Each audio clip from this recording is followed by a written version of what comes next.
For my part 1, see nothing so extraordinary in this proceeding of the Athenians.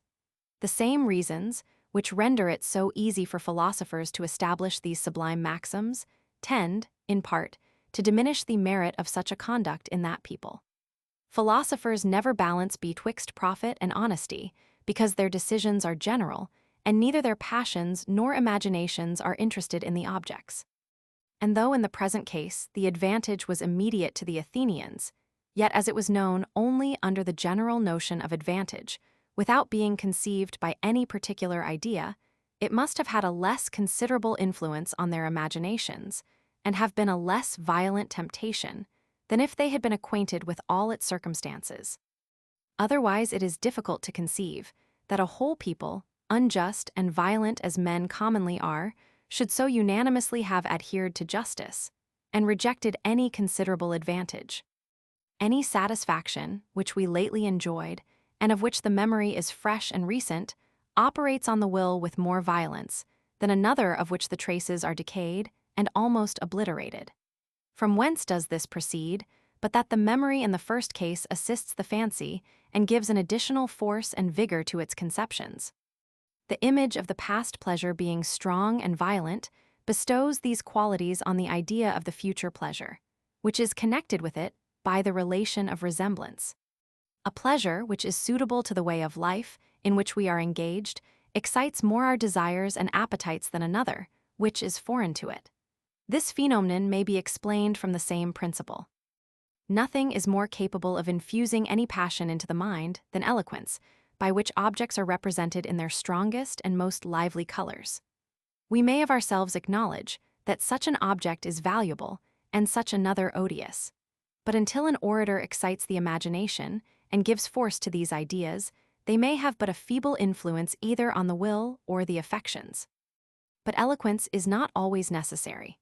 The bare opinion of another, especially when enforced with passion, will cause an idea of good or evil to have an influence upon us, which would otherwise have been entirely neglected. This proceeds from the principle of sympathy or communication, and sympathy, as I have already observed, is nothing but the conversion of an idea into an impression by the force of imagination. It is remarkable that lively passions commonly attend a lively imagination. In this respect, as well as others, the force of the passion depends as much on the temper of the person as the nature or situation of the object. I have already observed that belief is nothing but a lively idea related to a present impression. This vivacity is a requisite circumstance to the exciting all our passions, the calm as well as the violent, nor has a mere fiction of the imagination any considerable influence upon either of them. It is too weak to take hold of the mind or be attended with emotion. Sect, Roman 7 of contiguity and distance in space and time. There is an easy reason why everything contiguous to us, either in space or time, should be conceived with a peculiar force and vivacity, and excel every other object in its influence on the imagination. For self is intimately present to us, and whatever is related to self must partake of that quality. But where an object is so far removed as to have lost the advantage of this relation, why, as it is farther removed, its idea becomes still fainter and more obscure, would, perhaps, require a more particular examination.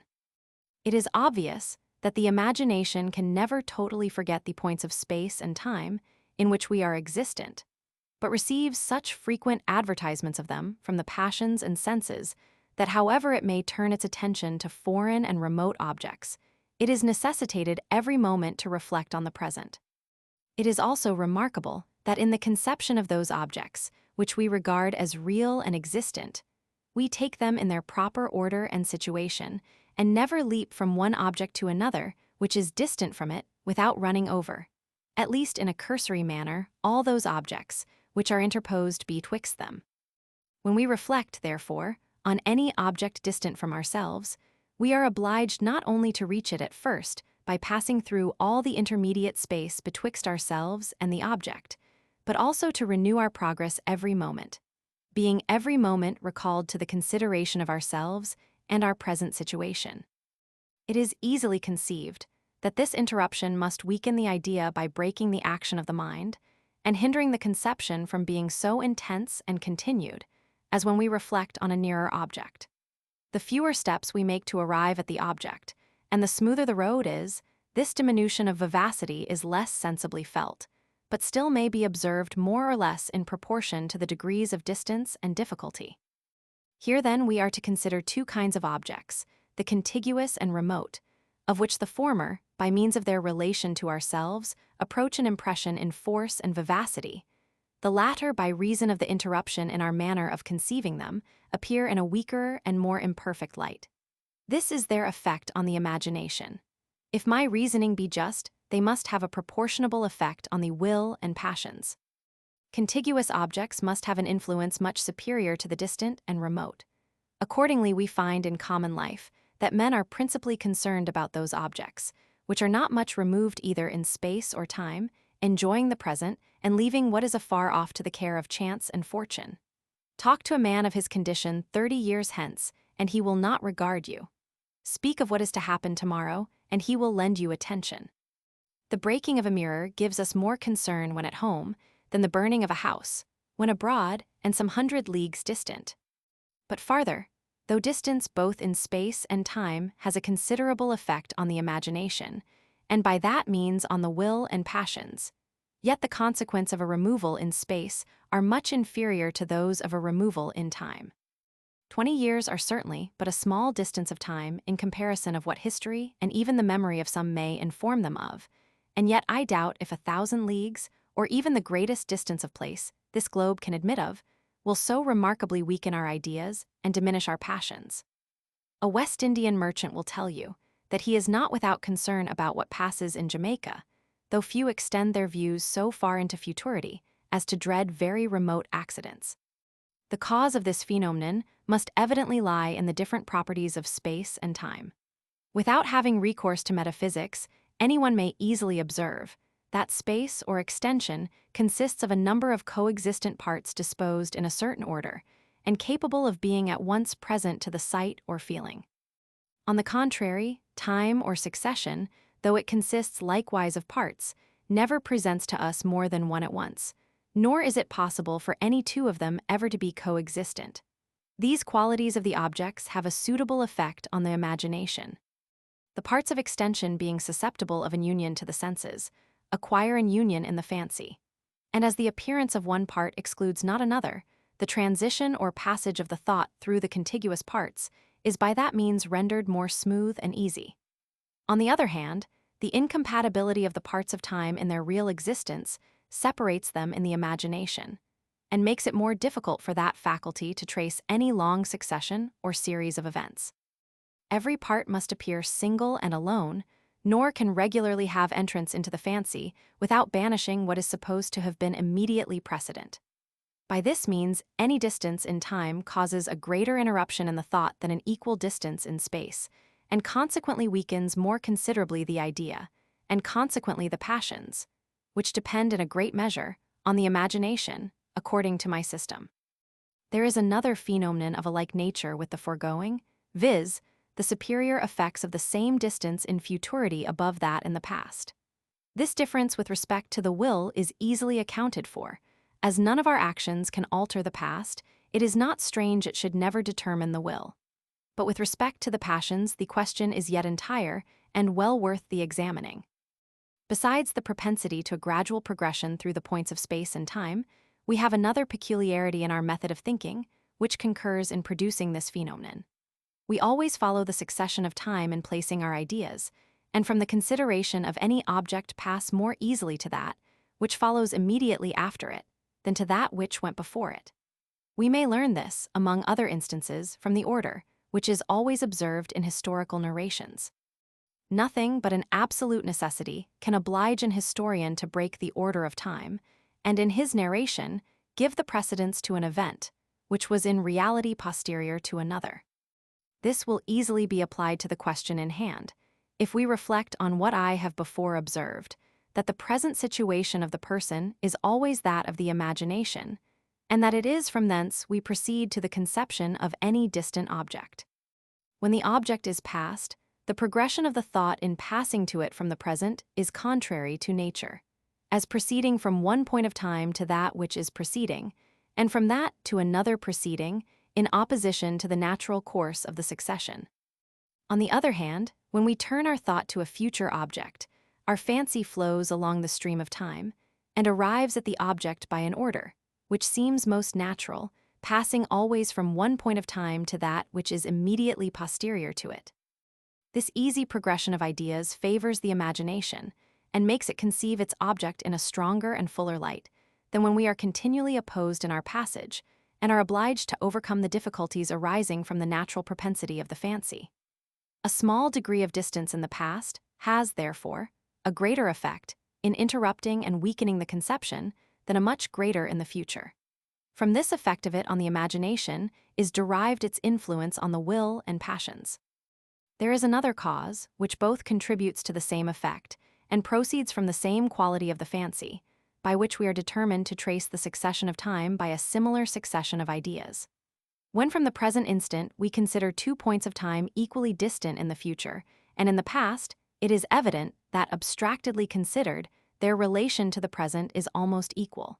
For as the future will sometime be present, so the past was once present. If we could, therefore, remove this quality of the imagination, an equal distance in the past and in the future would have a similar influence. Nor is this only true when the fancy remains fixed, and from the present instant surveys the future and the past, but also when it changes its situation and places us in different periods of time. For as on the one hand, in supposing ourselves existent in a point of time interposed betwixt the present instant and the future object, we find the future object approach to us, and the past retire and become more distant. So, on the other hand, in supposing ourselves existent in a point of time interposed betwixt the present and the past approaches to us, and the future becomes more distant. But from the property of the fancy above mentioned, we rather choose to fix our thought on the point of time interposed betwixt the present and the future, than on that betwixt the present and the past. We advance, rather than retard our existence, and following what seems the natural succession of time, proceed from past to present, and from present to future. By which means we conceive the future as flowing every moment nearer us, and the past as retiring. An equal distance, therefore, in the past and in the future, has not the same effect on the imagination, and that because we consider the one as continually increasing and the other as continually diminishing. The fancy anticipates the course of things, and surveys the object in that condition to which it tends, as well as in that which is regarded as the present. Sect, Roman 8, the same subject continued. Thus we have accounted for 3 phenomena, which seem pretty remarkable. Why distance weakens the conception and passion, why distance in time has a greater effect than that in space, and why distance in past time has still a greater effect than that in future. We must now consider 3 phenomena, which seem to be, in a manner, the reverse of these. Why a very great distance increases our esteem and admiration for an object, why such a distance in time increases it more than that in space, and a distance in past time more than that in future. The curiousness of the subject will, I hope, excuse my dwelling on it for some time. To begin with the first phenomenon, why a great distance increases our esteem and admiration for an object. It is evident that the mere view and contemplation of any greatness, whether successive or extended, enlarges the soul and give it a sensible delight and pleasure. A wide plain, the ocean, eternity, a succession of several ages, all these are entertaining objects, and excel everything, however beautiful, which accompanies not its beauty with a suitable greatness. Now, when any very distant object is presented to the imagination, we naturally reflect on the interposed distance, and by that means, conceiving something great and magnificent, receive the usual satisfaction. But as the fancy passes easily from one idea to another related to it, and transports to the second all the passions excited by the first, the admiration, which is directed to the distance, naturally diffuses itself over the distant object. Accordingly, we find that it is not necessary the object should be actually distant from us in order to cause our admiration, but that it is sufficient if, by the natural association of ideas, it conveys our view to any considerable distance. A great traveler, though in the same chamber, will pass for a very extraordinary person, as a Greek medal, even in our cabinet, is always esteemed a valuable curiosity. Here the object, by a natural transition, conveys our views to the distance, and the admiration, which arises from that distance, by another natural transition, returns back to the object. But though every great distance produces an admiration for the distant object, a distance in time has a more considerable effect than that in space. Antient busts and inscriptions are more valued than Japan tables, and not to mention the Greeks and Romans, it is certain we regard with more veneration the old Chaldeans and Egyptians than the modern Chinese and Persians, and bestow more fruitless pains to dear up the history and chronology of the former than it would cost us to make a voyage, and be certainly informed of the character, learning, and government of the latter. I shall be obliged to make a digression in order to explain this phenomenon. It is a quality very observable in human nature that any opposition, which does not entirely discourage and intimidate us, has rather a contrary effect and inspires us with a more than ordinary grandeur and magnanimity. In collecting our force to overcome the opposition, we invigorate the soul and give it an elevation with which otherwise it would never have been acquainted. Compliance, by rendering our strength useless, makes us insensible of it, but opposition awakens and employs it. This is also true in the universe. Opposition not only enlarges the soul, but the soul, when full of courage and magnanimity, in a manner seeks opposition. Spumen deri pecora inter inertia votis optat aprum, aut fulvum descendir monte leonum. Longs to be granted, in answer to his prayers, a slavering boar, or to have a tawny lion come down from the mountain. Whatever supports and fills the passions is agreeable to us, as on the contrary, what weakens and enfeebles them is uneasy. As opposition has the first effect, and facility the second, no wonder the mind, in certain dispositions, desires the former, and is averse to the latter. These principles have an effect on the imagination as well as on the passions. To be convinced of this, we need only consider the influence of heights and depths on that faculty. Any great elevation of place communicates a kind of pride or sublimity of imagination, and gives a fancied superiority over those that lie below, and, vice versa, a sublime and strong imagination conveys the idea of ascent and elevation. Hence it proceeds that we associate in a manner the idea of whatever is good with that of height, and evil with lowness. Heaven is supposed to be above and hell below. A noble genius is called an elevate and sublime one. Ac udum spurnit humum fugint penna, spurns the dank soil in winged flight. On the contrary, a vulgar and trivial conception is styled indifferently low or mean. Prosperity is denominated ascent, and adversity descent. Kings and princes are supposed to be placed at the top of human affairs, as peasants and day laborers are said to be in the lowest stations. These methods of thinking and of expressing ourselves are not of so little consequence as they may appear at first sight. It is evident to common sense, as well as philosophy, that there is no natural nor essential difference betwixt high and low, and that this distinction arises only from the gravitation of matter, which produces a motion from the one to the other. The very same direction, which in this part of the globe is called ascent, is denominated descent in our antipodes, which can proceed from nothing but the contrary tendency of bodies. Now it is certain that the tendency of bodies, continually operating upon our senses, must produce, from custom, a like tendency in the fancy, and that when we consider any object situated in an ascent, the idea of its weight gives us a propensity to transport it from the place in which it is situated to the place immediately below it, and so on until we come to the ground, which equally stops the body and our imagination. For a like reason we feel a difficulty in mounting, and pass not without a kind of reluctance from the inferior to that which is situated above it, as if our ideas acquired a kind of gravity from their objects. As a proof of this, do we not find that the facility, which is so much studied in music and poetry, is called the fail or cadency of the harmony or period, the idea of facility communicating to us that of descent in the same manner as descent produces a facility. Since the imagination, therefore, in running from low to high, finds an opposition in its internal qualities and principles, and since the soul, when elevated with joy and courage, in a manner seeks opposition, and throws itself with alacrity into any scene of thought or action, where its courage meets with matter to nourish and employ it. It follows that everything which invigorates and enlivens the soul, whether by touching the passions or imagination, naturally conveys to the fancy this inclination for ascent, and determines it to run against the natural stream of its thoughts and conceptions. This aspiring progress of the imagination suits the present disposition of the mind. And the difficulty, instead of extinguishing its vigor and alacrity, has the contrary affect of sustaining and increasing it. Virtue, genius, power, and riches are for this reason associated with height and sublimity, as poverty, slavery, and folly are conjoined with descent and lowness.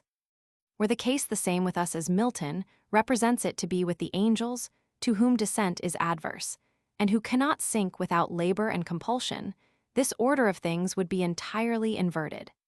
As appears hence, that the very nature of ascent and descent is derived from the difficulty and propensity, and consequently every one of their effects proceeds from that origin. All this is easily applied to the present question, why a considerable distance in time produces a greater veneration for the distant objects than a like removal in space.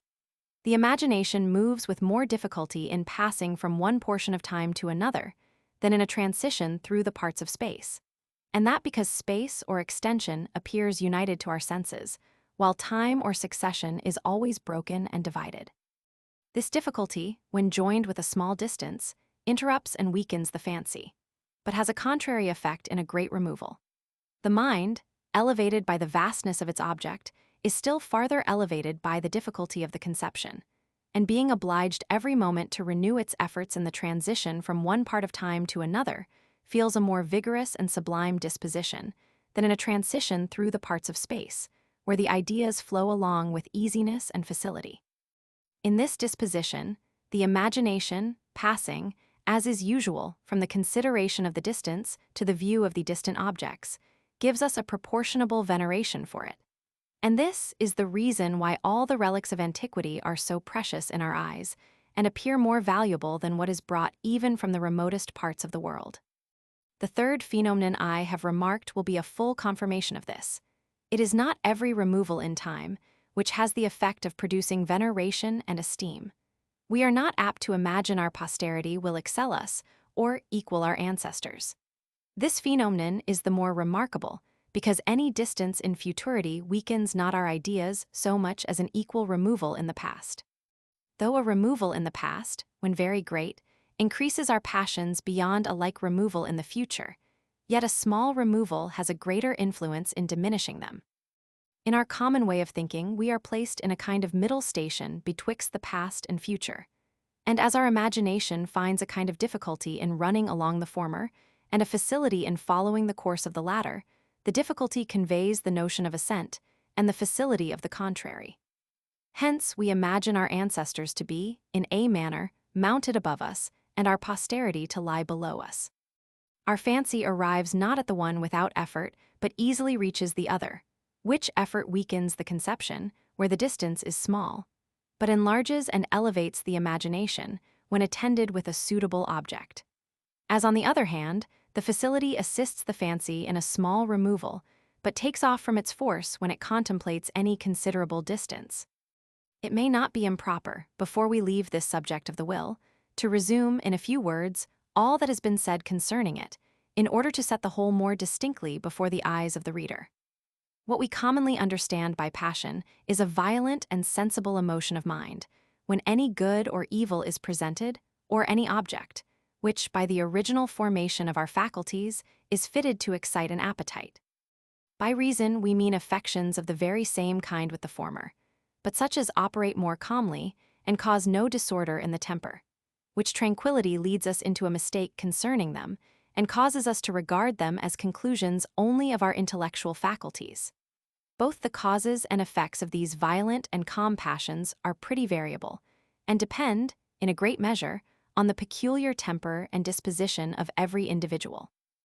Generally speaking, the violent passions have a more powerful influence on the will, though it is often found that the calm ones, when corroborated by reflection and seconded by resolution, are able to control them in their most furious movements. What makes this whole affair more uncertain is that a calm passion may easily be changed into a violent one, either by a change of temper or of the circumstances and situation of the object, as by the borrowing of force from any attendant passion, by custom, or by exciting the imagination.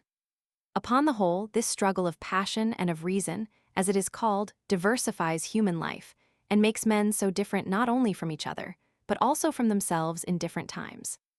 Philosophy can only account for a few of the greater and more sensible events of this war, but must leave all the smaller and more delicate revolutions as dependent on principles too fine and minute for her comprehension. Sect, Roman 9 of the direct passions. It is easy to observe that the passions, both direct and indirect, are founded on pain and pleasure, and that in order to produce an affection of any kind, it is only requisite to present some good or evil. Upon the removal of pain and pleasure, there immediately follows a removal of love and hatred, pride and humility, desire and aversion, and of most of our reflective or secondary impressions. The impressions, which arise from good and evil most naturally, and with the least preparation, are the direct passions of desire and aversion, grief and joy, hope and fear, along with volition. The mind, by an original instinct, tends to unite itself with the good, and to avoid the evil, though they be conceived merely an idea and be considered as to exist in any future period of time. But supposing that there is an immediate impression of pain or pleasure, and that arising from an object related to ourselves or others, this does not prevent the propensity or aversion, with the consequent emotions, but by concurring with certain dormant principles of the human mind, excites the new impressions of pride or humility, love or hatred. That propensity, which unites us to the object or separates us from it, still continues to operate, but in conjunction with the indirect passions, which arise from a double relation of impressions and ideas. These indirect passions, being always agreeable or uneasy, give in their turn additional force to the direct passions and increase our desire and aversion to the object. Thus a suit of fine clothes produces pleasure from their beauty, and this pleasure produces the direct passions or the impressions of volition and desire. Again, when these clothes are considered as belonging to ourself, the double relation conveys to us the sentiment of pride, which is an indirect passion, and the pleasure, which attends that passion, returns back to the direct affections and gives new force to our desire or volition, joy or hope. When good is certain or probable, it produces joy. When evil is in the same situation, there arises grief or sorrow. When either good or evil is uncertain, it gives rise to fear or hope, according to the degrees of uncertainty on the one side or the other. Desire arises from good considered simply, and aversion is derived from evil. The will exerts itself when either the good or the absence of the evil may be attained by any action of the mind or body. Beside good and evil, or in other words, pain and pleasure, the direct passions frequently arise from a natural impulse or instinct, which is perfectly unaccountable. Of this kind is the desire of punishment to our enemies, and of happiness to our friends, hunger, lust, and a few other bodily appetites. These passions, properly speaking, produce good and evil, and proceed not from them like the other affections. None of the direct affections seem to merit our particular attention, except hope and fear, which we shall here endeavor to account for. It is evident that the very same event, which by its certainty would produce grief or joy, gives always rise to fear or hope, when only probable and uncertain. In order, therefore, to understand the reason why this circumstance makes such a considerable difference, we must reflect on what I have already advanced in the preceding book concerning the nature of probability. Probability arises from an opposition of contrary chances or causes, by which the mind is not allowed to fix on either side, but is incessantly tossed from one to another, and at one moment is determined to consider an object as existent, and at another moment as the contrary. The imagination or understanding, call it which you please, fluctuates betwixt the opposite views, and though perhaps it may be oftener turned to the one side than the other, it is impossible for it, by reason of the opposition of causes or chances, to rest on either. The pro and con of the question alternately prevail, and the mind, surveying the object in its opposite principles, finds such a contrariety as utterly destroys all certainty and established opinion. Suppose, then, that the object, concerning whose reality we are doubtful, is an object either of desire or aversion. It is evident that, according as the mind turns itself either to the one side or the other, it must feel a momentary impression of joy or sorrow. An object, whose existence we desire, gives satisfaction, when we reflect on those causes which produce it, and for the same reason excites grief or uneasiness from the opposite consideration. So that as the understanding, in all probable questions, is divided betwixt the contrary points of view, the affections must in the same manner be divided betwixt opposite emotions. Now, if we consider the human mind, we shall find that with regard to the passions, it is not the nature of a wind instrument of music, which in running over all the notes immediately loses the sound after the breath ceases, but rather resembles a string instrument, where after each stroke the vibrations still retain some sound, which gradually and insensibly decays. The imagination is extreme quick and agile, but the passions are slow and restive. For which reason, when any object is presented, that affords a variety of views to the one and emotions to the other. Though the fancy may change its views with great celerity, each stroke will not produce a clear and distinct note of passion, but the one passion will always be mixed and confounded with the other. According as the probability inclines to good or evil, the passion of joy or sorrow predominates in the composition. Because the nature of probability is to cast a superior number of views or chances on one side, or, which is the same thing, a superior number of returns of one passion, or since the dispersed passions are collected into one, a superior degree of that passion.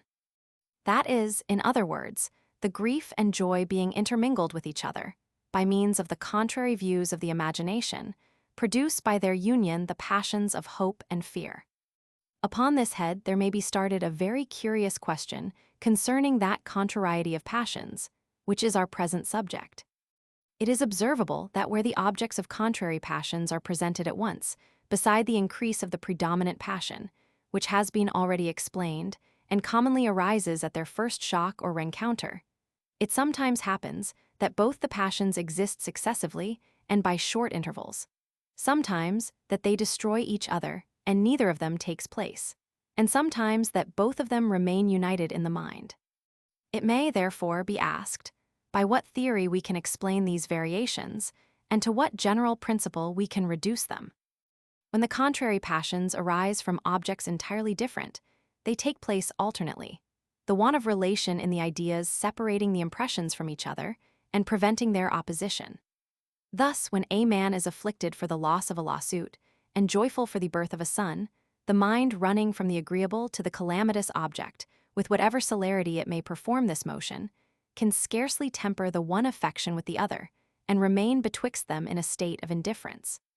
It more easily attains that calm situation, when the same event is of a mixed nature, and contains something adverse and something prosperous in its different circumstances. For in that case, both the passions, mingling with each other by means of the relation, become mutually destructive and leave the mind in perfect tranquility. But suppose, in the third place, that the object is not a compound of good or evil, but is considered as probable or improbable in any degree. In that case, I assert that the contrary passions will both of them be present at once in the soul, and instead of destroying and tempering each other, will subsist together, and produce a third impression or affection by their union.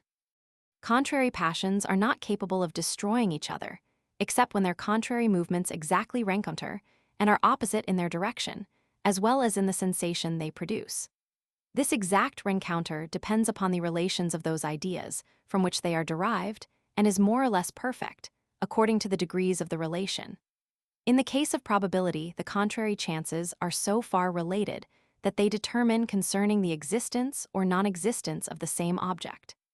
But this relation is far from being perfect, since some of the chances lie on the side of existence and others on that of non-existence, which are objects altogether incompatible. It is impossible by one steady view to survey the opposite chances and the events dependent on them, but it is necessary that the imagination should run alternately from the one to the other. Each view of the imagination produces its peculiar passion, which decays away by degrees, and is followed by a sensible vibration after the stroke. The incompatibility of the views keeps the passions from shocking in a direct line, if that expression may be allowed, and yet their relation is sufficient to mingle their fainter emotions. It is after this manner that hope and fear arise from the different mixture of these opposite passions of grief and joy, and from their imperfect union and conjunction. Upon the whole, contrary passions succeed each other alternately when they arise from different objects. They mutually destroy each other when they proceed from different parts of the same, and they subsist both of them and mingle together when they are derived from the contrary and incompatible chances or possibilities on which any one object depends. The influence of the relations of ideas is plainly seen in this whole affair. If the objects of the contrary passions be totally different, the passions are like two opposite liquors in different bottles, which have no influence on each other. If the objects be intimately connected, the passions are like an alkali and an acid, which, being mingled, destroy each other. If the relation be more imperfect and consists in the contradictory views of the same object, the passions are like oil and vinegar, which, however mingled, never perfectly unite and incorporate. As the hypothesis concerning hope and fear carries its own evidence along with it, we shall be the more concise in our proofs. A few strong arguments are better than many weak ones. The passions of fear and hope may arise when the chances are equal on both sides, and no superiority can be discovered in the one above the other. Nay, in this situation the passions are rather the strongest, as the mind has then the least foundation to rest upon, and is tossed with the greatest uncertainty. Throw, in a superior degree of probability to the side of grief, you immediately see that passion diffuse itself over the composition, and tincture it into fear. Increase the probability, and by that means the grief, the fear prevails still more and more, till at last it runs insensibly, as the joy continually diminishes, into pure grief. After you have brought it to this situation, diminish the grief, after the same manner that you increased it, by diminishing the probability on that side, and you'll see the passion clear every moment, until it changes insensibly into hope, which again runs, after the same manner, by slow degrees, into joy, as you increase that part of the composition by the increase of the probability. Are not these as plain proofs that the passions of fear and hope are mixtures of grief and joy, as in optics it is a proof that a colored ray of the sun passing through a prism is a composition of two others, when, as you diminish or increase the quantity of either, you find it prevail proportionably more or less in the composition? I am sure neither natural nor moral philosophy admits of stronger proofs. Probability is of two kinds, either when the object is really in itself uncertain, and to be determined by chance, or when, though the object be already certain, yet it is uncertain to our judgment, which finds a number of proofs on each side of the question. Both these kinds of probabilities cause fear and hope, which can only proceed from that property in which they agree, viz., the uncertainty and fluctuation they bestow on the imagination by that contrariety of views, which is common to both. It is a probable good or evil that commonly produces hope or fear, because probability, being a wavering and unconstant method of surveying an object, causes naturally a like mixture and uncertainty of passion. But we may observe that wherever from other causes this mixture can be produced, the passions of fear and hope will arise, even though there be no probability, which must be allowed to be a convincing proof of the present hypothesis. We find that an evil, barely conceived as possible, does sometimes produce fear, especially if the evil be very great. A man cannot think of excessive pains and tortures without trembling if he be in the least danger of suffering them. The smallness of the probability is compensated by the greatness of the evil, and the sensation is equally lively, as if the evil were more probable. One view or glimpse of the former has the same effect as several of the latter. But they are not only possible evils that cause fear, but even some allowed to be impossible. As when we tremble on the brink of a precipice, though we know ourselves to be in perfect security and have it in our choice whether we will advance a step farther. This proceeds from the immediate presence of the evil, which influences the imagination in the same manner as the certainty of it would do, but being encountered by the reflection on our security, is immediately retracted and causes the same kind of passion, as when from a contrariety of chances contrary passions are produced. Evils that are certain have sometimes the same effect in producing fear, as the possible or impossible. Thus a man in a strong prison well guarded, without the least means of escape, trembles at the thought of the rack to which he is sentenced. This happens only when the certain evil is terrible and confounding, in which case the mind continually rejects it with horror, while it continually presses in upon the thought. The evil is there fixed and established, but the mind cannot endure to fix upon it, from which fluctuation and uncertainty, there arises a passion of much the same appearance with fear. But it is not only where good or evil is uncertain as to its existence, but also as to its kind, that fear or hope arises. Let one be told by a person, whose veracity he cannot doubt of, that one of his sons is suddenly killed, it is evident the passion this event would occasion would not settle into pure grief till he got certain information, which of his sons he had lost. Here there is an evil certain, but the kind of it uncertain. Consequently, the fear we feel on this occasion is without the least mixture of joy, and arises merely from the fluctuation of the fancy betwixt its objects. And though each side of the question produces here the same passion, yet that passion cannot settle, but receives from the imagination a tremulous and unsteady motion, resembling in its cause, as well as in its sensation, the mixture and contention of grief and joy. From these principles we may account for a phenomenon in the passions, which at first sight seems very extraordinary, viz., that surprise is apt to change into fear, and everything that is unexpected affrights us. The most obvious conclusion from this is that human nature is in general pusillanimous, since upon the sudden appearance of any object, we immediately conclude it to be an evil, and without waiting till we can examine its nature, whether it be good or bad, are at first affected with fear. This, I say, is the most obvious conclusion, but upon farther examination we shall find that the phenomenon is otherwise to be accounted for. The suddenness and strangeness of an appearance naturally excite a commotion in the mind, like everything for which we are not prepared, and to which we are not accustomed. This commotion, again, naturally produces a curiosity or inquisitiveness, which being very violent, from the strong and sudden impulse of the object, becomes uneasy, and resembles in its fluctuation and uncertainty the sensation of fear or the mixed passions of grief and joy. This image of fear naturally converts into the thing itself, and gives us a real apprehension of evil, as the mind always forms its judgments more from its present disposition than from the nature of its objects. Thus all kinds of uncertainty have a strong connection with fear, even though they do not cause any opposition of passions by the opposite views and considerations they present to us. A person, who has left his friend in any malady, will feel more anxiety upon his account than if he were present, though perhaps he is not only incapable of giving him assistance, but likewise of judging of the event of his sickness. In this case, though the principal object of the passion, viz., the life or death of his friend, be to him equally uncertain when present as when absent, yet there are 1,000 little circumstances of his friend's situation and condition, the knowledge of which fixes the idea, and prevents that fluctuation and uncertainty so near allied to fear. Uncertainty is, indeed, in one respect as near allied to hope as to fear, since it makes an essential part in the composition of the former passion. But the reason why it inclines not to that side is that uncertainty alone is uneasy, and has a relation of impressions to the uneasy passions. It is thus our uncertainty concerning any minute circumstance relating to a person increases our apprehensions of his death or misfortune. Horace has remarked this phenomenon. Ut assidens implumibus pullis avis serpentium alapsis timit, magis relictis. Non, ut sit, auxili latera plus presentibus.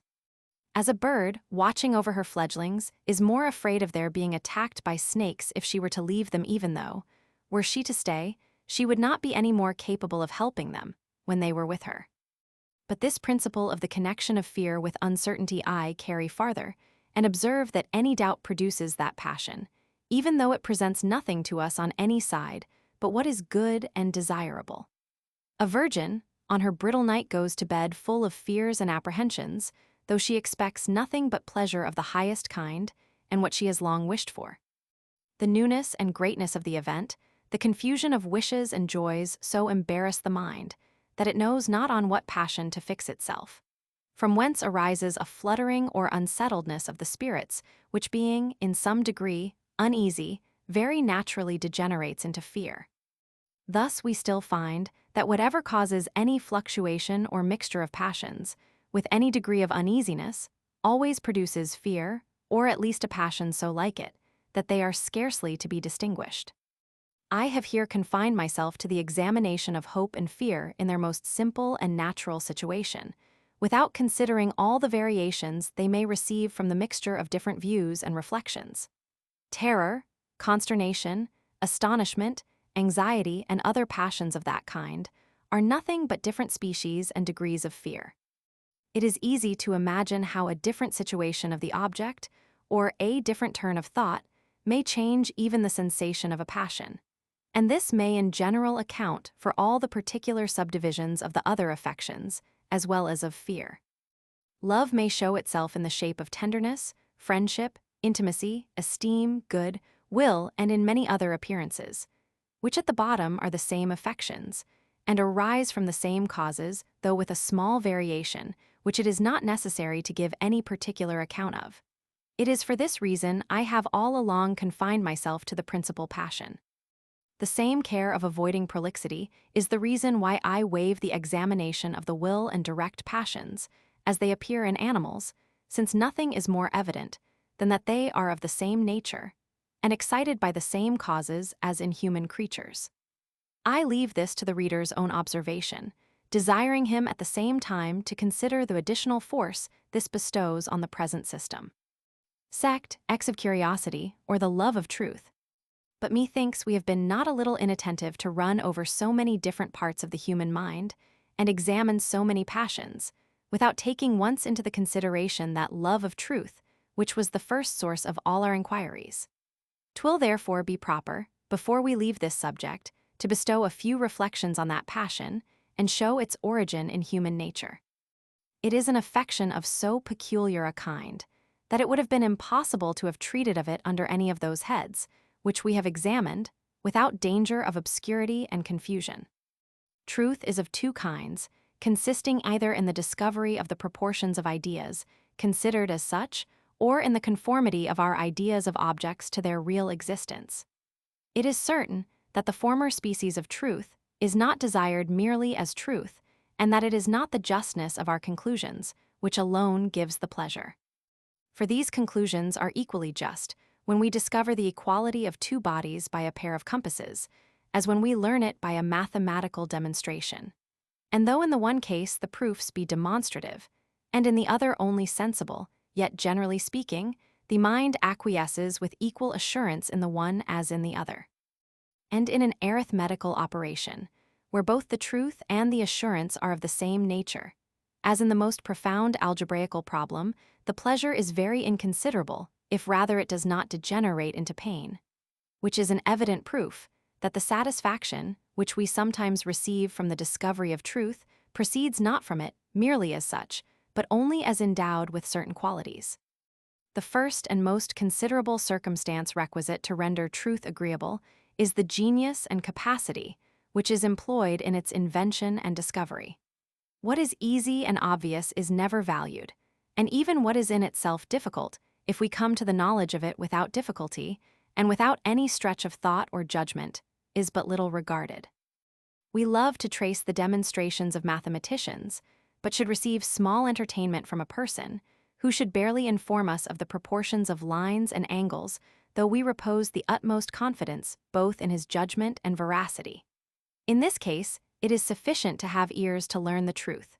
We never are obliged to fix our attention or exert our genius, which of all other exercises of the mind is the most pleasant and agreeable. But though the exercise of genius be the principal source of that satisfaction we receive from the sciences, yet I doubt if it be alone sufficient to give us any considerable enjoyment. The truth we discover must also be of some importance. It is easy to multiply algebraical problems to infinity, nor is there any end in the discovery of the proportions of conic sections, though few mathematicians take any pleasure in these researches, but turn their thoughts to what is more useful and important. Now the question is, after what manner this utility and importance operate upon us. The difficulty on this head arises from hence, that many philosophers have consumed their time, have destroyed their health, and neglected their fortune, in the search of such truths, as they esteemed important and useful to the world, though it appeared from their whole conduct and behavior that they were not endowed with any share of public spirit, nor had any concern for the interests of mankind. Were they convinced that their discoveries were of no consequence, they would entirely lose all relish for their studies, and that though the consequences be entirely indifferent to them, which seems to be a contradiction. To remove this contradiction, we must consider that there are certain desires and inclinations which go no farther than the imagination, and are rather the faint shadows and images of passions than any real affections.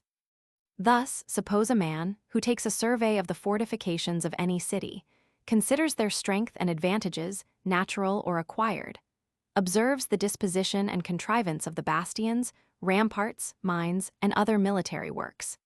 It is plain that in proportion as all these are fitted to attain their ends, he will receive a suitable pleasure and satisfaction. This pleasure, as it arises from the utility, not the form of the objects, can be no other than a sympathy with the inhabitants, for whose security all this art is employed. Though it is possible that this person, as a stranger or an enemy, may in his heart have no kindness for them, or may even entertain a hatred against them. It may indeed be objected that such a remote sympathy is a very slight foundation for a passion, and that so much industry and application, as we frequently observe in philosophers, can never be derived from so inconsiderable an original. But here I return to what I have already remarked, that the pleasure of study conflicts chiefly in the action of the mind, and the exercise of the genius and understanding in the discovery or comprehension of any truth. If the importance of the truth be requisite to complete the pleasure, it is not on account of any considerable addition, which of itself it brings to our enjoyment, but only because it is, in some measure, requisite to fix our attention. When we are careless and inattentive, the same action of the understanding has no effect upon us, nor is able to convey any of that satisfaction which arises from it when we are in another disposition. But beside the action of the mind, which is the principal foundation of the pleasure, there is likewise required a degree of success in the attainment of the end, or the discovery of that truth we examine. Upon this head, I shall make a general remark, which may be useful on many occasions, viz., that where the mind pursues any end with passion, though that passion be not derived originally from the end, but merely from the action and pursuit, yet by the natural course of the affections, we acquire a concern for the end itself, and are uneasy under any disappointment we meet with in the pursuit of it. This proceeds from the relation and parallel direction of the passions above mentioned. To illustrate all this by a similar instance, I shall observe that there cannot be two passions more nearly resembling each other than those of hunting and philosophy, whatever disproportion may at first sight appear betwixt them. It is evident that the pleasure of hunting conflicts in the action of the mind and body, the motion, the attention, the difficulty, and the uncertainty. It is evident likewise that these actions must be attended with an idea of utility, in order to their having any effect upon us. A man of the greatest fortune, and the farthest removed from avarice, though he takes a pleasure in hunting after partridges and pheasants, feels no satisfaction in shooting crows and magpies, and that because he considers the first as fit for the table and the other as entirely useless. Here it is certain that the utility or importance of itself causes no real passion, but is only requisite to support the imagination. And the same person, who overlooks a 10 times greater profit in any other subject, is pleased to bring home 6 woodcocks or plovers, after having employed several hours in hunting after them. To make the parallel betwixt hunting and philosophy more complete, we may observe that though in both cases the end of our action may in itself be despised, yet in the heat of the action we acquire such an attention to this end that we are very uneasy under any disappointments, and are sorry when we either miss our game or fall into any error in our reasoning. If we want another parallel to these affections, we may consider the passion of gaming, which affords a pleasure from the same principles as hunting and philosophy. It has been remarked that the pleasure of gaming arises not from interest alone, since many leave a sure gain for this entertainment. Neither is it derived from the game alone, since the same persons have no satisfaction when they play for nothing, but proceeds from both these causes united, though separately they have no effect. It is here, as in certain chemical preparations, where the mixture of 2 clear and transparent liquids produces a third, which is opaque and colored. The interest which we have in any game engages our attention, without which we can have no enjoyment, either in that or in any other action. Our attention being once engaged, the difficulty, variety, and sudden reverses of fortune still farther interest us, and it is from that concern our satisfaction arises. Human life is so tiresome a scene, and men generally are of such indolent dispositions that whatever amuses them, though by a passion mixed with pain, does in the main give them a sensible pleasure. And this pleasure is here increased by the nature of the objects, which being sensible and of a narrow compass, are entered into with facility, and are agreeable to the imagination. The same theory that accounts for the love of truth in mathematics and algebra may be extended to morals, politics, natural philosophy, and other studies, where we consider not the other abstract relations of ideas, but their real connections and existence. But beside the love of knowledge, which displays itself in the sciences, there is a certain curiosity implanted in human nature, which is a passion derived from a quite different principle.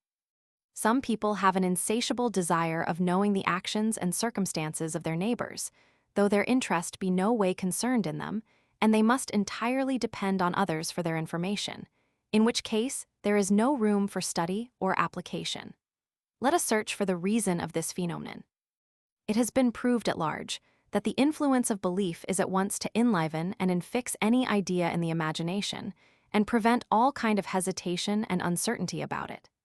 Both these circumstances are advantageous. By the vivacity of the idea we interest the fancy, and produce, though in a lesser degree, the same pleasure, which arises from a moderate passion. As the vivacity of the idea gives pleasure, so its certainty prevents uneasiness, by fixing one particular idea in the mind, and keeping it from wavering in the choice of its objects.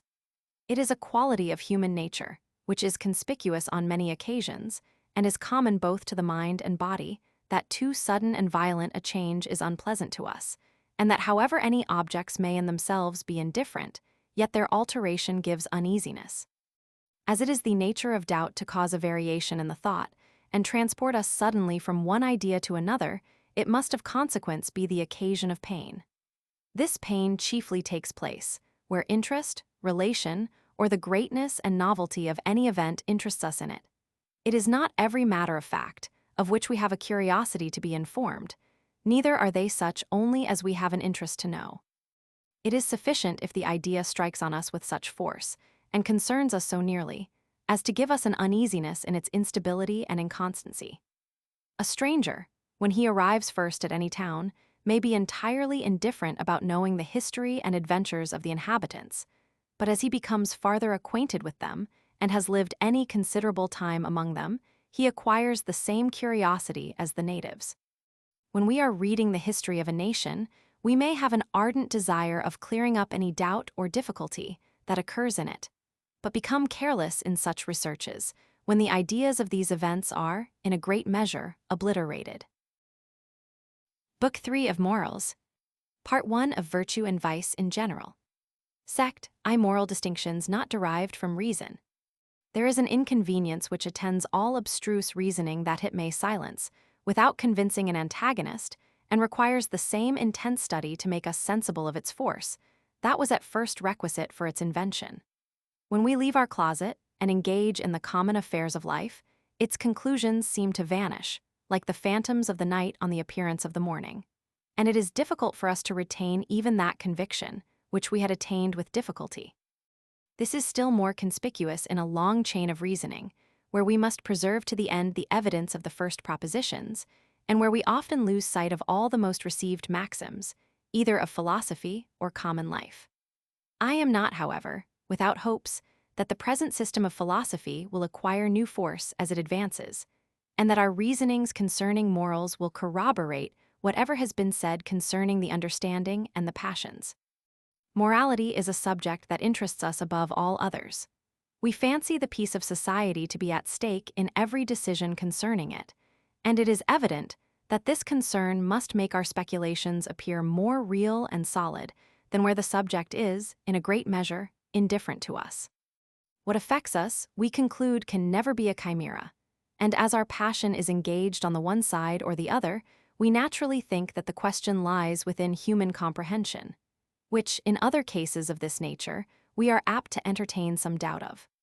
Without this advantage, I never should have ventured upon a third volume of such abstruse philosophy, in an age wherein the greatest part of men seem agreed to convert reading into an amusement, and to reject everything that requires any considerable degree of attention to be comprehended.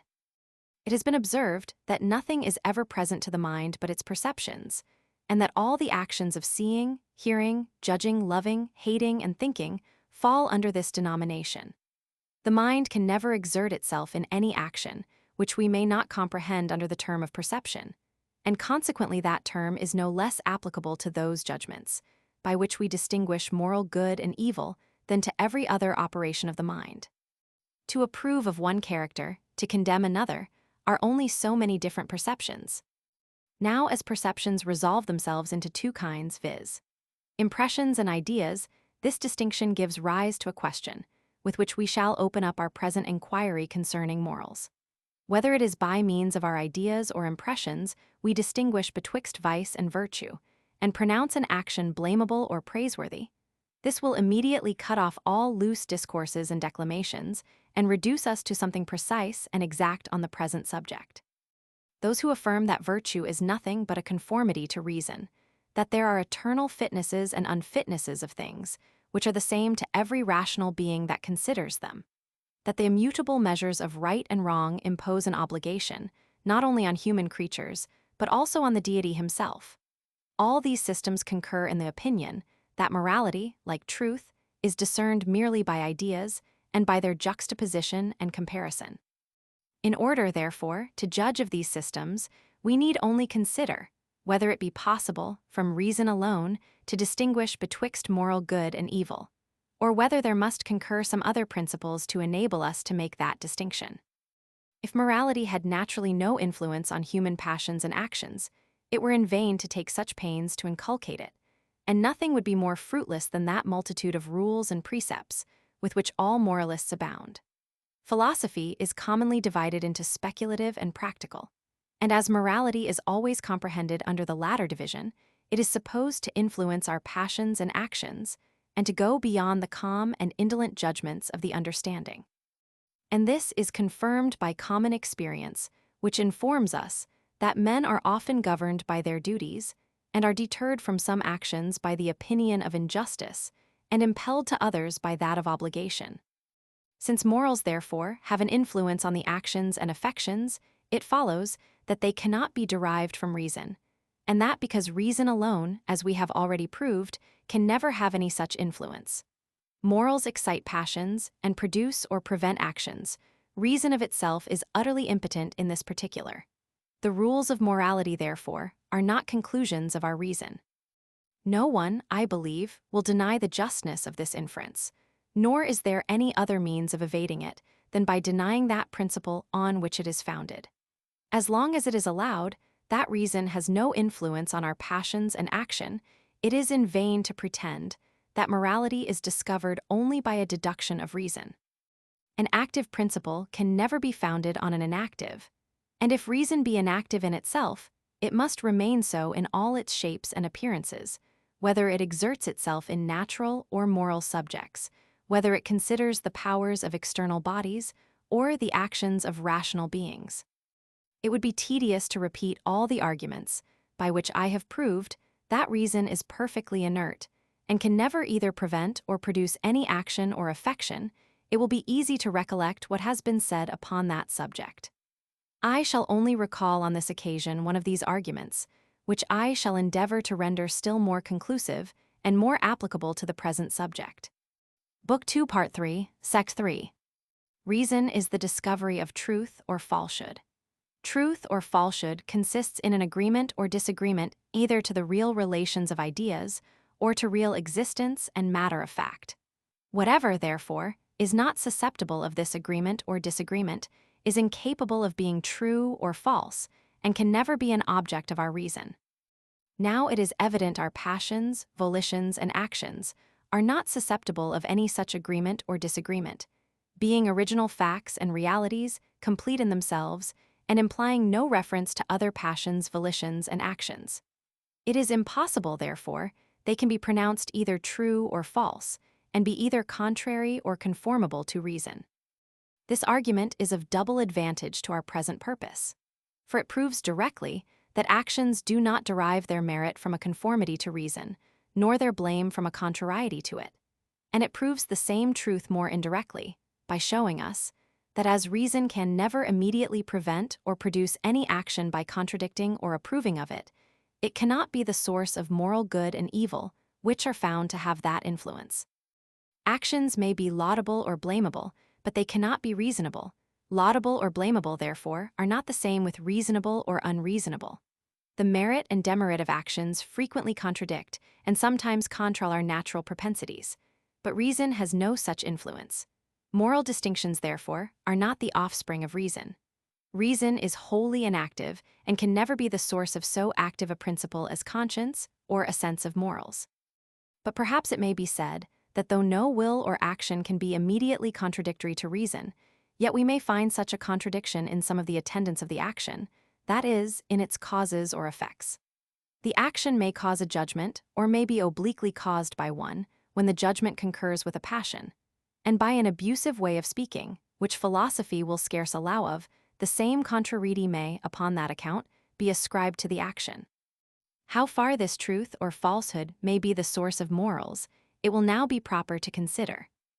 It has been observed that reason, in a strict and philosophical sense, can have influence on our conduct only after two ways. Either when it excites a passion, by informing us of the existence of something which is a proper object of it, or when it discovers the connection of causes and effects, so as to afford us means of exerting any passion. These are the only kinds of judgment which can accompany our actions or can be said to produce them in any manner, and it must be allowed that these judgments may often be false and erroneous. A person may be affected with passion by supposing a pain or pleasure to lie in an object, which has no tendency to produce either of these sensations, or which produces the contrary to what is imagined.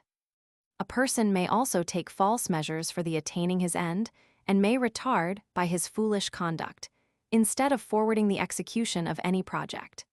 These false judgments may be thought to affect the passions and actions which are connected with them, and may be said to render them unreasonable in a figurative and improper way of speaking.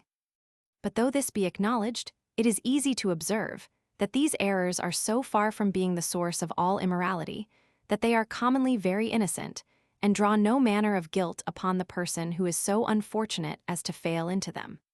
They extend not beyond a mistake of fact, which moralists have not generally supposed criminal, as being perfectly involuntary.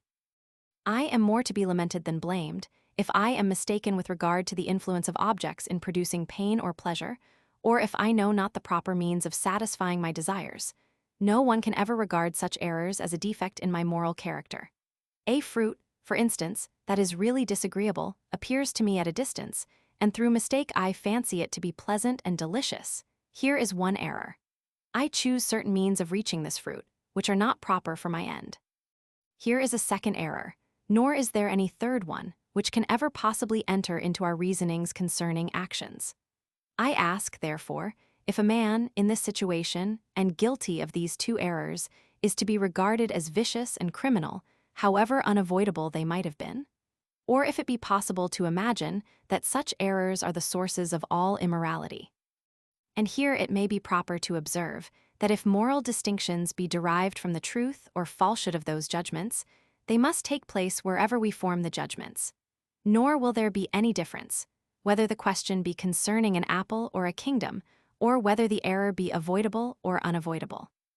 For as the very essence of morality is supposed to consist in an agreement or disagreement to reason, the other circumstances are entirely arbitrary, and can never either bestow on any action the character of virtuous or vicious, or deprive it of that character. To which we may add, that this agreement or disagreement, not admitting of degrees, all virtues and vices would of course be equal. Should it be pretended that though a mistake of fact be not criminal, yet a mistake of right often is, and that this may be the source of immorality, I would answer that it is impossible such a mistake can ever be the original source of immorality, since it supposes a real right and wrong, that is, a real distinction in morals independent of these judgments. A mistake, therefore, of right may become a species of immorality, but it is only a secondary one and is founded on some other, antecedent to it. as to those judgments which are the effects of our actions, and which, when false, give occasion to pronounce the actions contrary to truth and reason. We may observe that our actions never cause any judgment, either true or false, in ourselves, and that it is only on others they have such an influence. It is certain that an action on many occasions may give rise to false conclusions in others, and that a person who through a window sees any lewd behavior of mine with my neighbor's wife may be so simple as to imagine she is certainly my own. In this respect, my action resembles somewhat a lie or falsehood, only with this difference, which is material, that I perform not the action with any intention of giving rise to a false judgment in another, but merely to satisfy my lust and passion. It causes, however, a mistake and false judgment by accident, and the falsehood of its effects may be ascribed, by some odd figurative way of speaking, to the action itself. But still, I can see no pretext of reason for asserting that the tendency to cause such an error is the first spring or original source of all immorality. One might think it were entirely superfluous to prove this, if a late author William Wollaston, The Religion of Nature Delineated, London 1722, who has had the good fortune to obtain some reputation, had not seriously affirmed that such a falsehood is the foundation of all guilt and moral deformity. That we may discover the fallacy of his hypothesis, we need only consider that a false conclusion is drawn from an action only by means of an obscurity of natural principles, which makes a cause be secretly interrupted in its operation by contrary causes, and renders the connection betwixt two objects uncertain and variable. Now, as a like uncertainty and variety of causes take place, even in natural objects, and produce a like error in our judgment, if that tendency to produce error were the very essence of vice and immorality, it should follow that even inanimate objects might be vicious and immoral. One might think it were entirely superfluous to prove this, if a late author William Wollaston, The Religion of Nature Delineated, London 1722, who has had the good fortune to obtain some reputation, had not seriously affirmed that such a falsehood is the foundation of all guilt and moral deformity. That we may discover the fallacy of his hypothesis, we need only consider that a false conclusion is drawn from an action only by means of an obscurity of natural principles, which makes a cause be secretly interrupted in its operation by contrary causes, and renders the connection betwixt two objects uncertain and variable. Now, as a like uncertainty and variety of causes take place, even in natural objects, and produce a like error in our judgment, if that tendency to produce error were the very essence of vice and immorality, it should follow that even inanimate objects might be vicious and immoral. It is in vain to urge that inanimate objects act without liberty and choice. For as liberty and choice are not necessary to make an action produce in us an erroneous conclusion, they can be, in no respect, essential to morality, and I do not readily perceive, upon this system, how they can ever come to be regarded by it. If the tendency to cause error be the origin of immorality, that tendency and immorality would in every case be inseparable. Add to this that if I had used the precaution of shutting the windows, while I indulged myself in those liberties with my neighbor's wife, I should have been guilty of no immorality, and that because my action, being perfectly concealed, would have had no tendency to produce any false conclusion. For the same reason, a thief who steals in by a ladder at a window and takes all imaginable care to cause no disturbance is in no respect criminal. For either he will not be perceived, or if he be, it is impossible he can produce any error, nor will anyone, from these circumstances, take him to be other than what he really is. It is well known that those who are squint-sighted do very readily cause mistakes in others, and that we imagine they salute or are talking to one person while they address themselves to another. Are they therefore, upon that account, immoral? Besides, we may easily observe that in all those arguments there is an evident reasoning in a circle. A person who takes possession of another's goods and uses them as his own, in a manner declares them to be his own, and this falsehood is the source of the immorality of injustice. But is property, or right, or obligation intelligible without an antecedent morality? A man that is ungrateful to his benefactor in a manner affirms that he never received any favors from him. But in what manner is it because it is his duty to be grateful? But this supposes that there is some antecedent rule of duty and morals. Is it because human nature is generally grateful and makes us conclude that a man who does any harm never received any favor from the person he harmed? But human nature is not so generally grateful as to justify such a conclusion. Or if it were, is an exception to a general rule in every case criminal, for no other reason than because it is an exception. But what may suffice entirely to destroy this whimsical system is that it leaves us under the same difficulty to give a reason why truth is virtuous and falsehood vicious, as to account for the merit or turpitude of any other action. I shall allow, if you please, that all immorality is derived from this supposed falsehood in action, provided you can give me any plausible reason why such a falsehood is immoral. If you consider rightly of the matter, you will find yourself in the same difficulty as at the beginning. This last argument is very conclusive, because, if there be not an evident merit or turpitude annexed to this species of truth or falsehood, it can never have any influence upon our actions. For who ever thought of forbearing any action because others might possibly draw false conclusions from it? Or who ever performed any that he might give rise to true conclusions? Thus, upon the whole, it is impossible that the distinction betwixt moral good and evil can be made to reason, since that distinction has an influence upon our actions, of which reason alone is incapable. Reason and judgment may indeed be the mediate cause of an action, by prompting or by directing a passion, but it is not pretended that a judgment of this kind, either in its truth or falsehood, is attended with virtue or vice. And as to the judgments, which are caused by our judgments, they can still less bestow those moral qualities on the actions, which are their causes. But to be more particular, and to show that those eternal immutable fitnesses and unfitnesses of things cannot be defended by sound philosophy, we may weigh the following considerations. If the thought and understanding were alone capable of fixing the boundaries of right and wrong, the character of virtuous and vicious either must lie in some relations of objects, or must be a matter of fact, which is discovered by our reasoning. This consequence is evident. As the operations of human understanding divide themselves into two kinds, the comparing of ideas and the inferring of matter of fact, were virtue discovered by the understanding, it must be an object of one of these operations, nor is there any third operation of the understanding, which can discover it. There has been an opinion very industriously propagated by certain philosophers that morality is susceptible of demonstration, and though no one has ever been able to advance a single step in those demonstrations, yet it is taken for granted that this science may be brought to an equal certainty with geometry or algebra. Upon this supposition, vice and virtue must consist in some relations, since it is allowed on all hands that no matter of fact is capable of being demonstrated.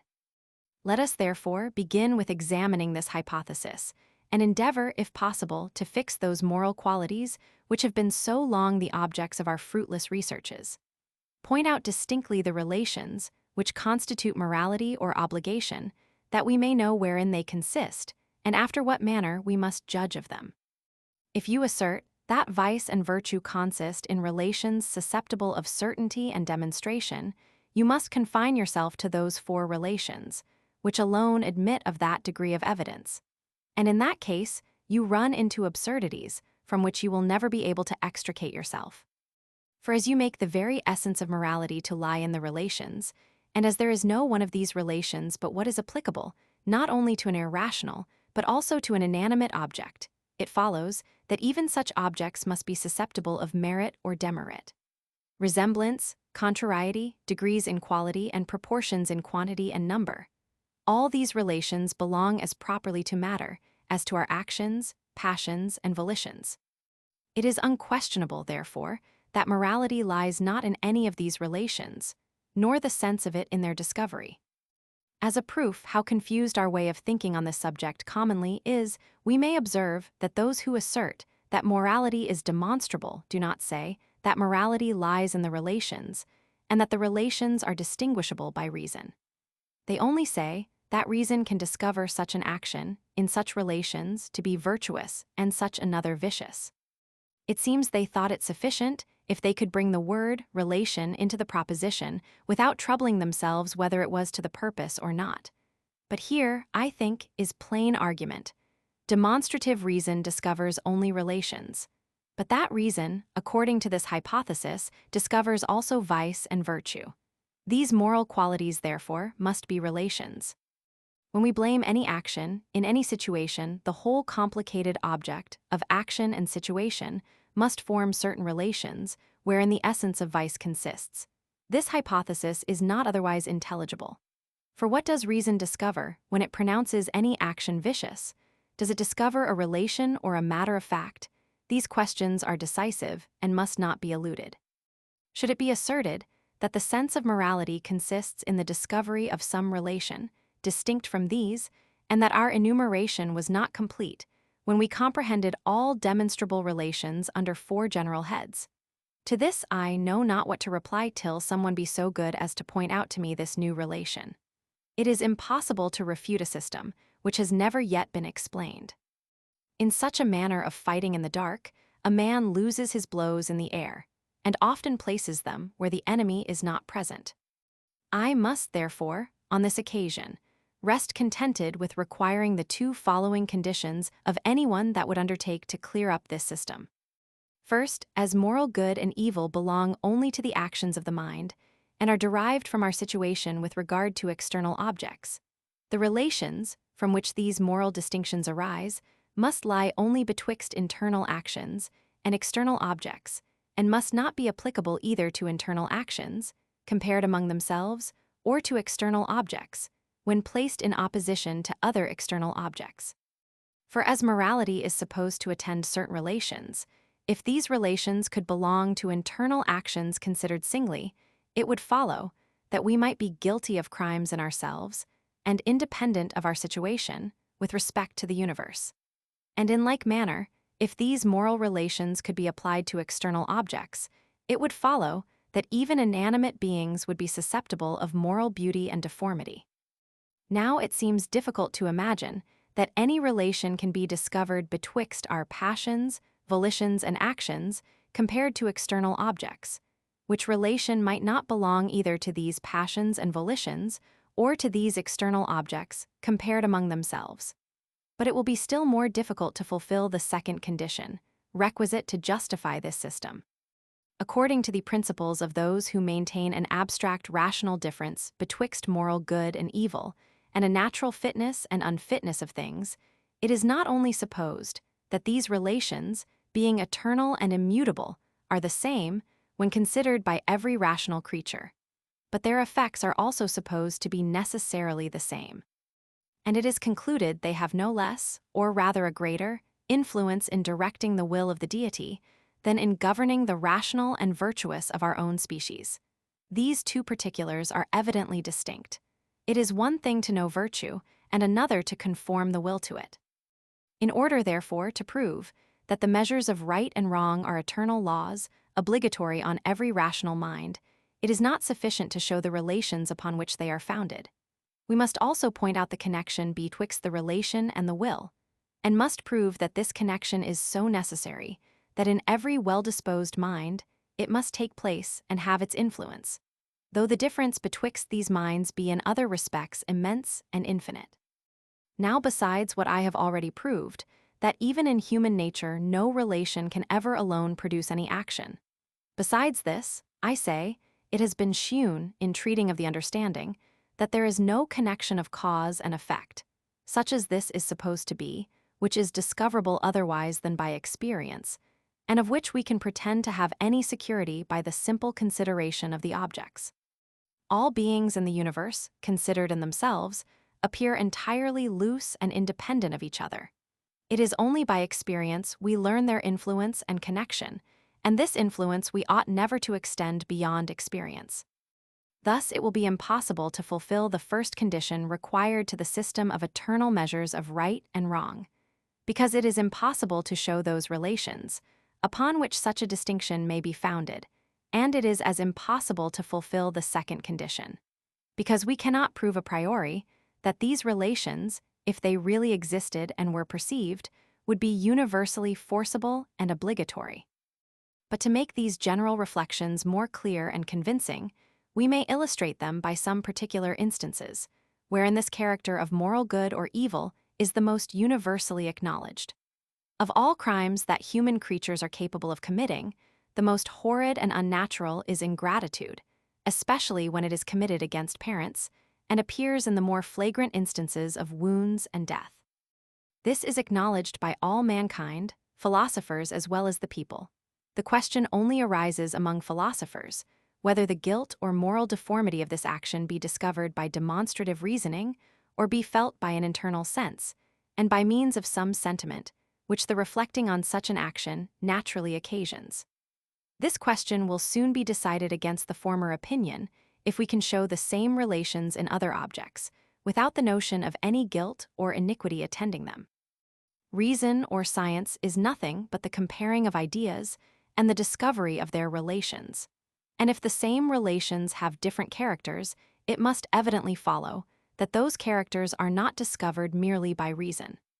To put the affair, therefore, to this trial, let us choose any inanimate object, such as an oak or elm, and let us suppose that by the dropping of its seed, it produces a sapling below it, which, springing up by degrees, at last overtops and destroys the parent tree.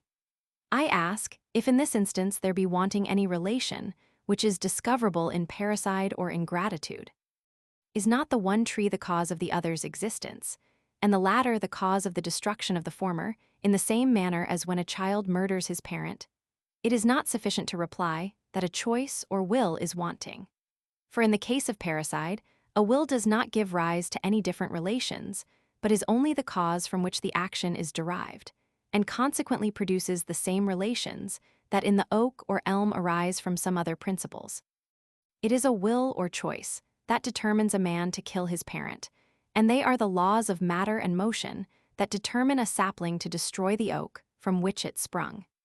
Here then the same relations have different causes, but still the relations are the same.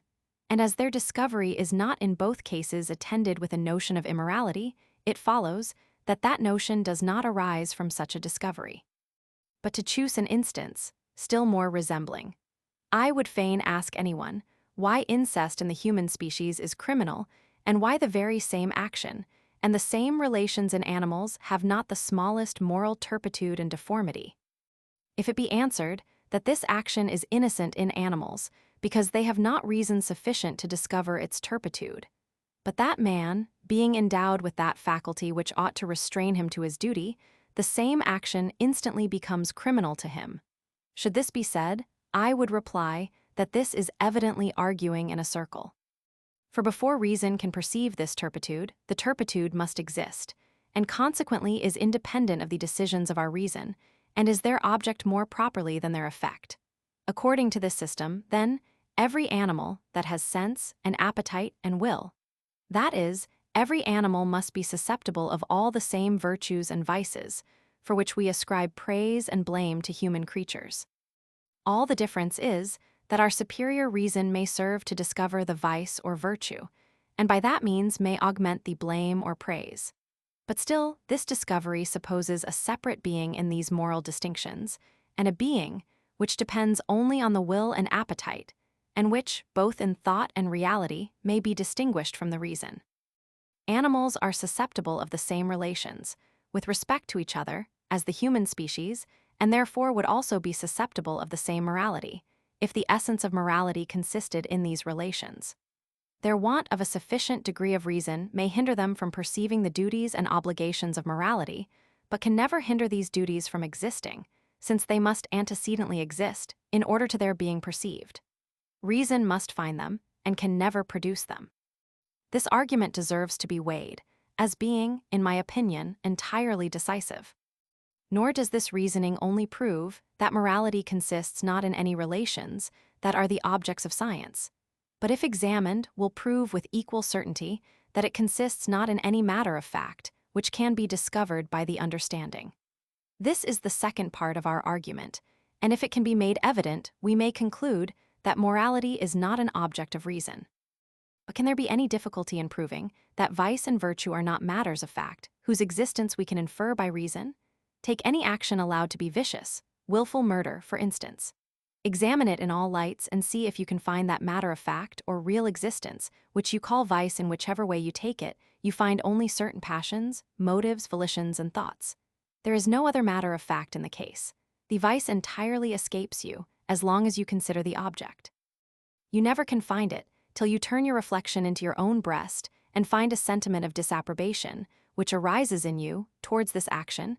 Here is a matter of fact, but it is the object of feeling, not of reason. It lies in yourself, not in the object. So that when you pronounce any action or character to be vicious, you mean nothing, but that from the constitution of your nature you have a feeling or sentiment of blame from the contemplation of it. Vice and virtue, therefore, may be compared to sounds, colors, heat, and cold, which according to modern philosophy are not qualities in objects, but perceptions in the mind. And this discovery in morals, like that other in physics, is to be regarded as a considerable advancement of the speculative sciences, though, like that too, it has little or no influence on practice. Nothing can be more real or concern us more than our own sentiments of pleasure and uneasiness, and if these be favorable to virtue and unfavorable to vice, no more can be requisite to the regulation of our conduct and behavior. I cannot forbear adding to these reasonings an observation, which may, perhaps, be found of some importance. In every system of morality, which I have hitherto met with, I have always remarked that the author proceeds for some time in the ordinary way of reasoning, and establishes the being of a God, or makes observations concerning human affairs, when of a sudden I am surprised to find that instead of the usual copulations of propositions, is and is not, I meet with no proposition that is not connected with an ought or an ought not. This change is imperceptible, but is, however, of the last consequence. For as this ought or ought not expresses some new relation or affirmation, it is necessary that it should be observed and explained, and at the same time that a reason should be given for what seems altogether inconceivable, how this new relation can be a deduction from others, which are entirely different from it. But as authors do not commonly use this precaution, I shall presume to recommend it to the readers, and am persuaded that this small attention would subvert all the vulgar systems of morality, and let us see that the distinction of vice and virtue is not founded merely on the relations of objects, nor is perceived by reason. Sect, Roman 2, moral distinctions derived from a moral sense. Thus the course of the argument leads us to conclude that since vice and virtue are not discoverable merely by reason, or the comparison of ideas, it must be by means of some impression or sentiment they occasion, that we are able to mark the difference betwixt them. Our decisions concerning moral rectitude and depravity are evidently perceptions, and as all perceptions are either impressions or ideas, the exclusion of the one is a convincing argument for the other. Morality, therefore, is more properly felt than judged of, though this feeling or sentiment is commonly so soft and gentle that we are apt to confound it with an idea, according to our common custom of taking all things for the same, which have any near resemblance to each other. The next question is, of what nature are these impressions, and after what manner do they operate upon us? Here we cannot remain long in suspense, but must pronounce the impression arising from virtue to be agreeable, and that proceeding from vice to be uneasy. Every moment's experience must convince us of this. There is no spectacle so fair and beautiful as a noble and generous action, nor any which gives us more abhorrence than one that is cruel and treacherous. No enjoyment equals the satisfaction we receive from the company of those we love and esteem, as the greatest of all punishments is to be obliged to pass our lives with those we hate or contemn. A very play or romance may afford us instances of this pleasure, which virtue conveys to us, and pain, which arises from vice. Now, since the distinguishing impressions, by which moral good or evil is known, are nothing but particular pains or pleasures, it follows that in all inquiries concerning these moral distinctions, it will be sufficient to show the principles, which make us feel a satisfaction or uneasiness from the survey of any character, in order to satisfy us why the character is laudable or blamable. An action, or sentiment, or character is virtuous or vicious. Why? Because its view causes a pleasure or uneasiness of a particular kind. In giving a reason, therefore, for the pleasure or uneasiness, we sufficiently explain the vice or virtue. To have the sense of virtue is nothing but to feel a satisfaction of a particular kind from the contemplation of a character. The very feeling constitutes our praise or admiration. We go no farther, nor do we inquire into the cause of the satisfaction. We do not infer a character to be virtuous because it pleases, but in feeling that it pleases after such a particular manner, we in effect feel that it is virtuous. The case is the same as in our judgments concerning all kinds of beauty and tastes and sensations. Our approbation is implied in the immediate pleasure they convey to us. I have objected to the system, which establishes eternal rational measures of right and wrong, that it is impossible to show, in the actions of reasonable creatures, any relations which are not found in external objects. And therefore, if morality always attended these relations, it were possible for inanimate matter to become virtuous or vicious. Now it may in like manner be objected to the present system, that if virtue and vice be determined by pleasure and pain, these qualities must in every case arise from the sensations, and consequently any object, whether animate or inanimate, rational or irrational, might become morally good or evil, provided it can excite a satisfaction or uneasiness. But though this objection seems to be the very same, it has by no means the same force, in the one case as in the other. For first, 'tis evident that under the term pleasure we comprehend sensations which are very different from each other, and which have only such a distant resemblance as is requisite to make them be expressed by the same abstract term. A good composition of music and a bottle of good wine equally produce pleasure, and what is more, their goodness is determined merely by the pleasure. But shall we say upon that account that the wine is harmonious or the music of a good flavor? In like manner an inanimate object, and the character or sentiments of any person may, both of them, give satisfaction. But as the satisfaction is different, this keeps our sentiments concerning them from being confounded, and makes us ascribe virtue to the one and not to the other. Nor is every sentiment of pleasure or pain, which arises from characters and actions, of that peculiar kind, which makes us praise or condemn. The good qualities of an enemy are hurtful to us, but may still command our esteem and respect. It is only when a character is considered in general, without reference to our particular interest, that it causes such a feeling or sentiment as denominates it morally good or evil. It is true, those sentiments, from interest and morals, are apt to be confounded and naturally run into one another. It seldom happens that we do not think an enemy vicious, and can distinguish betwixt his opposition to our interest and real villainy or baseness. But this hinders not, but that the sentiments are, in themselves, distinct, and a man of temper and judgment may preserve himself from these illusions. In like manner, though it is certain a musical voice is nothing but one that naturally gives a particular kind of pleasure, yet it is difficult for a man to be sensible that the voice of an enemy is agreeable or to allow it to be musical. But a person of a fine ear, who has the command of himself, can separate these feelings and give praise to what deserves it. Secondly, we may call to remembrance the preceding system of the passions, in order to remark a still more considerable difference among our pains and pleasures. Pride and humility, love and hatred are excited, when there is anything presented to us that both bears a relation to the object of the passion, and produces a separate sensation related to the sensation of the passion. Now virtue and vice are attended with these circumstances. They must necessarily be placed either in ourselves or others, and excite either pleasure or uneasiness, and therefore must give rise to one of these four passions, which clearly distinguishes them from the pleasure and pain arising from inanimate objects that often bear no relation to us. And this is, perhaps, the most considerable effect that virtue and vice have upon the human mind. It may now be asked in general, concerning this pain or pleasure that distinguishes moral good and evil, from what principles is it derived, and whence does it arise in the human mind?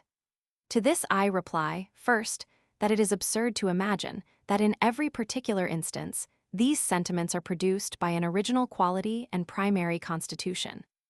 For as the number of our duties is, in a manner, infinite, it is impossible that our original instincts should extend to each of them. And from our very first infancy impress on the human mind all that multitude of precepts, which are contained in the completest system of ethics. Such a method of proceeding is not conformable to the usual maxims, by which nature is conducted, where a few principles produce all that variety we observe in the universe, and everything is carried on in the easiest and most simple manner. It is necessary, therefore, to abridge these primary impulses and find some more general principles upon which all our notions of morals are founded. But in the second place, should it be asked whether we ought to search for these principles in nature, or whether we must look for them in some other origin? I would reply that our answer to this question depends upon the definition of the word nature, than which there is none more ambiguous and equivocal.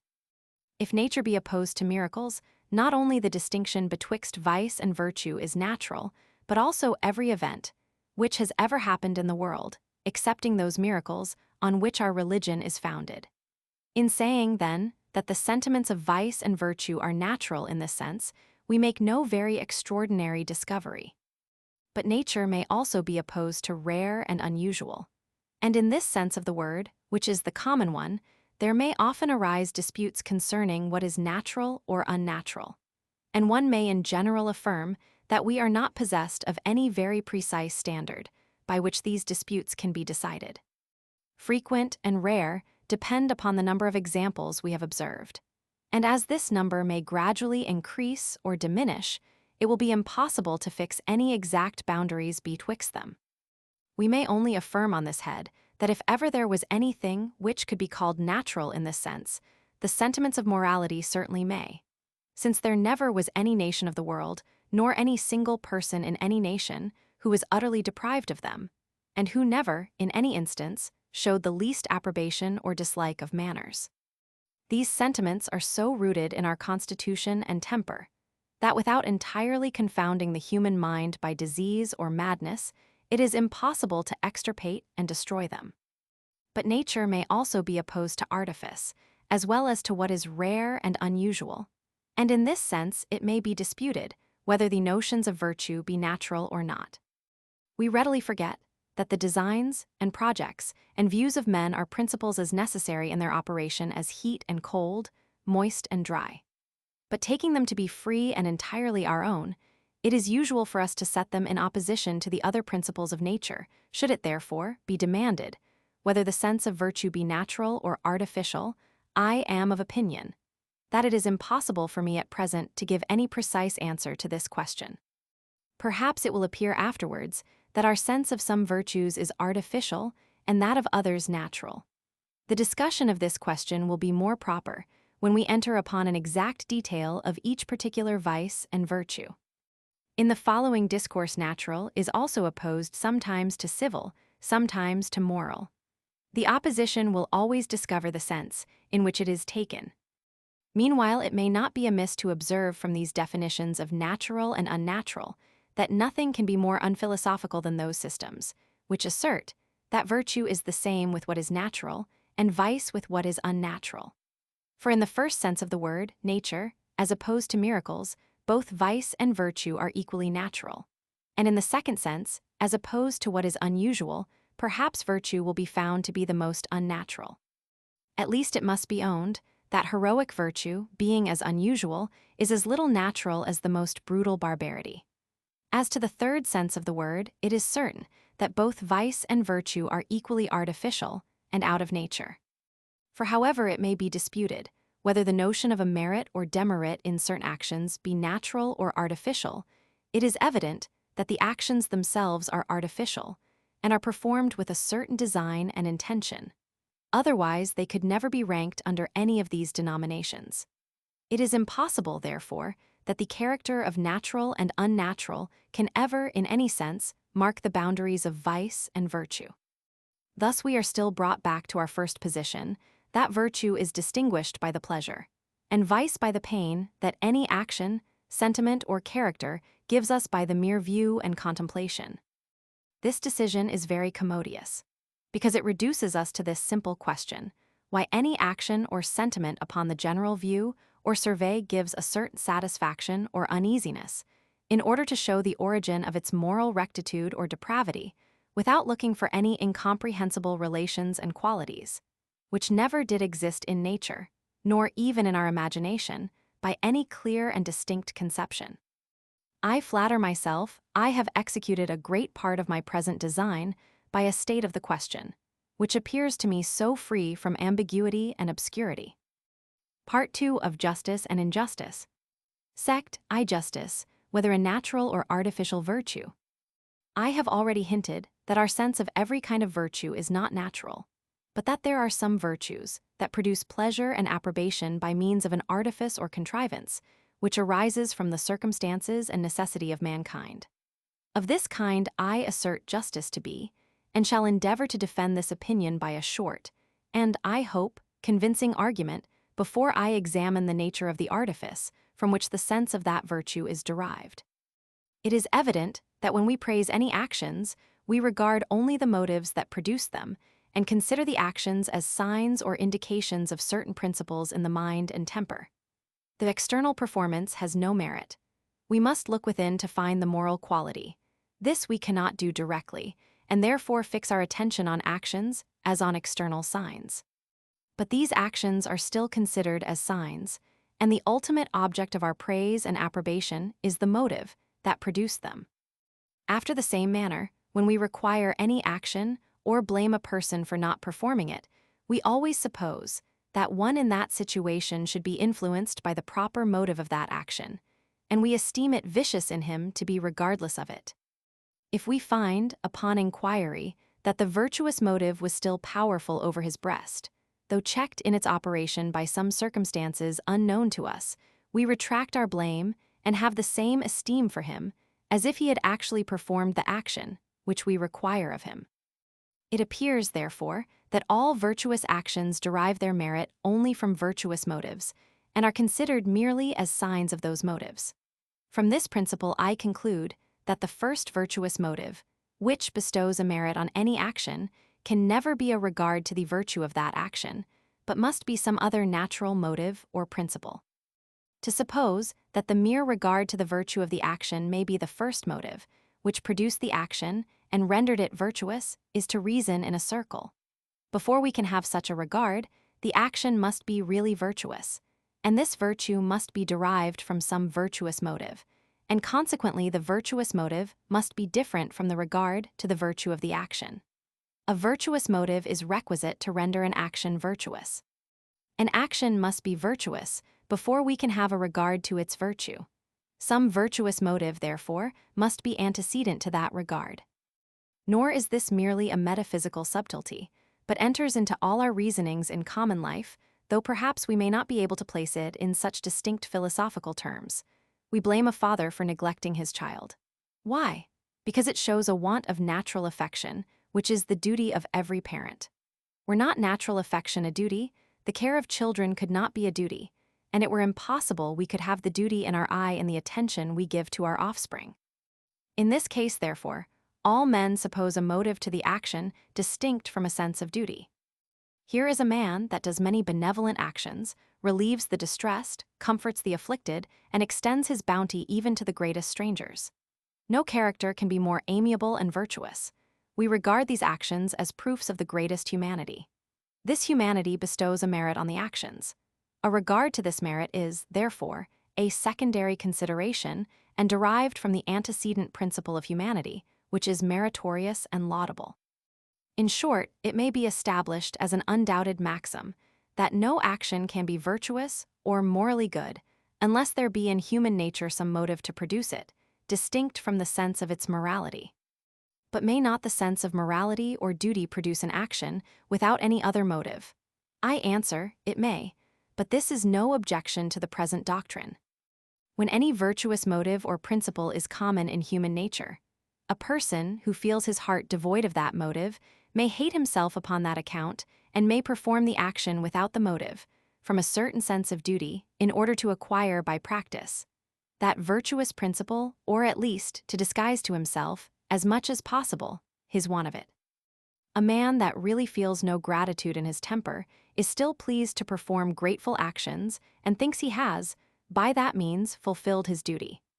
Actions are at first only considered as signs of motives, but it is usual in this case, as in all others, to fix our attention on the signs and neglect, in some measure, the thing signified. But though, on some occasions, a person may perform an action merely out of regard to its moral obligation, Yet still this supposes in human nature some distinct principles, which are capable of producing the action, and whose moral beauty renders the action meritorious. Now to apply all this to the present case. I suppose a person to have lent me a sum of money, on condition that it be restored in a few days, and also suppose that after the expiration of the term agreed on, he demands the sum. I ask, what reason or motive have I to restore the money?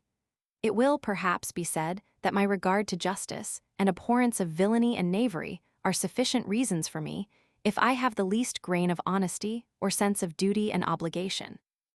And this answer, no doubt, is just and satisfactory to man in his civilized state, and when trained up according to a certain discipline and education. But in his rude and more natural condition, if you are pleased to call such a condition natural, this answer would be rejected as perfectly unintelligible and sophistical. For one in that situation would immediately ask you, wherein consists this honesty and justice, which you find in restoring a loan and abstaining from the property of others? It does not surely lie in the external action. It must therefore be placed in the motive from which the external action is derived. This motive can never be a regard to the honesty of the action, for it is a plain fallacy to say that a virtuous motive is requisite to render an action honest, and at the same time that a regard to the honesty is the motive of the action. We can never have a regard to the virtue of an action unless the action be antecedently virtuous. No action can be virtuous, but so far as it proceeds from a virtuous motive.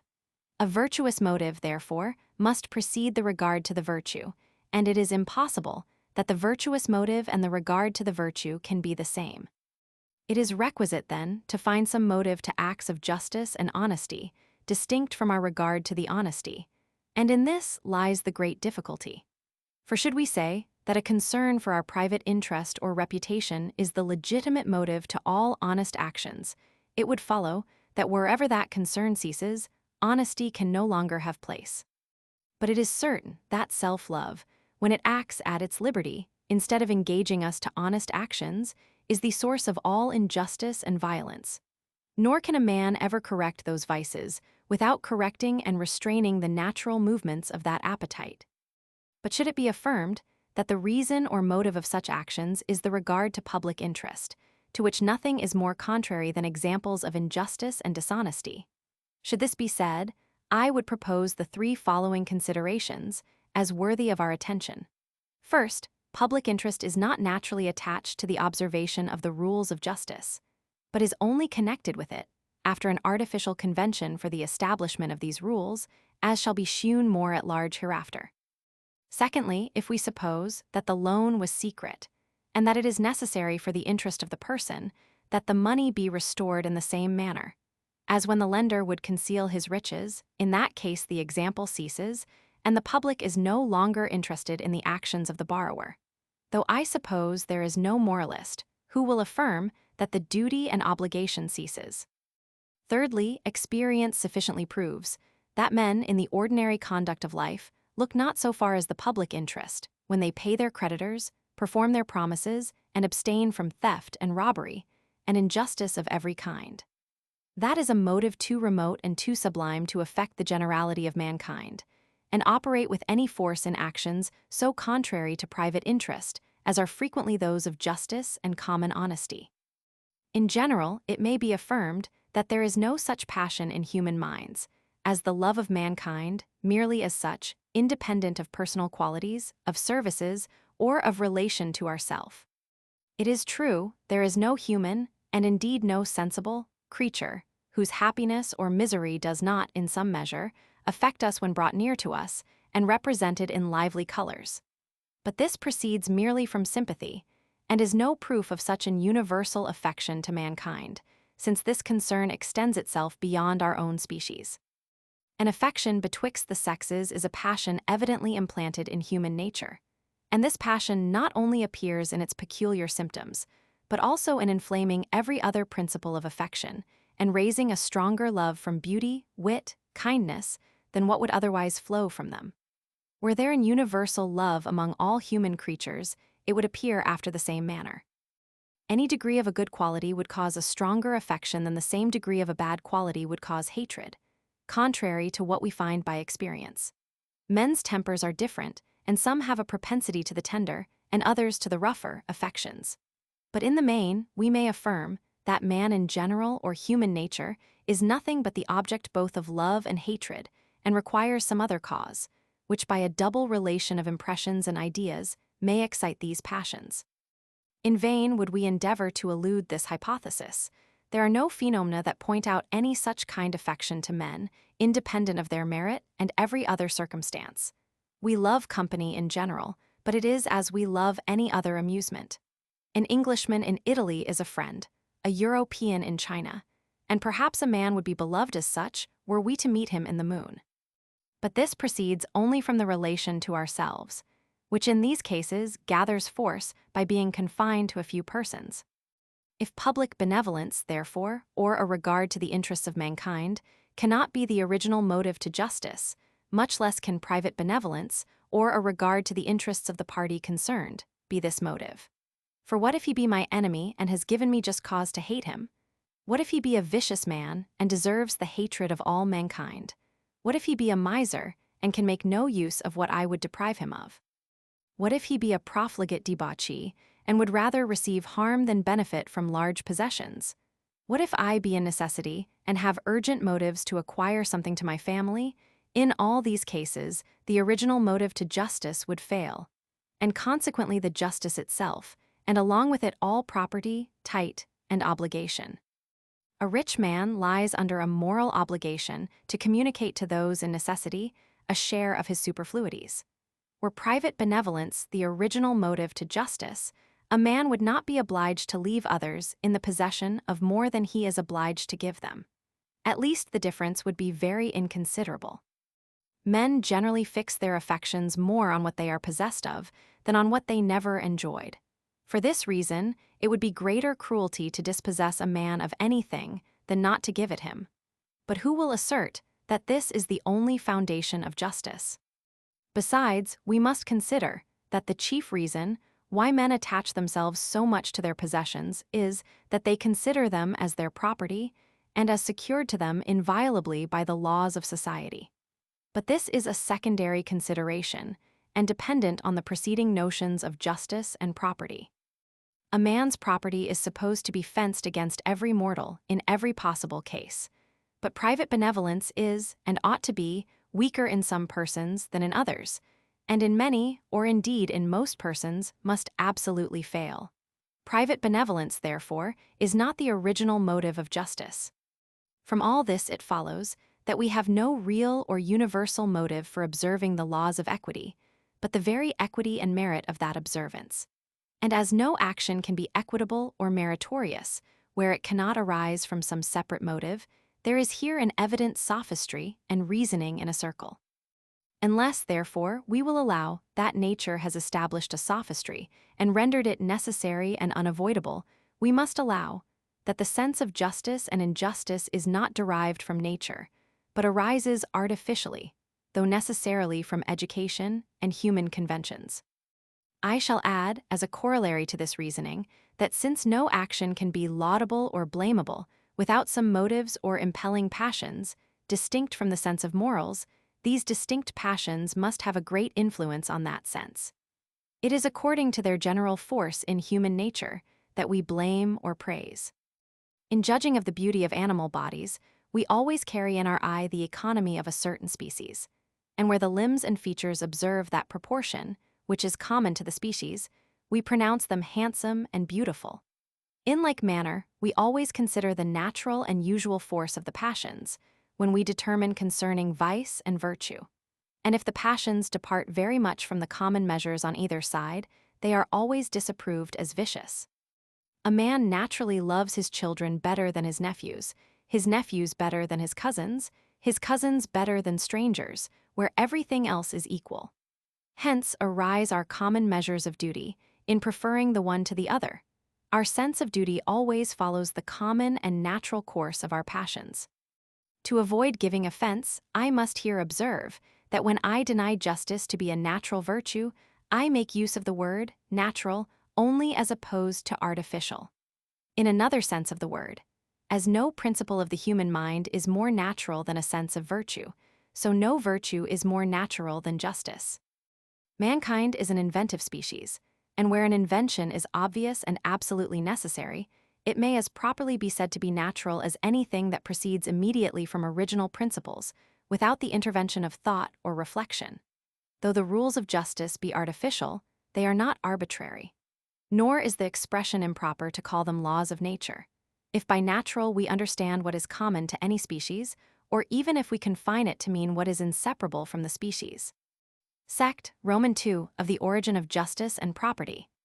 We now proceed to examine two questions, viz., concerning the manner in which the rules of justice are established by the artifice of men, and concerning the reasons which determine us to attribute to the observance or neglect of these rules a moral beauty and deformity.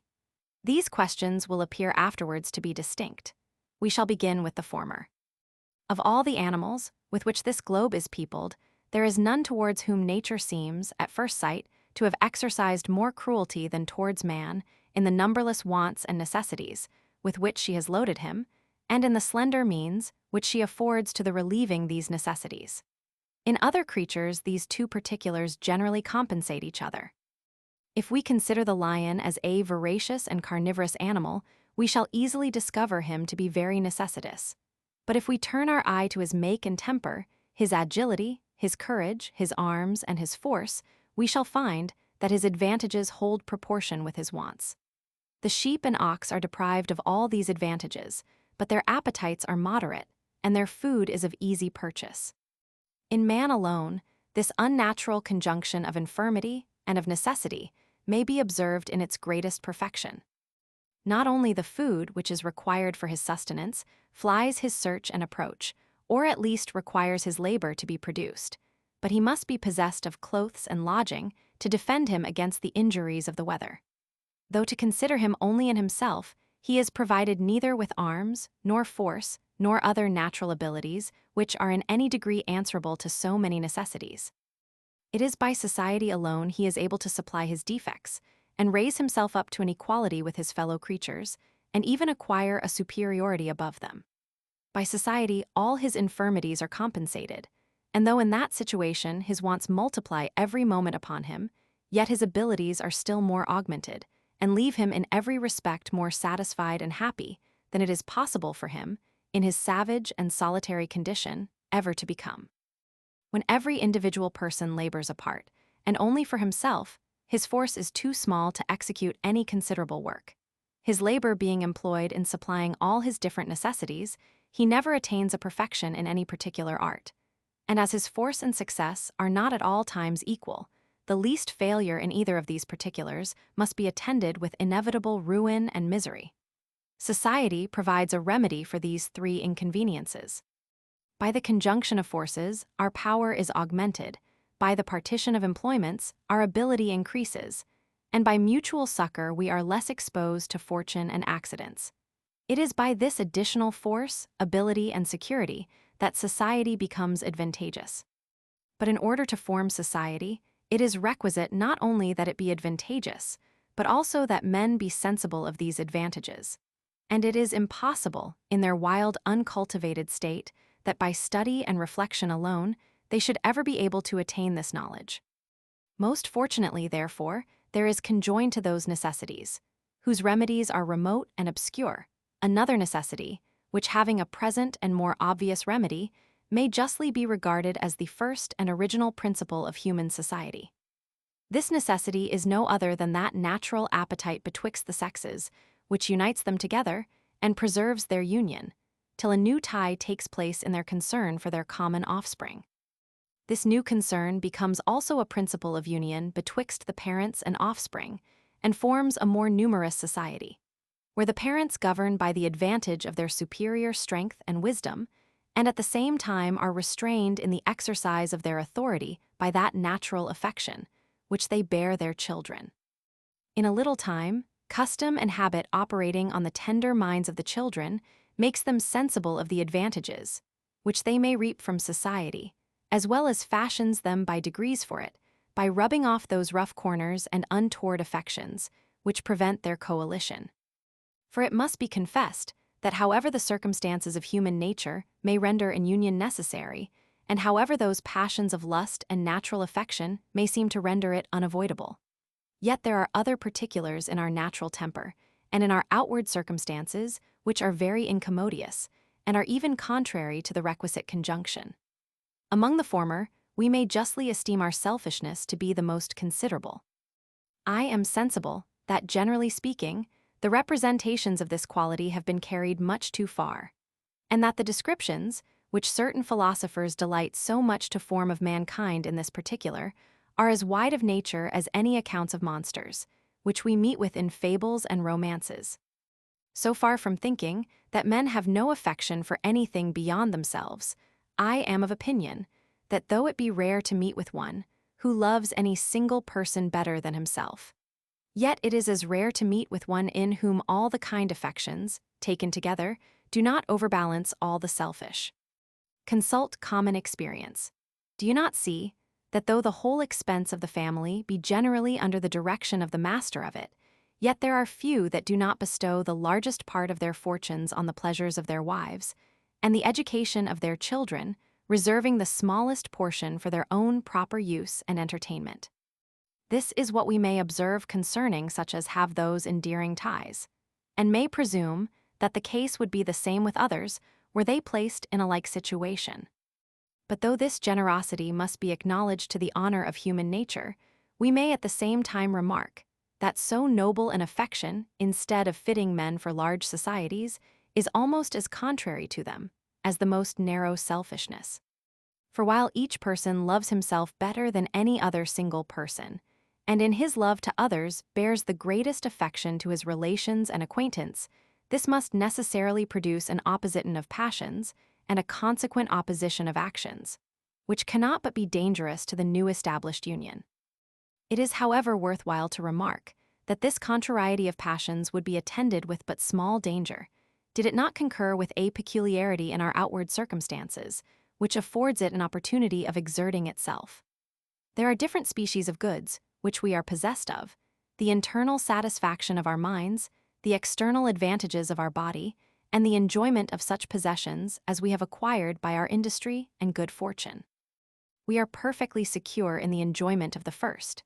The second may be ravished from us, but can be of no advantage to him who deprives us of them.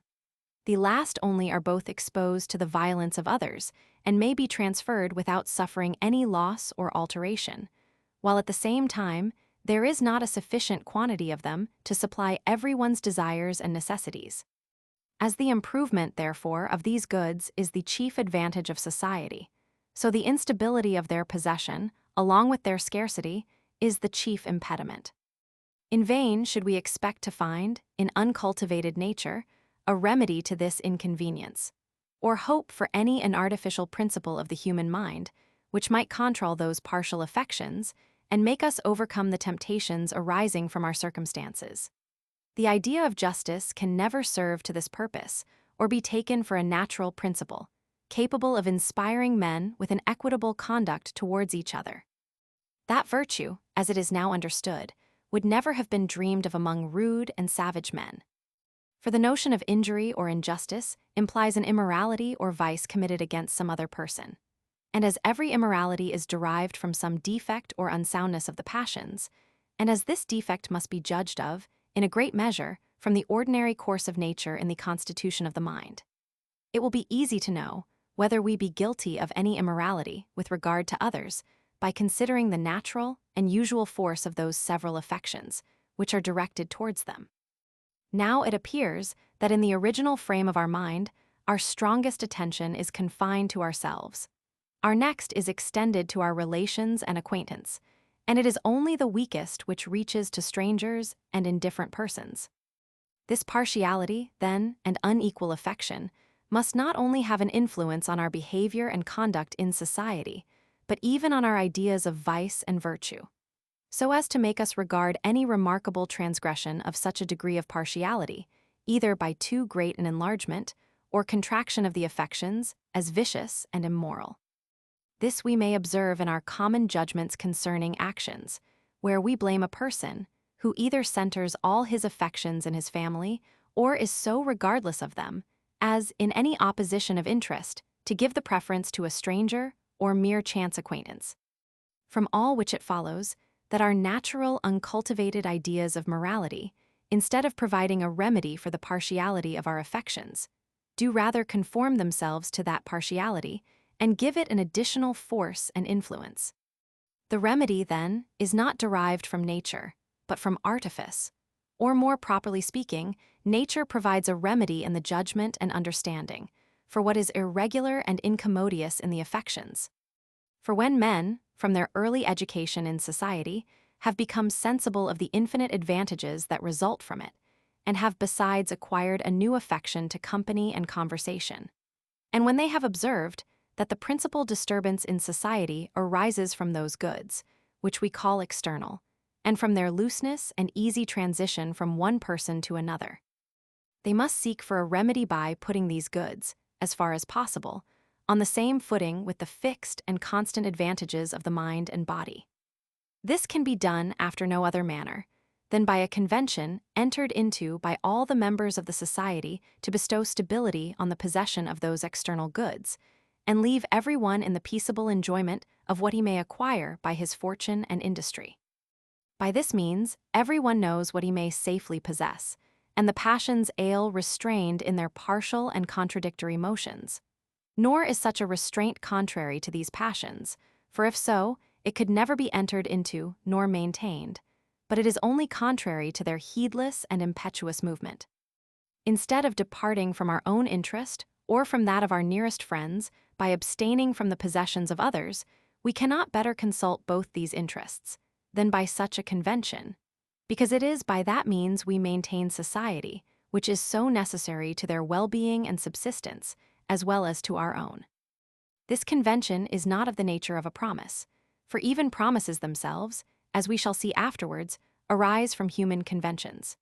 It is only a general sense of common interest, which sense all the members of the society express to one another, and which induces them to regulate their conduct by certain rules. I observe that it will be for my interest to leave another in the possession of his goods, provided he will act in the same manner with regard to me. He is sensible of a like interest in the regulation of his conduct. When this common sense of interest is mutually expressed, and is known to both, it produces a suitable resolution and behavior. And this may properly enough be called a convention or agreement betwixt us, though without the interposition of a promise, since the actions of each of us have a reference to those of the other, and are performed upon the supposition that something is to be performed on the other part. Two men who pull the oars of a boat do it by an agreement or convention, though they have never given promises to each other. Nor is the rule concerning the stability of possession the less derived from human conventions, that it arises gradually and acquires force by a slow progression, and by our repeated experience of the inconveniences of transgressing it. On the contrary, this experience assures us still more that the sense of interest has become common to all our fellows and gives us a confidence of the future regularity of their conduct. And it is only on the expectation of this that our moderation and abstinence are founded. In like manner are languages gradually established by human conventions without any promise. In like manner do gold and silver become the common measures of exchange, and are esteemed sufficient payment for what is of 100 times their value. After this convention, concerning abstinence from the possessions of others, is entered into, and everyone has acquired a stability in his possessions, there immediately arise the ideas of justice and injustice, as also those of property, right, and obligation. The latter are altogether unintelligible without first understanding the former. Our property is nothing but those goods, whose constant possession is established by the laws of society, that is, by the laws of justice. Those, therefore, who make use of the words property, or right, or obligation, before they have explained the origin of justice, or even make use of them in that explication, are guilty of a very gross fallacy, and can never reason upon any solid foundation. A man's property is some object related to him. This relation is not natural, but moral, and founded on justice. It is very preposterous, therefore, to imagine that we can have any idea of property without fully comprehending the nature of justice and showing its origin in the artifice and contrivance of man. The origin of justice explains that of property. the same artifice gives rise to both. As our first and most natural sentiment of morals is founded on the nature of our passions, and gives the preference to ourselves and friends above strangers, it is impossible there can be naturally any such thing as a fixed right or property, while the opposite passions of men impel them in contrary directions, and are not restrained by any convention or agreement. No one can doubt that the convention for the distinction of property, and for the stability of possession, is of all circumstances the most necessary to the establishment of human society, and that after the agreement for the fixing and observing of this rule, there remains little or nothing to be done towards settling a perfect harmony and concord. All the other passions, besides this of interest, are either easily restrained, or are not of such pernicious consequence when indulged. Vanity is rather to be esteemed a social passion, and a bond of union among men. Pity and love are to be considered in the same light, and as to envy and revenge, though pernicious, they operate only by intervals and are directed against particular persons, whom we consider as our superiors or enemies. This avidity alone, of acquiring goods and possessions for ourselves and our nearest friends, is insatiable, perpetual, universal, and directly destructive of society. There scarce is anyone who is not actuated by it, and there is no one who has not reason to fear from it when it acts without any restraint, and gives way to its first and most natural movements. So that upon the whole, we are to esteem the difficulties in the establishment of society to be greater or less, according to those we encounter in regulating and restraining this passion. It is certain that no affection of the human mind has both a sufficient force and a proper direction to counterbalance the love of gain and render men fit members of society by making them abstain from the possessions of others.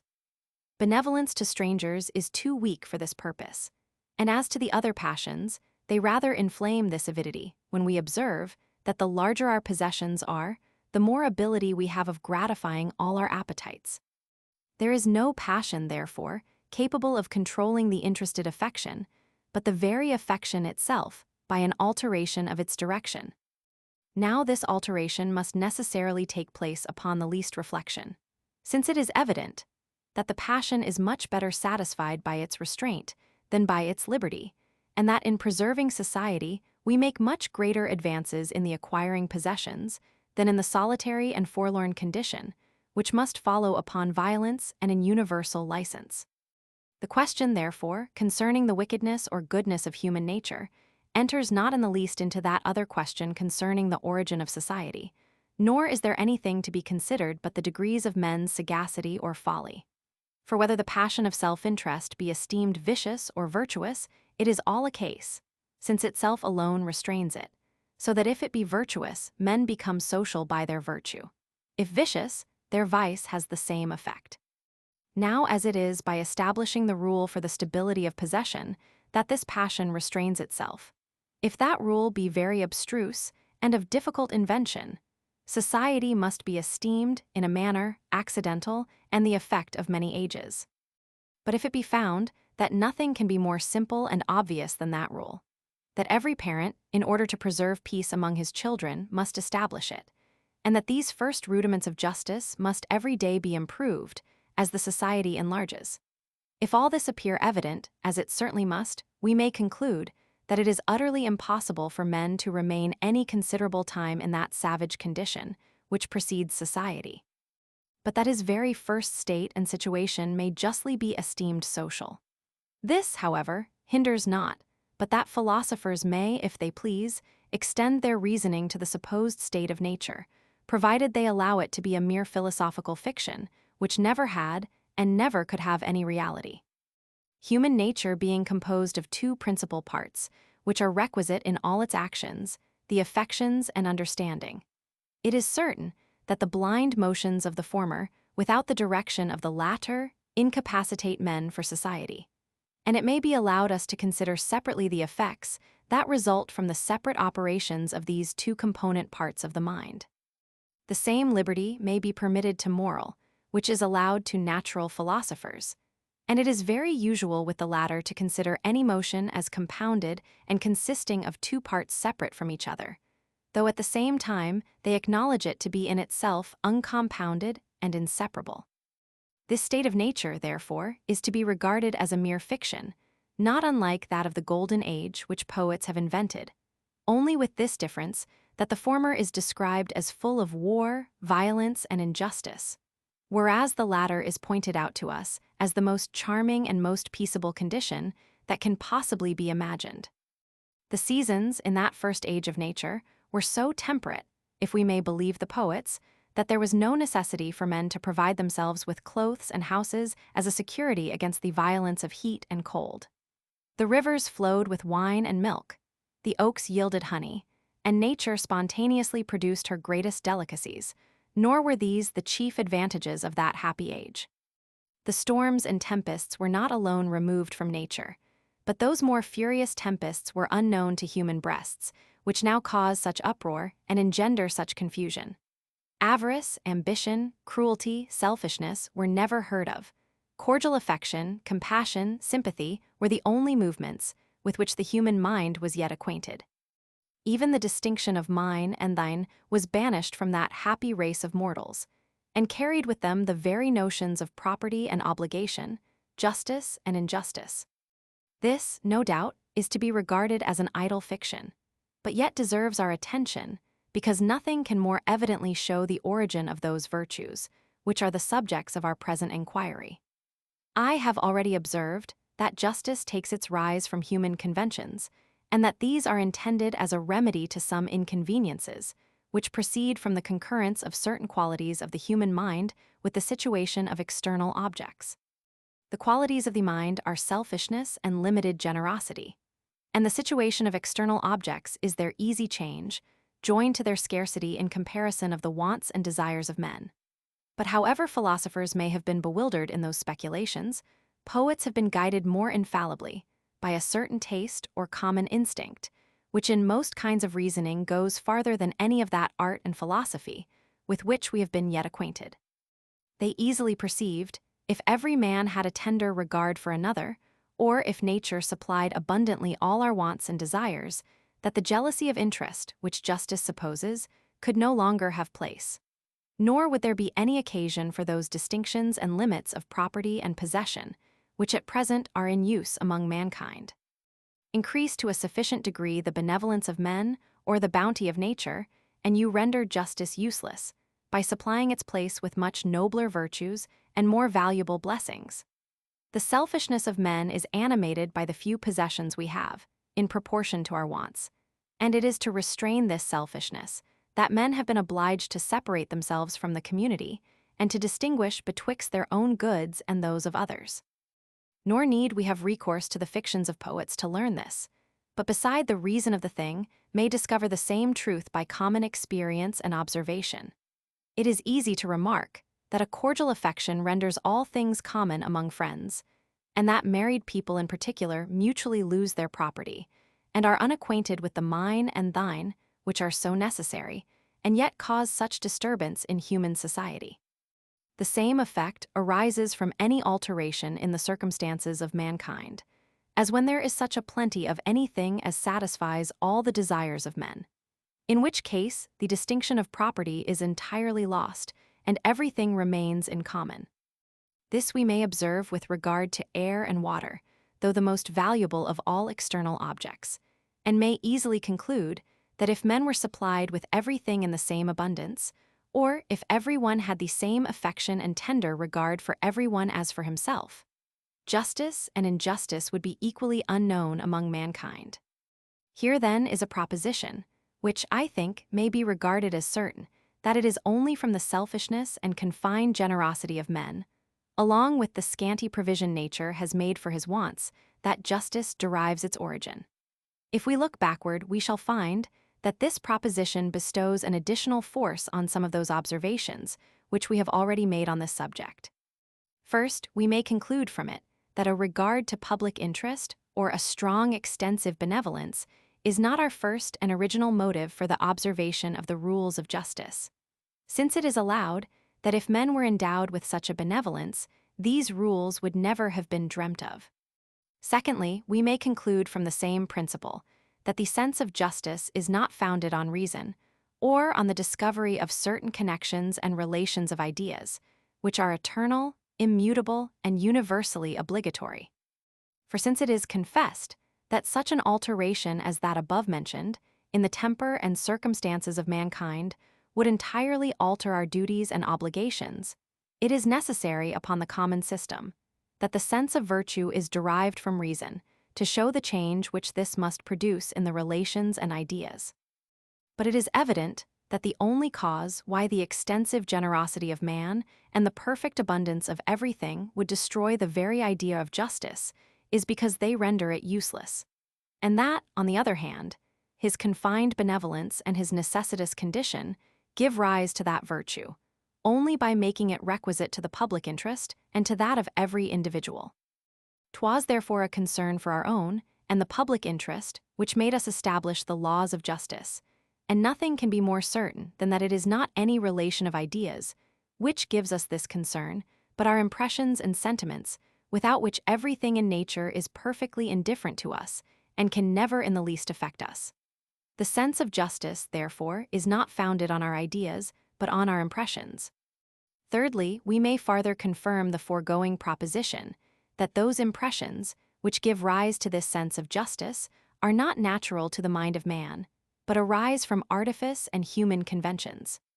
For since any considerable alteration of temper and circumstances destroys equally justice and injustice, and since such an alteration has an effect only by changing our own and the public interest, it follows that the first establishment of the rules of justice depends on these different interests.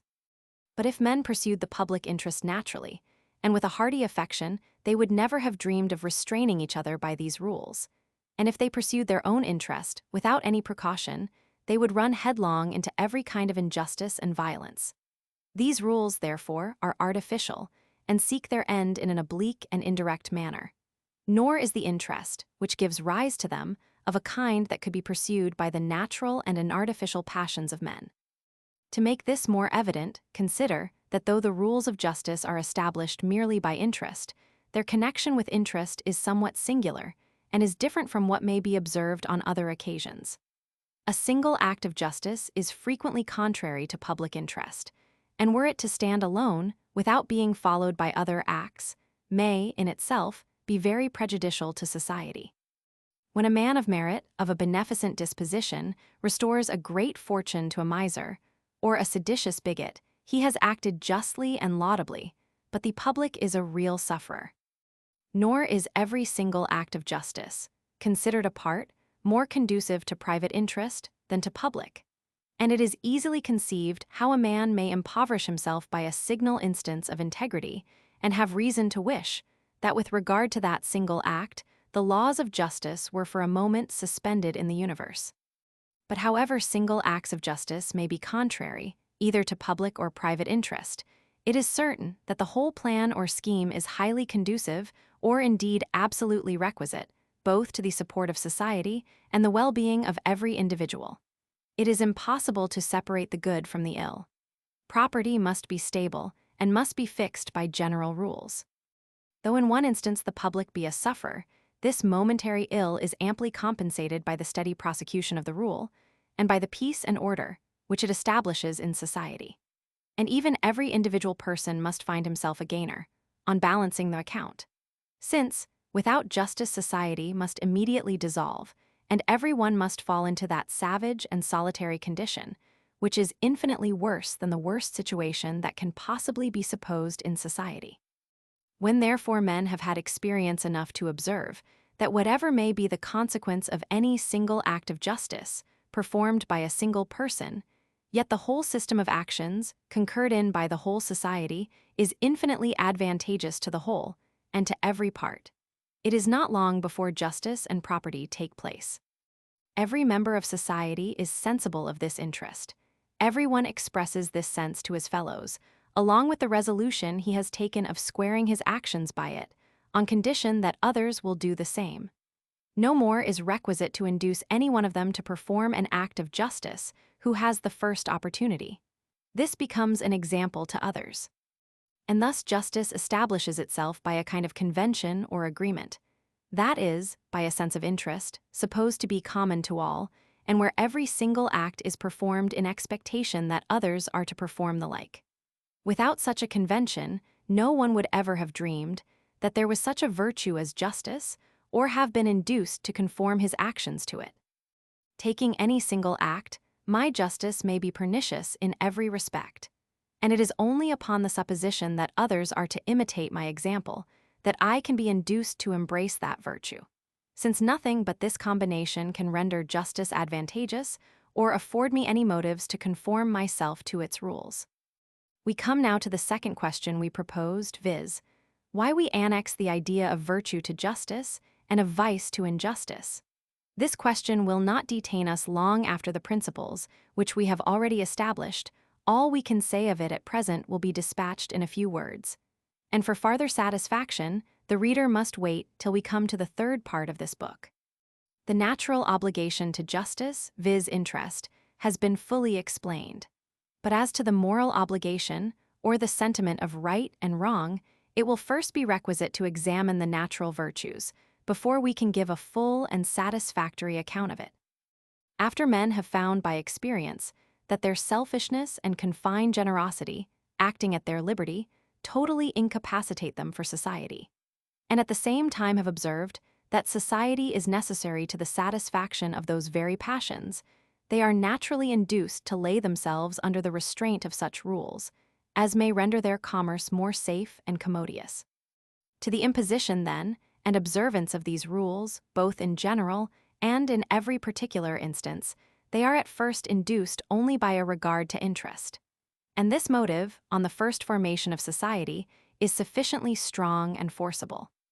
But when society has become numerous, and has increased to a tribe or nation, this interest is more remote. Nor do men so readily perceive that disorder and confusion follow upon every breach of these rules, as in a more narrow and contracted society. But though in our own actions we may frequently lose sight of that interest, which we have in maintaining order, and may follow a lesser and more present interest, we never fail to observe the prejudice we receive, either mediately or immediately, from the injustice of others, as not being in that case either blinded by passion or biased by any contrary temptation. Nay, when the injustice is so distant from us as no way to affect our interest, it still displeases us, because we consider it as prejudicial to human society and pernicious to every one that approaches the person guilty of it. We partake of their uneasiness by sympathy, and as everything which gives uneasiness in human actions, upon the general survey is called vice, and whatever produces satisfaction, in the same manner, is denominated virtue. This is the reason why the sense of moral good and evil follows upon justice and injustice. And though this sense, in the present case, be derived only from contemplating the actions of others, yet we fail not to extend it even to our own actions. The general rule reaches beyond those instances from which it arose, while at the same time we naturally sympathize with others in the sentiments they entertain of us. Thus, self-interest is the original motive to the establishment of justice, but a sympathy with public interest is the source of the moral approbation, which attends that virtue. Though this progress of the sentiments be natural and even necessary, it is certain that it is here forwarded by the artifice of politicians, who, in order to govern men more easily and preserve peace in human society, have endeavored to produce an esteem for justice and an abhorrence of injustice. This, no doubt, must have its effect, but nothing can be more evident than that the matter has been carried too far by certain writers on morals, who seem to have employed their utmost efforts to extirpate all sense of virtue from among mankind. Any artifice of politicians may assist nature in the producing of those sentiments, which she suggests to us, and may even on some occasions produce alone an approbation or esteem for any particular action. But it is impossible it should be the sole cause of the distinction we make betwixt vice and virtue. For if nature did not aid us in this particular, it would be in vain for politicians to talk of honorable or dishonorable, praiseworthy or blamable. These words would be perfectly unintelligible, and would no more have any idea annexed to them than if they were of a tongue perfectly unknown to us. The utmost politicians can perform is to extend the natural sentiments beyond their original bounds, but still nature must furnish the materials, and give us some notion of moral distinctions. As public praise and blame increase our esteem for justice, so private education and instruction contribute to the same effect. For as parents easily observe that a man is the more useful, both to himself and others, the greater degree of probity and honor he is endowed with, and that those principles have greater force when custom and education assist interest and reflection. For these reasons, they are induced to inculcate on their children, from their earliest infancy, the principles of probity, and teach them to regard the observance of those rules, by which society is maintained, as worthy and honorable, and their violation as base and infamous. By this means, the sentiments of honor may take root in their tender minds, and acquire such firmness and solidity, that they may fall little short of those principles, which are the most essential to our natures, and the most deeply radicated in our internal constitution. What farther contributes to increase their solidity is the interest of our reputation after the opinion that a merit or demerit attends justice or injustice is once firmly established among mankind. There is nothing which touches us more nearly than our reputation, and nothing on which our reputation more depends than our conduct, with relation to the property of others. For this reason, everyone who has any regard to his character, or who intends to live on good terms with mankind, must fix an inviolable law to himself, never, by any temptation, to be induced to violate those principles, which are essential to a man of probity and honor. I shall make only one observation before I leave this subject, viz., that though I assert that in the state of nature, or that imaginary state, which preceded society, there be neither justice nor injustice, yet I assert not that it was allowable in such a state to violate the property of others. I only maintain that there was no such thing as property, and consequently could be no such thing as justice or injustice. I shall have occasion to make a similar reflection with regard to promises when I come to treat of them, and I hope this reflection, when duly weighed, will suffice to remove all odium from the foregoing opinions with regard to justice and injustice. Sect, Roman 3 of the rules which determine property. Though the establishment of the rule concerning the stability of possession be not only useful, but even absolutely necessary to human society, it can never serve to any purpose while it remains in such general terms. Some method must be shewn by which we may distinguish what particular goods are to be assigned to each particular person, while the rest of mankind are excluded from their possession and enjoyment. Our next business, then, must be to discover the reasons which modify this general rule, and fit it to the common use and practice of the world. It is obvious that those reasons are not derived from any utility or advantage, which either the particular person or the public may reap from his enjoyment of any particular goods, beyond what would result from the possession of them by any other person. 'Twere better, no doubt, that everyone were possessed of what is most suitable to him and proper for his use. But besides, that this relation of fitness may be common to several at once, it is liable to so many controversies, and men are so partial and passionate in judging of these controversies, that such a loose and uncertain rule would be absolutely incompatible with the peace of human society. The convention concerning the stability of possession is entered into, in order to cut off all occasions of discord and contention, and this end would never be attained were we allowed to apply this rule differently in every particular case, according to every particular utility, which might be discovered in such an application. Justice, in her decisions, never regards the fitness or unfitness of objects to particular persons, but conducts herself by more extensive views. Whether a man be generous or a miser, he is equally well received by her, and obtains with the same facility a decision in his favors, even for what is entirely useless to him. It follows, therefore, that the general rule that possession must be stable is not applied by particular judgments, but by other general rules, which must extend to the whole society and be inflexible either by spite or favor. To illustrate this, I propose the following instance. I first consider men in their savage and solitary condition, and suppose that being sensible of the misery of that state, and foreseeing the advantages that would result from society, they seek each other's company and make an offer of mutual protection and assistance. I also suppose that they are endowed with such sagacity as immediately to perceive that the chief impediment to this project of society and partnership lies in the avidity and selfishness of their natural temper, to remedy which they enter into a convention for the stability of possession and for mutual restraint and forbearance. I am sensible that this method of proceeding is not altogether natural, but besides that I here only suppose those reflections to be formed at once, which in fact arise insensibly and by degrees. Besides this, I say it is very possible that several persons, being by different accidents separated from the societies to which they formerly belonged, may be obliged to form a new society among themselves, in which case they are entirely in the situation above mentioned. It is evident, then, that their first difficulty, in this situation after the general convention for the establishment of society, and for the constancy of possession, is how to separate their possessions, and assign to each his particular portion, which he must for the future inalterably enjoy. This difficulty will not detain them long, but it must immediately occur to them as the most natural expedient that every one continue to enjoy what he is at present master of, and that property or constant possession be conjoined to the immediate possession. Such is the effect of custom, that it not only reconciles us to anything we have long enjoyed, but even gives us an affection for it, and makes us prefer it to other objects, which may be more valuable, but are less known to us.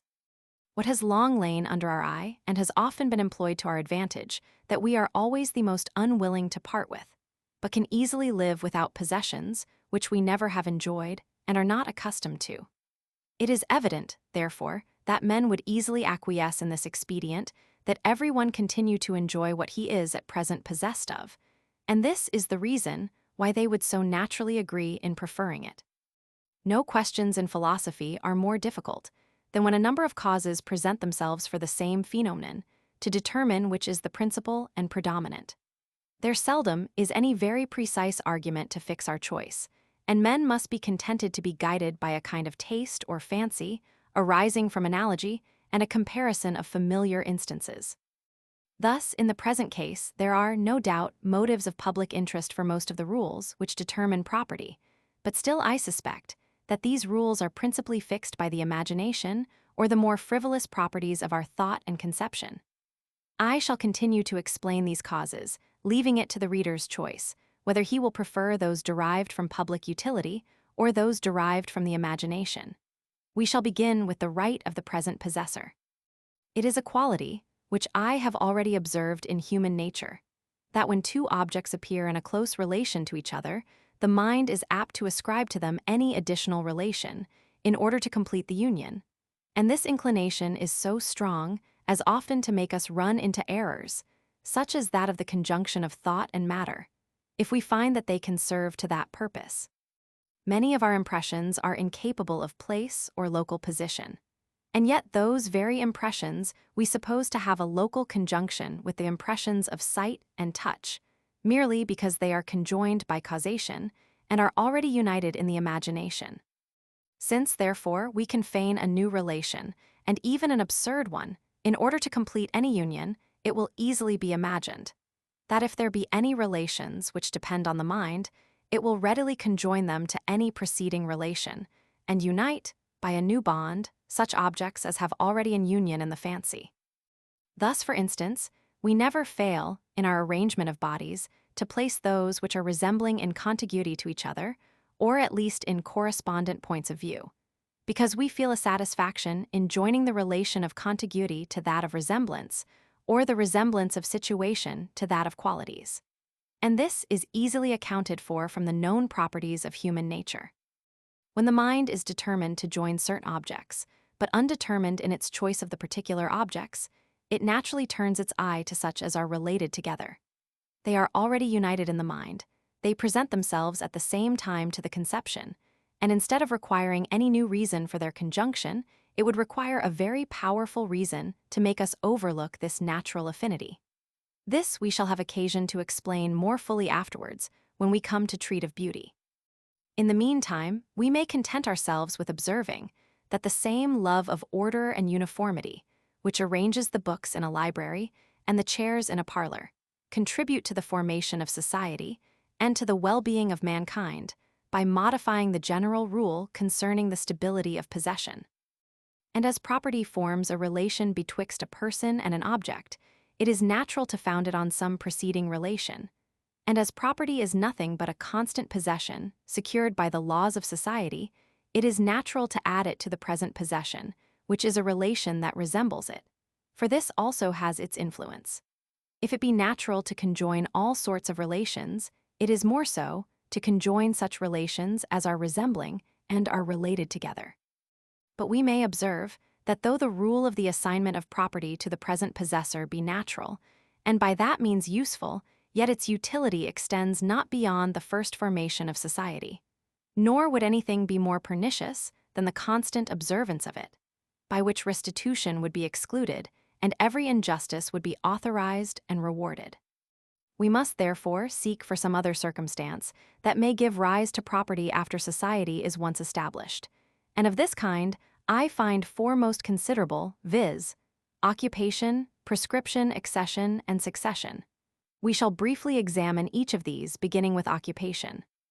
The possession of all external goods is changeable and uncertain, which is one of the most considerable impediments to the establishment of society, and is the reason why, by universal agreement, express or tacit, men restrain themselves by what we now call the rules of justice and equity.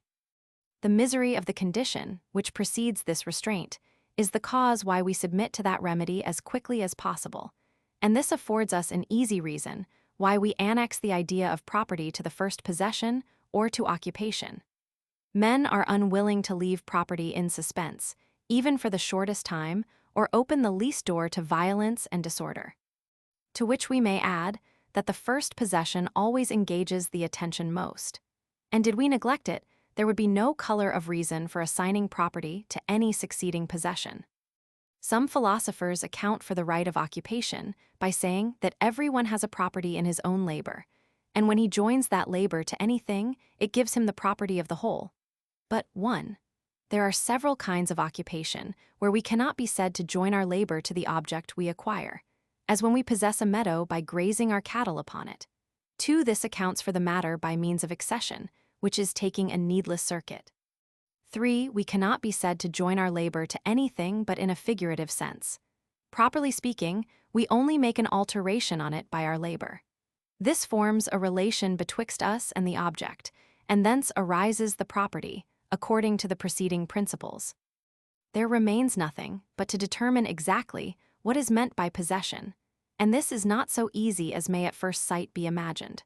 We are said to be in possession of anything, not only when we immediately touch it, but also when we are so situated with respect to it as to have it in our power to use it, and may move, alter, or destroy it according to our present pleasure or advantage. This relation, then, is a species of cause and effect, and as property is nothing but a stable possession derived from the rules of justice or the conventions of men, it is to be considered as the same species of relation. But here we may observe that as the power of using any object becomes more or less certain, according as the interruptions we may meet with are more or less probable, and as this probability may increase by insensible degrees, it is in many cases impossible to determine when possession begins or ends, nor is there any certain standard by which we can decide such controversies.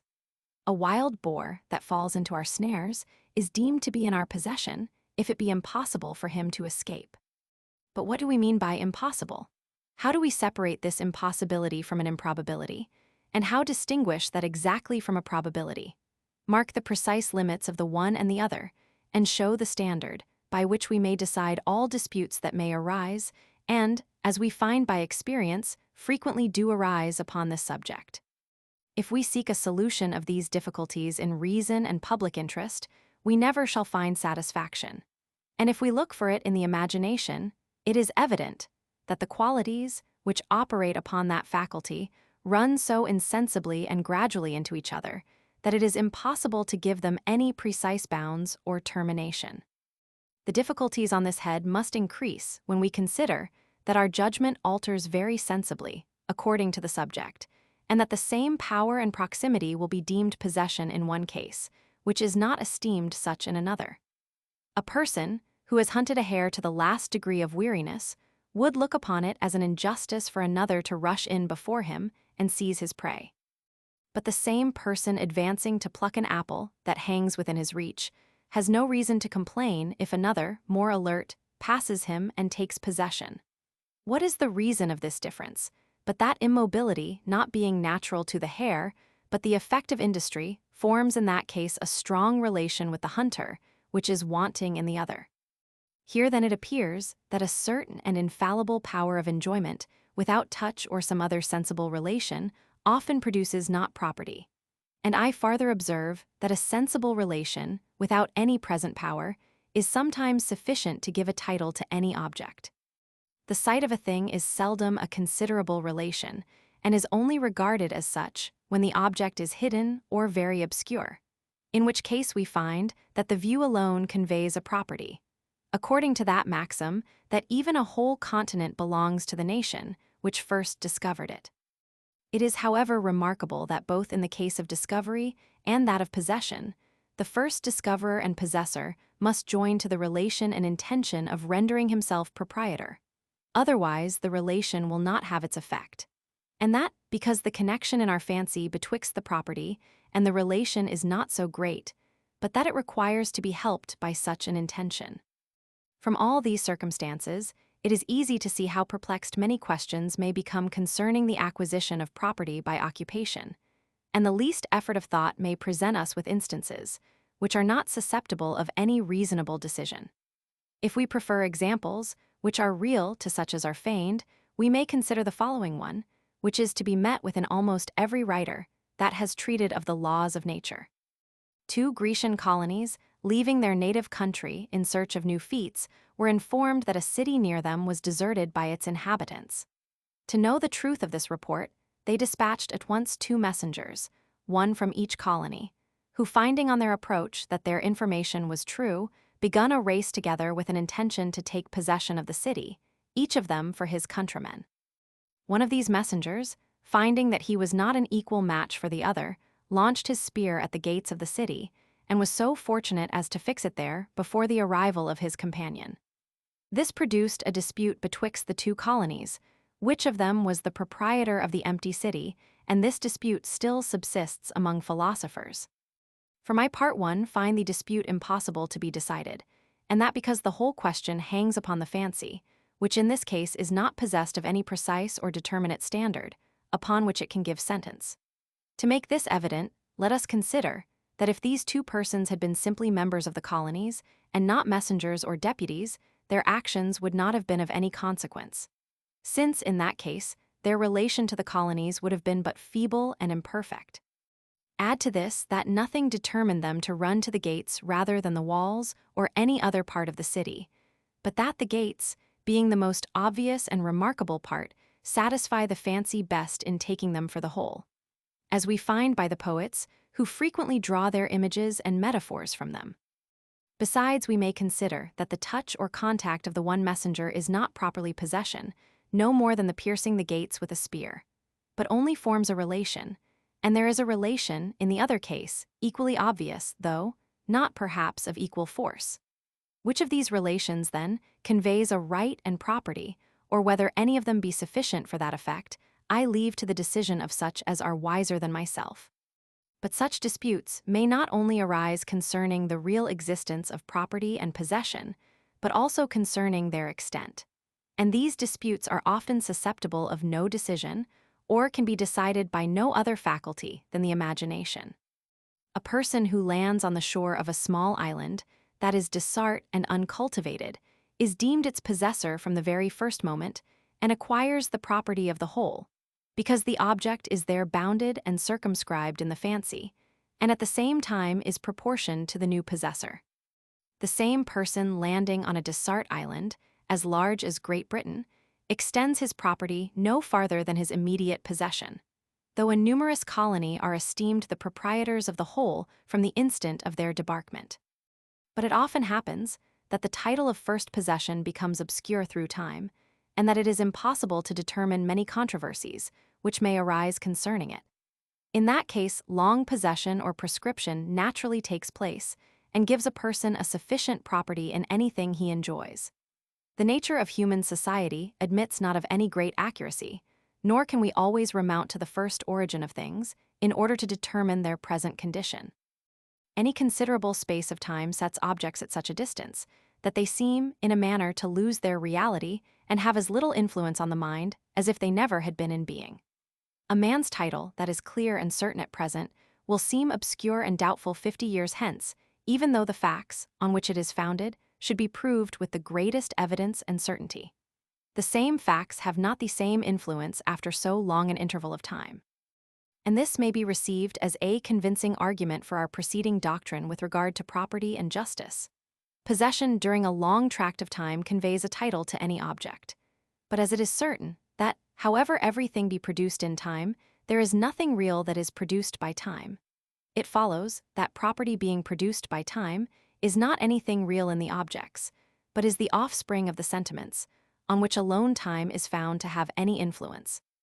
Present possession is plainly a relation betwixt a person and an object, but is not sufficient to counterbalance the relation of first possession, unless the former be long and uninterrupted, in which case the relation is increased on the side of the present possession by the extent of time, and diminished on that of first possession by the distance.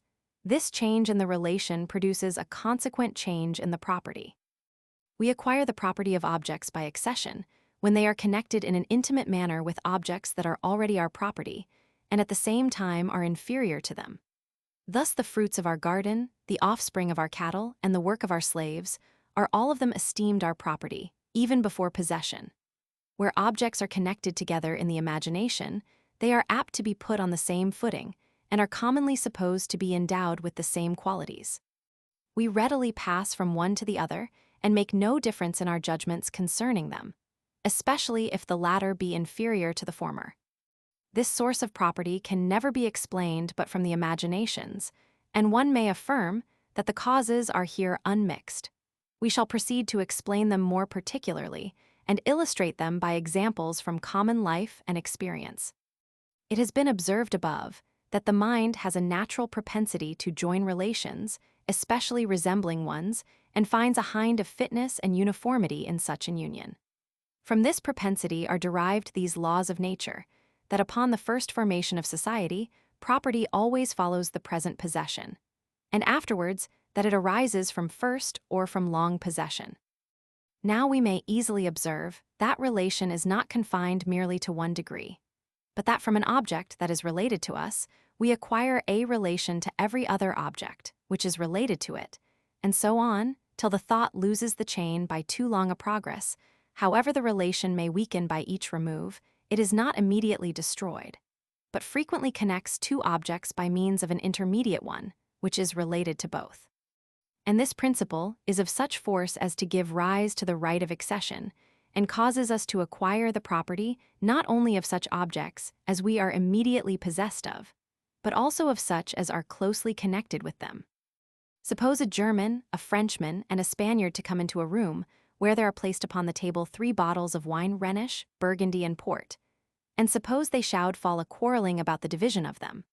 A person who is chosen for umpire would naturally, to show his impartiality, give everyone the product of his own country, and this from a principle which, in some measure, is the source of those laws of nature that ascribe property to occupation, prescription, and accession. In all these cases, and particularly that of accession, there is first a natural union betwixt the idea of the person and that of the object, and afterwards a new and moral union produced by that right or property which we ascribe to the person. But here there occurs a difficulty, which merits our attention, and may afford us an opportunity of putting to trial that singular method of reasoning which has been employed on the present subject. I have already observed that the imagination passes with greater facility from little to great than from great to little, and that the transition of ideas is always easier and smoother in the former case than in the latter. Now, as the right of accession arises from the easy transition of ideas, by which related objects are connected together, it shall naturally be imagined that the right of accession must increase in strength, in proportion as the transition of ideas is performed with greater facility. It may therefore be thought that when we have acquired the property of any small object, we shall readily consider any great object related to it as an accession, and as belonging to the proprietor of the small one, since the transition is in that case very easy from the small object to the great one, and shall connect them together in the closest manner. But in fact the case is always found to be otherwise. The Empire of Great Britain seems to draw along with it the dominion of the Orkneys, the Hebrides, the Isle of Man, and the Isle of Wight. But the authority over those lesser islands does not naturally imply any title to Great Britain. In short, a small object naturally follows a great one as its accession, but a great one is never supposed to belong to the proprietor of a small one related to it, merely on account of that property and relation. Yet in this latter case, the transition of ideas is smoother from the proprietor to the small object, which is his property, and from the small object to the great one, than in the former case from the proprietor to the great object, and from the great one to the small.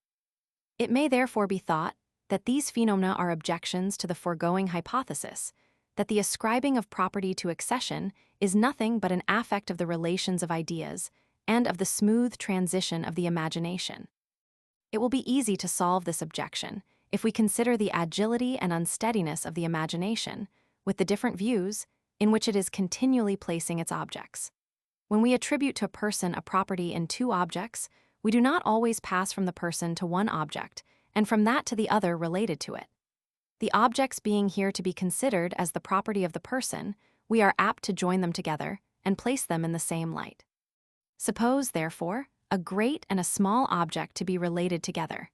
If a person be strongly related to the great object, he will likewise be strongly related to both the objects, considered together, because he is related to the most considerable part. On the contrary, if he be only related to the small object, he will not be strongly related to both, considered together, since his relation lies only with the most trivial part, which is not apt to strike us in any great degree when we consider the whole. And this is the reason why small objects become accessions to great ones and not great to small. It is the general opinion of philosophers and civilians that the sea is incapable of becoming the property of any nation, and that because it is impossible to take possession of it or form any such distinct relation with it as may be the foundation of property. Where this reason ceases, property immediately takes place. Thus, the most strenuous advocates for the liberty of the seas universally allow that friths and hays naturally belong as an accession to the proprietors of the surrounding continent. These have properly no more bond or union with the land than the Pacific Ocean would have. But having an union in the fancy, and being at the same time inferior, they are of course regarded as an accession. The property of rivers, by the laws of most nations, and by the natural turn of our thought, is attributed to the proprietors of their banks, excepting such vast rivers as the Rhine or the Danube, which seem too large to the imagination to follow as an accession the property of the neighboring fields. Yet even these rivers are considered as the property of that nation, through whose dominions they run, the idea of a nation being of a suitable bulk to correspond with them and bear them such a relation in the fancy. The accessions which are made to lands bordering upon rivers follow the land, say the civilians, provided it be made by what they call alluvion, that is, insensibly and imperceptibly, which are circumstances that mightily assist the imagination in the conjunction. Where there is any considerable portion torn at once from one bank and joined to another, it becomes not his property, whose land it falls on, till it unite with the land, and till the trees or plants have spread their roots into both. Before that, the imagination does not sufficiently join them. There are other cases which somewhat resemble this of accession, but which, at the bottom, are considerably different and merit our attention. Of this kind is the conjunction of the properties of different persons, after such a manner as not to admit of separation. The question is, to whom the united mass must belong. Where this conjunction is of such a nature as to admit of division, but not of separation, the decision is natural and easy. The whole mass must be supposed to be common betwixt the proprietors of the several parts, and afterwards must be divided according to the proportions of these parts. But here I cannot forbear taking notice of a remarkable subtlety of the Roman law in distinguishing betwixt confusion and commixtion. Confusion is an union of two bodies, such as different liquors, where the parts become entirely undistinguishable. Commixtion is the blending of two bodies, such as 2 bushels of corn, where the parts remain separate in an obvious and visible manner. As in the latter case, the imagination discovers not so entire an union as in the former, but is able to trace and preserve a distinct idea of the property of each. This is the reason why the civil law, though it established an entire community in the case of confusion, and after that a proportional division, yet in the case of commixtion, supposes each of the proprietors to maintain a distinct right, however necessity may at last force them to submit to the same division. Quod si fermentum titii fermento tuo mistum furit, siquidem ex voluntate vestra, commune est, quia singula corpora, id est, singula graina, qui cujusque propria furunt, ex consensu vestro communicata sunt. Quod si caju id mistum furit, vel titius id miscurit sine tua volunt 8, non vidter id commune esse, quia singula corpora in sua substantia durant. Sed nec magis istis casibus commune sit fermentum quam grex intelligitur esse corn munis, si pecora titii tuis pecoribus mistafurent, sed si ab alter retro vestrum totum id fermentum retiniter, in rem quidem actio pro modo fermenti cujusque corn pedi, arbitrio autem judicis, ut ips estimat quale cujusque fermentum furit. Inst, lib, il tit. I Sect 28. In the case that your grain was mixed with that of Titius, if it was done voluntarily on the part of both of you, it is common property, inasmuch as the individual items, i.e., the single grains which were the peculiar property of either of you, were combined with your joint consent. If, however, the mixture was accidental, or if Titius mixed it without your consent, it does not appear that it is common property, inasmuch as the several components retain their original identity. Rather, in circumstances of this sort, the grain does not become common property, any more than a herd of cattle is regarded as common property, if Titius' beasts should have become mixed up with yours. However, if all of the aforesaid corn is kept by either of you, this gives rise to a suit to determine the ownership of property, in respect of the amount of corn belonging to each. It is in the discretion of the judge to determine which is the corn belonging to either party. Where the properties of 2 persons are united after such a manner as neither to admit of division nor separation, as when one builds a house on another's ground, in that case, the whole must belong to one of the proprietors. And here I assert that it naturally is conceived to belong to the proprietor of the most considerable part. For however the compound object may have a relation to 2 different persons, and carry our view at once to both of them, yet as the most considerable part principally engages our attention, and by the strict union draws the inferior along it. For this reason, the whole bears a relation to the proprietor of that part, and is regarded as his property. The only difficulty is what we shall be pleased to call the most considerable part and most attractive to the imagination. This quality depends on several different circumstances, which have little connection with each other. One part of a compound object may become more considerable than another, either because it is more constant and durable, because it is of greater value, because it is more obvious and remarkable, because it is of greater extent, or because its existence is more separate and independent.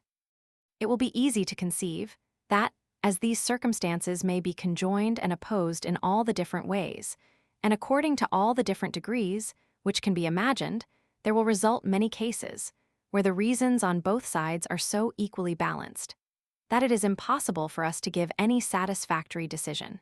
Here, then, is the proper business of municipal laws to fix what the principles of human nature have left undetermined. The superficies yields to the soil, says the civil law, the writing to the paper, the canvas to the picture. These decisions do not well agree together and are a proof of the contrariety of those principles from which they are derived.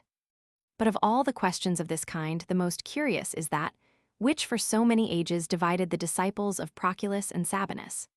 Suppose a person should make a cup from the metal of another, or a ship from his wood, and suppose the proprietor of the metal or wood should demand his goods.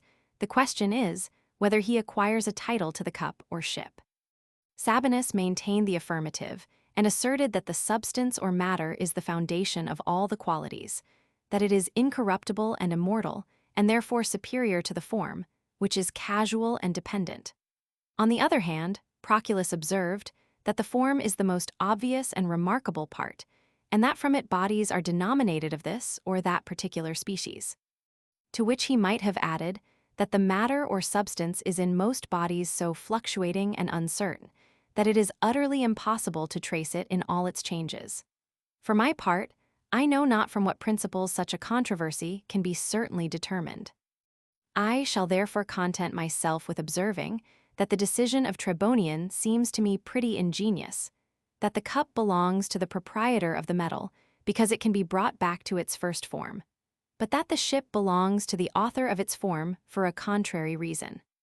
But however ingenious this reason may seem, it plainly depends upon the fancy, which by the possibility of such a reduction finds a closer connection and relation betwixt a cup and the proprietor of its metal than betwixt a ship and the proprietor of its wood, where the substance is more fixed and unalterable.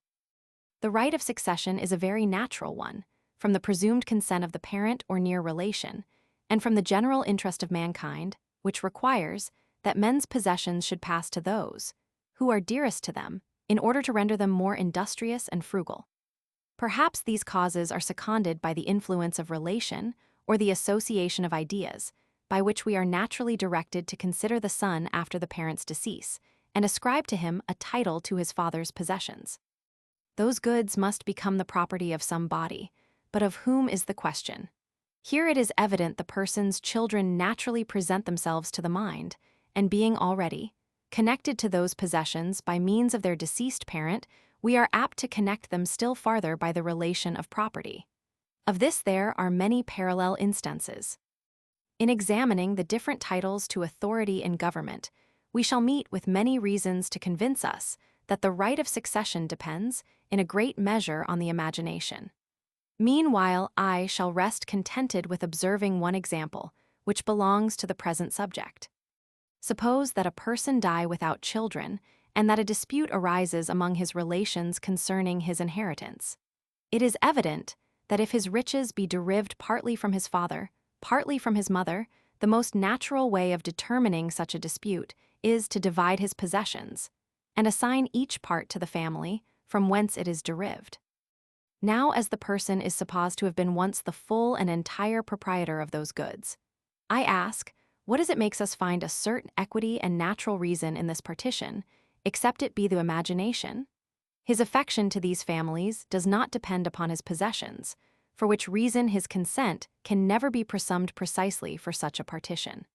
And as to the public interest, it seems not to be in the least concerned on the one side or the other. Sect, Roman 4 of the transference of property by consent. However useful, or even necessary, the stability of possession may be to human society, it is attended with very considerable inconveniences.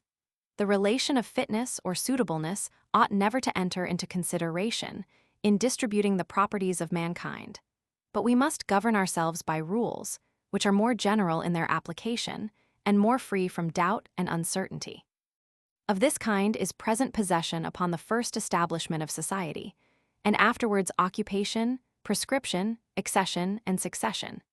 As these depend very much on chance, they must frequently prove contradictory both to men's wants and desires, and persons and possessions must often be very ill adjusted. This is a grand inconvenience, which calls for a remedy. To apply one directly, and allow every man to seize by violence what he judges to be fit for him, would destroy society. And therefore the rules of justice seek some medium betwixt a rigid stability and this changeable and uncertain adjustment. But there is no medium better than that obvious one, that possession and property should always be stable, except when the proprietor consents to bestow them on some other person.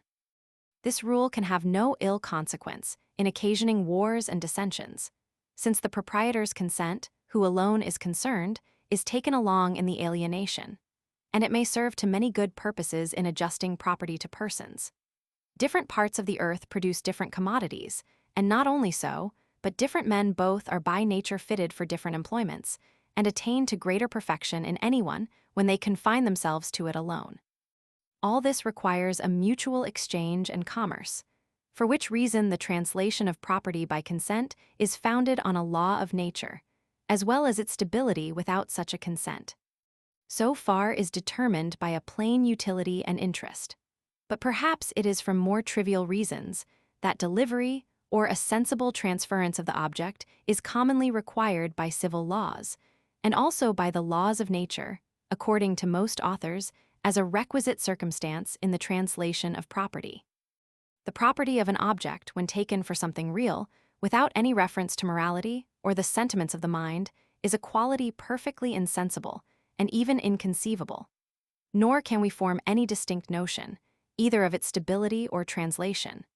This imperfection of our ideas is less sensibly felt with regard to its stability, as it engages less our attention and is easily passed over by the mind without any scrupulous examination. But as the translation of property from one person to another is a more remarkable event, the defect of our ideas becomes more sensible on that occasion, and obliges us to turn ourselves on every side in search of some remedy. Now, as nothing more enlivens any idea than a present impression, and a relation be twixt that impression and the idea, it is natural for us to seek some false light from this quarter. In order to aid the imagination in conceiving the transference of property, we take the sensible object, and actually transfer its possession to the person on whom we would bestow the property. The supposed resemblance of the actions and the presence of this sensible delivery deceive the mind and make it fancy that it conceives the mysterious transition of the property. And that this explication of the matter is just, appears hence, that men have invented a symbolical delivery to satisfy the fancy, where the real one is impracticable. Thus the giving the keys of a granary is understood to be the delivery of the corn contained in it. The giving of stone and earth represents the delivery of a manor. This is a kind of superstitious practice in civil laws, and in the laws of nature, resembling the Roman Catholic superstitions in religion. As the Roman Catholics represent the inconceivable mysteries of the Christian religion, and render them more present to the mind, by a taper, or habit, or grimace, which is supposed to resemble them. So lawyers and moralists have run into like inventions for the same reason, and have endeavored by those means to satisfy themselves concerning the transference of property by consent. Sect v. of the obligation of promises. That the rule of morality, which enjoins the performance of promises, is not natural, will sufficiently appear from these two propositions, which I proceed to prove, viz., that a promise would not be intelligible before human conventions had established it, and that even if it were intelligible, it would not be attended with any moral obligation. I say, first, that a promise is not intelligible naturally, nor antecedent to human conventions, and that a man, unacquainted with society, could never enter into any engagements with another, even though they could perceive each other's thoughts by intuition. If promises be natural and intelligible, there must be some act of the mind attending these words, I promise, and on this act of the mind must the obligation depend. Let us, therefore, run over all the faculties of the soul, and see which of them is exerted in our promises. The act of the mind, expressed by a promise, is not a resolution to perform anything, for that alone never imposes any obligation. Nor is it a desire of such a performance, for we may bind ourselves without such a desire, or even with an aversion declared and avowed. Neither is it the willing of that action, which we promise to perform, for a promise always regards some future time, and the will has an influence only on present actions. It follows, therefore, that since the act of the mind, which enters into a promise and produces its obligation, is neither the resolving, desiring, nor willing any particular performance, it must necessarily be the willing of that obligation, which arises from the promise. Nor is this only a conclusion of philosophy, but is entirely conformable to our common ways of thinking and of expressing ourselves, when we say that we are bound by our own consent, and that the obligation arises from our mere will and pleasure.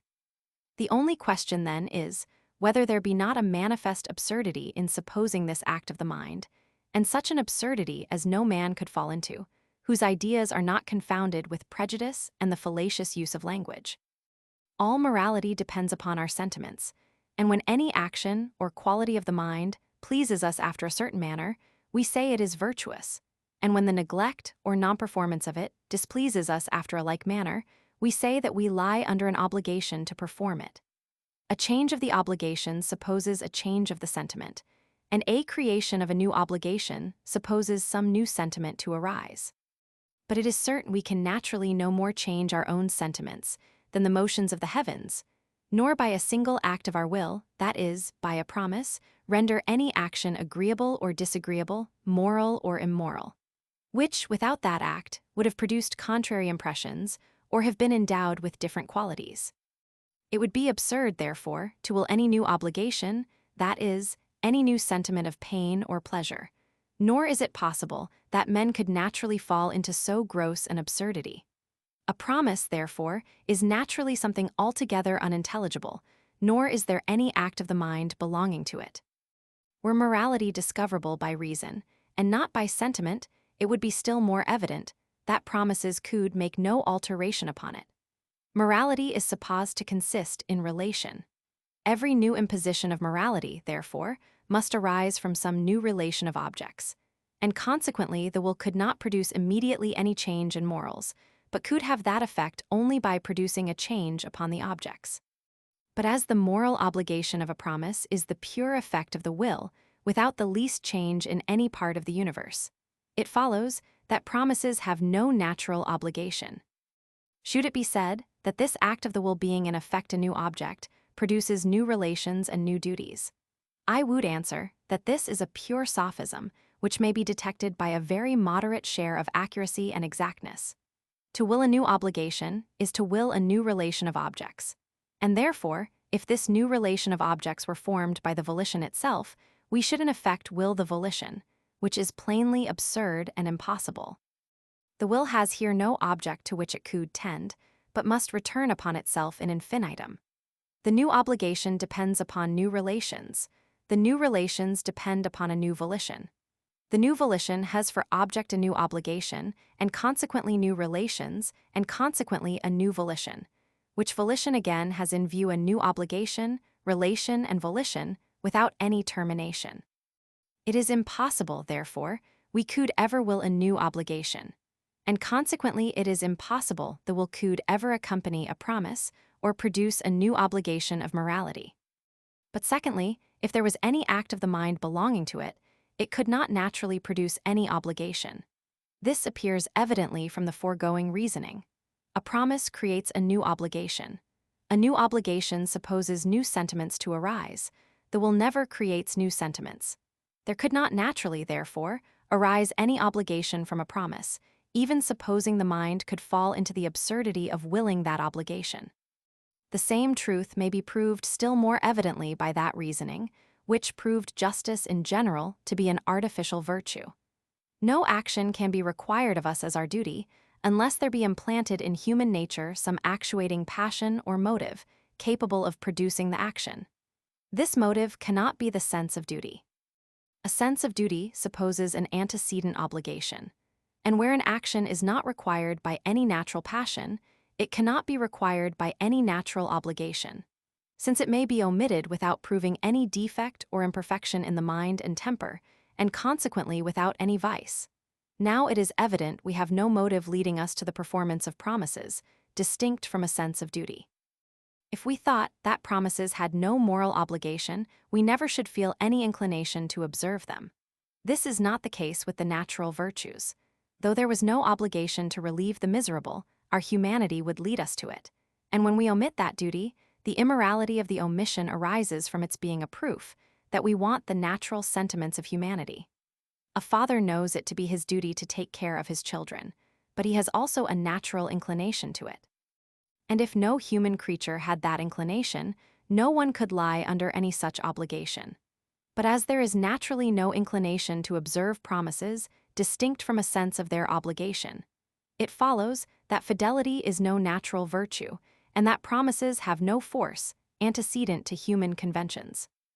If any one dissent from this, he must give a regular proof of these two propositions, viz., that there is a peculiar act of the mind, annexed to promises, and that consequent to this act of the mind, there arises an inclination to perform, distinct from a sense of duty.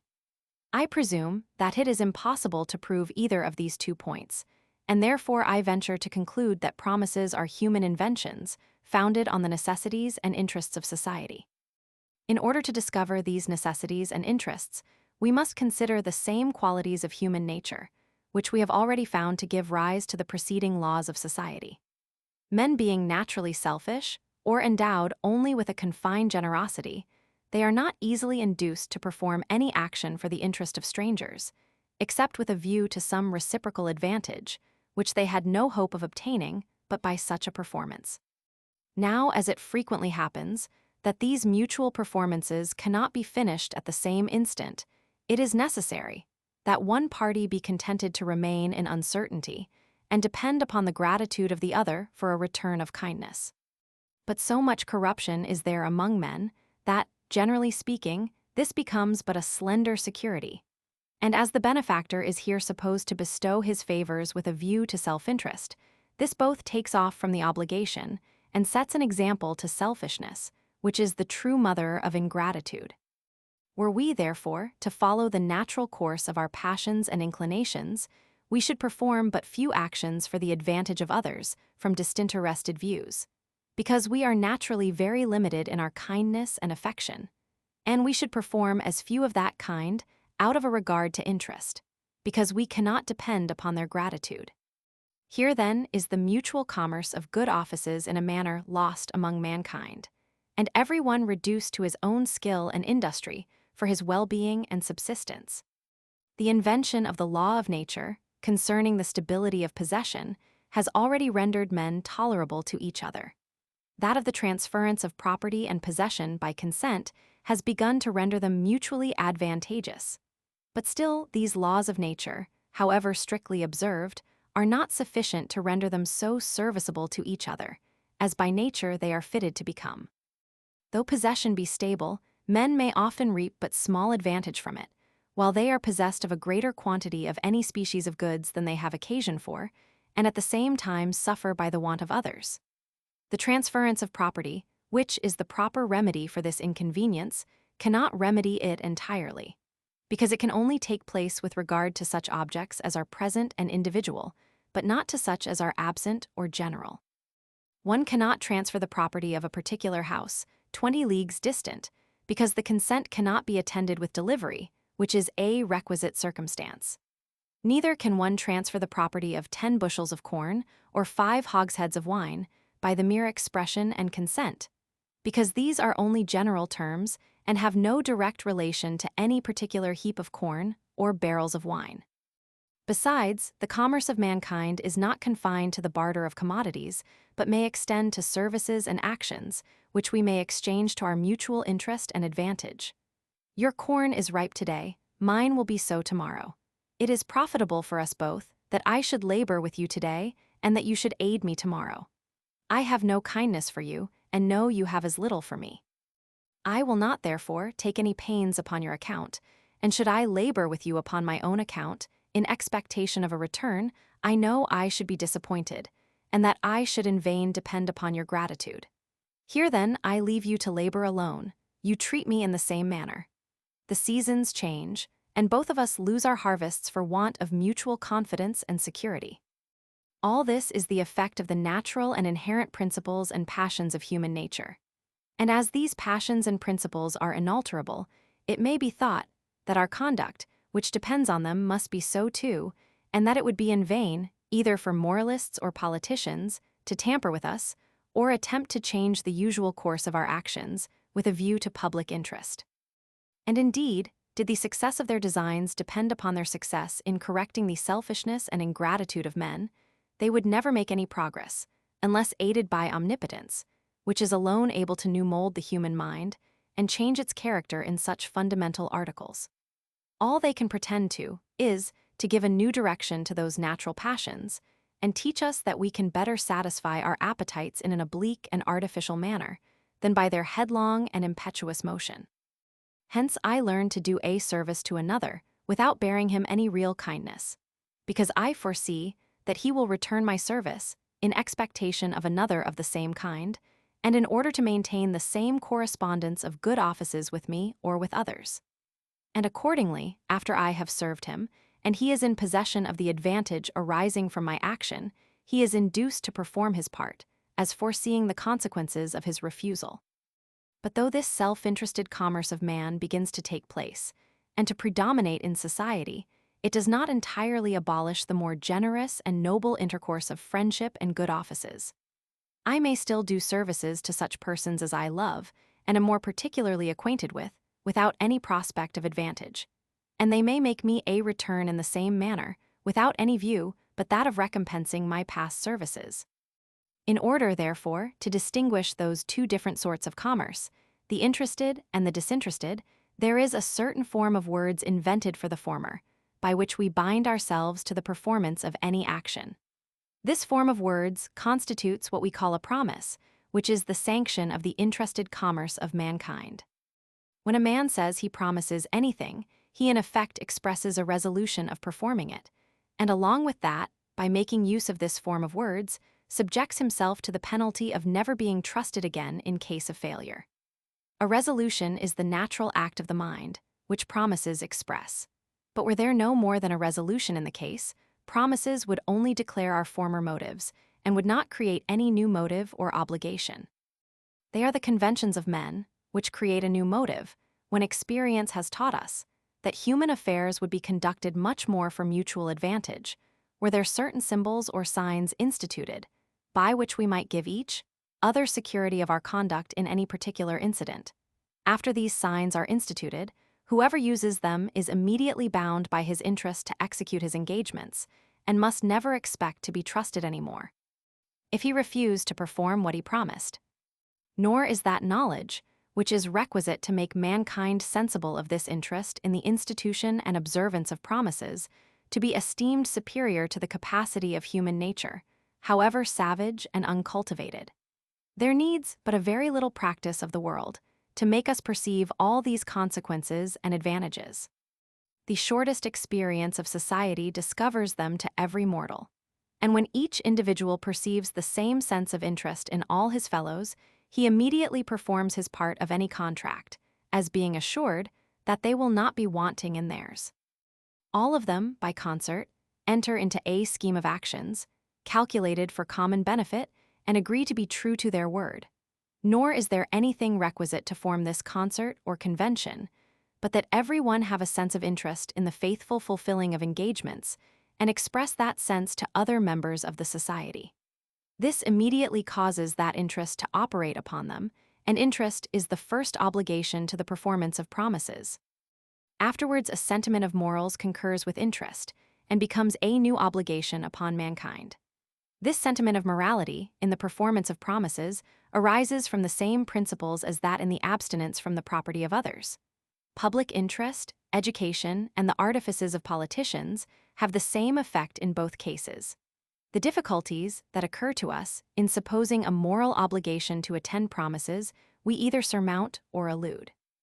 For instance, the expression of a resolution is not commonly supposed to be obligatory, and we cannot readily conceive how the making use of a certain form of words should be able to cause any material difference.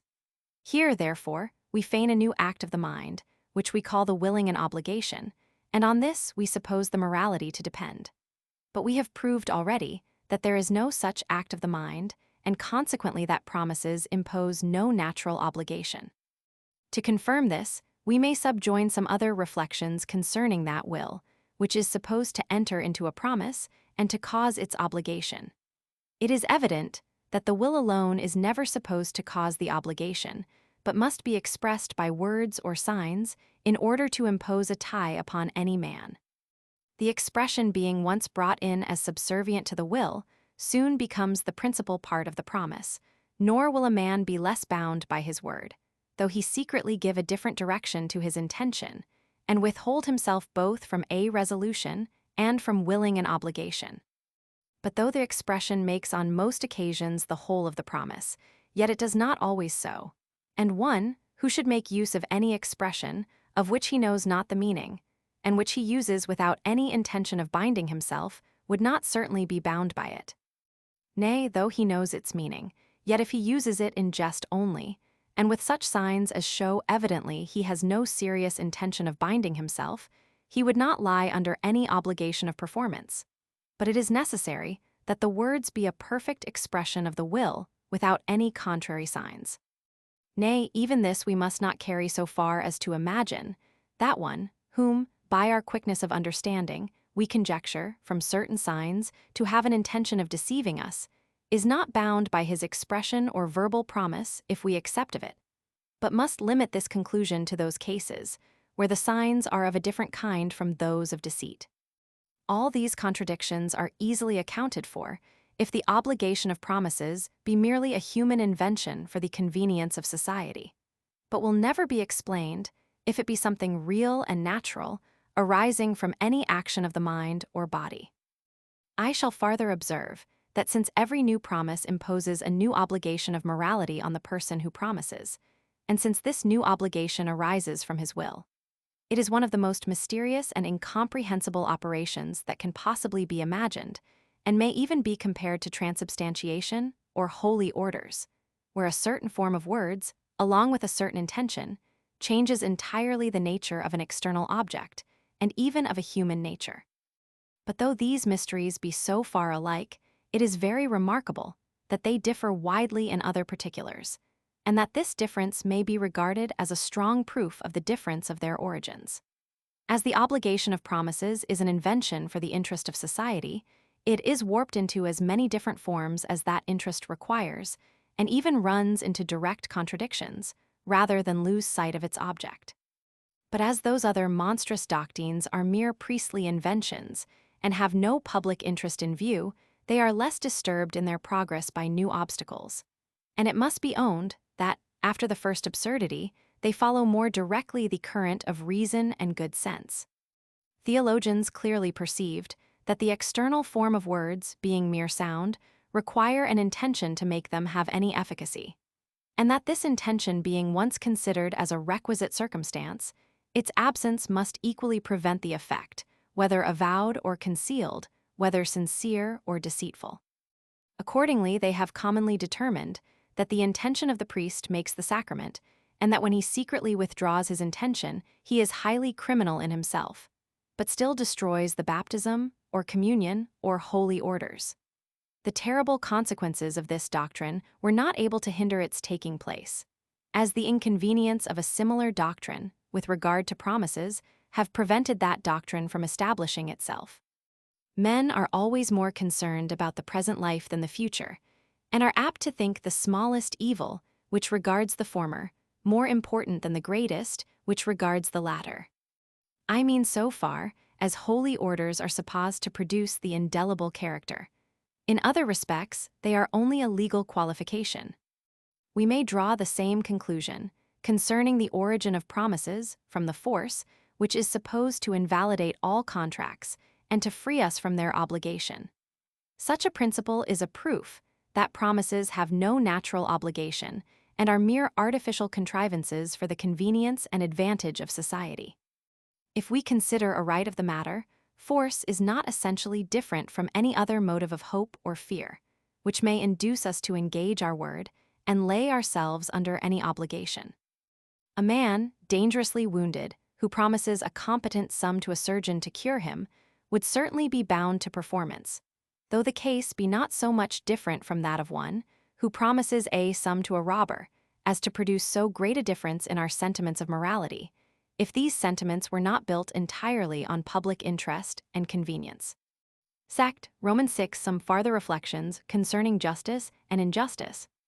We have now run over the three fundamental laws of nature, that of the stability of possession, of its transference by consent, and of the performance of promises. It is on the strict observance of those three laws that the peace and security of human society entirely depend, nor is there any possibility of establishing a good correspondence among men where these are neglected. Society is absolutely necessary for the well-being of men, and these are as necessary to the support of society. Whatever restraint they may impose on the passions of men, they are the real offspring of those passions, and are only a more artful and more refined way of satisfying them. Nothing is more vigilant and inventive than our passions, and nothing is more obvious than the convention for the observance of these rules. Nature has, therefore, trusted this affair entirely to the conduct of men, and has not placed in the mind any peculiar original principles to determine us to a set of actions into which the other principles of our frame and constitution were sufficient to lead us. And to convince us the more fully of this truth, we may here stop a moment, and from a review of the preceding reasonings may draw some new arguments to prove that those laws, however necessary, are entirely artificial and of human invention, and consequently that justice is an artificial and not a natural virtue. 1. The first argument I shall make use of is derived from the vulgar definition of justice. Justice is commonly defined to be a constant and perpetual will of giving everyone his due. In this definition, it is supposed that there are such things as right and property, independent of justice and antecedent to it, and that they would have subsisted, though men had never dreamt of practicing such a virtue. I have already observed, in a cursory manner, the fallacy of this opinion, and shall here continue to open up a little more distinctly my sentiments on that subject. I shall begin with observing that this quality, which we shall call property, is like many of the imaginary qualities of the peripatetic philosophy, and vanishes upon a more accurate inspection into the subject, when considered apart from our moral sentiments. It is evident property does not consist in any of the sensible qualities of the object, for these may continue invariably the same, while the property changes. Property, therefore, must consist in some relation of the object. But it is not in its relation with regard to other external and inanimate objects, for these may also continue invariably the same, while the property changes. This quality, therefore, consists in the relations of objects to intelligent and rational beings, but it is not the external and corporeal relation, which forms the essence of property. For that relation may be the same betwixt inanimate objects or with regard to brute creatures, though in those cases it forms no property. It is, therefore, in some internal relation that the property consists, that is, in some influence which the external relations of the object have on the mind and actions. Thus the external relation, which we call occupation or first possession, is not of itself imagined to be the property of the object, but only to cause its property. Now it is evident, this external relation causes nothing in external objects, and has only an influence on the mind, by giving us a sense of duty in abstaining from that object, and in restoring it to the first possessor. These actions are properly what we call justice, and consequently it is on that virtue that the nature of property depends, and not the virtue on the property.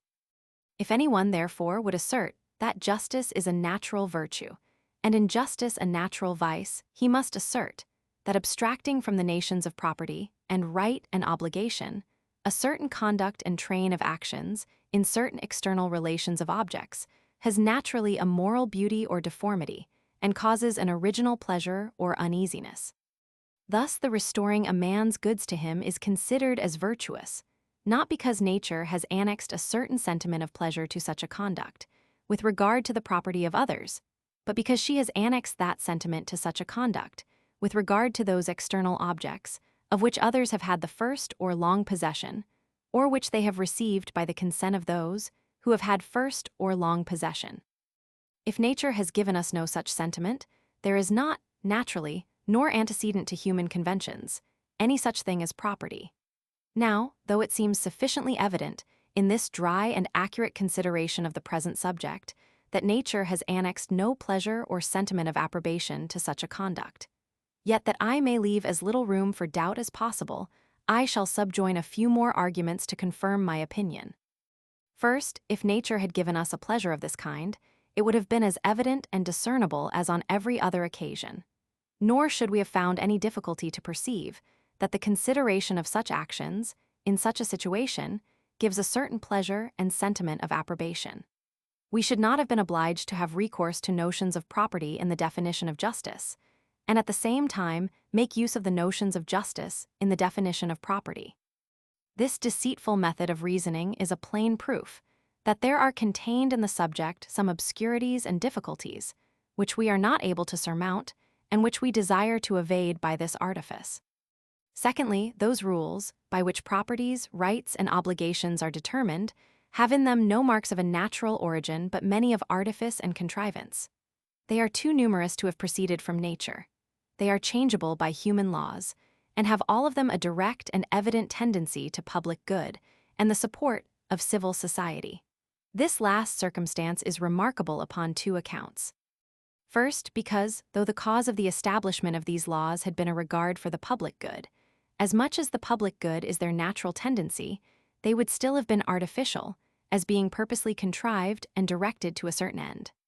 Secondly, because, if men had been endowed with such a strong regard for public good, they would never have restrained themselves by these rules, so that the laws of justice arise from natural principles in a manner still more oblique and artificial. It is self-love which is their real origin, and as the self-love of one person is naturally contrary to that of another, these several interested passions are obliged to adjust themselves after such a manner as to concur in some system of conduct and behavior. This system, therefore, comprehending the interest of each individual, is of course advantageous to the public, though it be not intended for that purpose by inventors. 2. In the second place, we may observe that all kinds of vice and virtue run insensibly into each other, and may approach by such imperceptible degrees as will make it very difficult, if not absolutely impossible, to determine when the one ends and the other begins. And from this observation we may derive a new argument for the foregoing principle. For whatever may be the case, with regard to all kinds of vice and virtue, it is certain that rights and obligations and property admit of no such insensible gradation, but that a man either has a full and perfect property or none at all, and is either entirely obliged to perform any action or lies under no manner of obligation. However civil laws may talk of a perfect dominion and of an imperfect, it is easy to observe that this arises from a fiction which has no foundation in reason, and can never enter into our notions of natural justice and equity.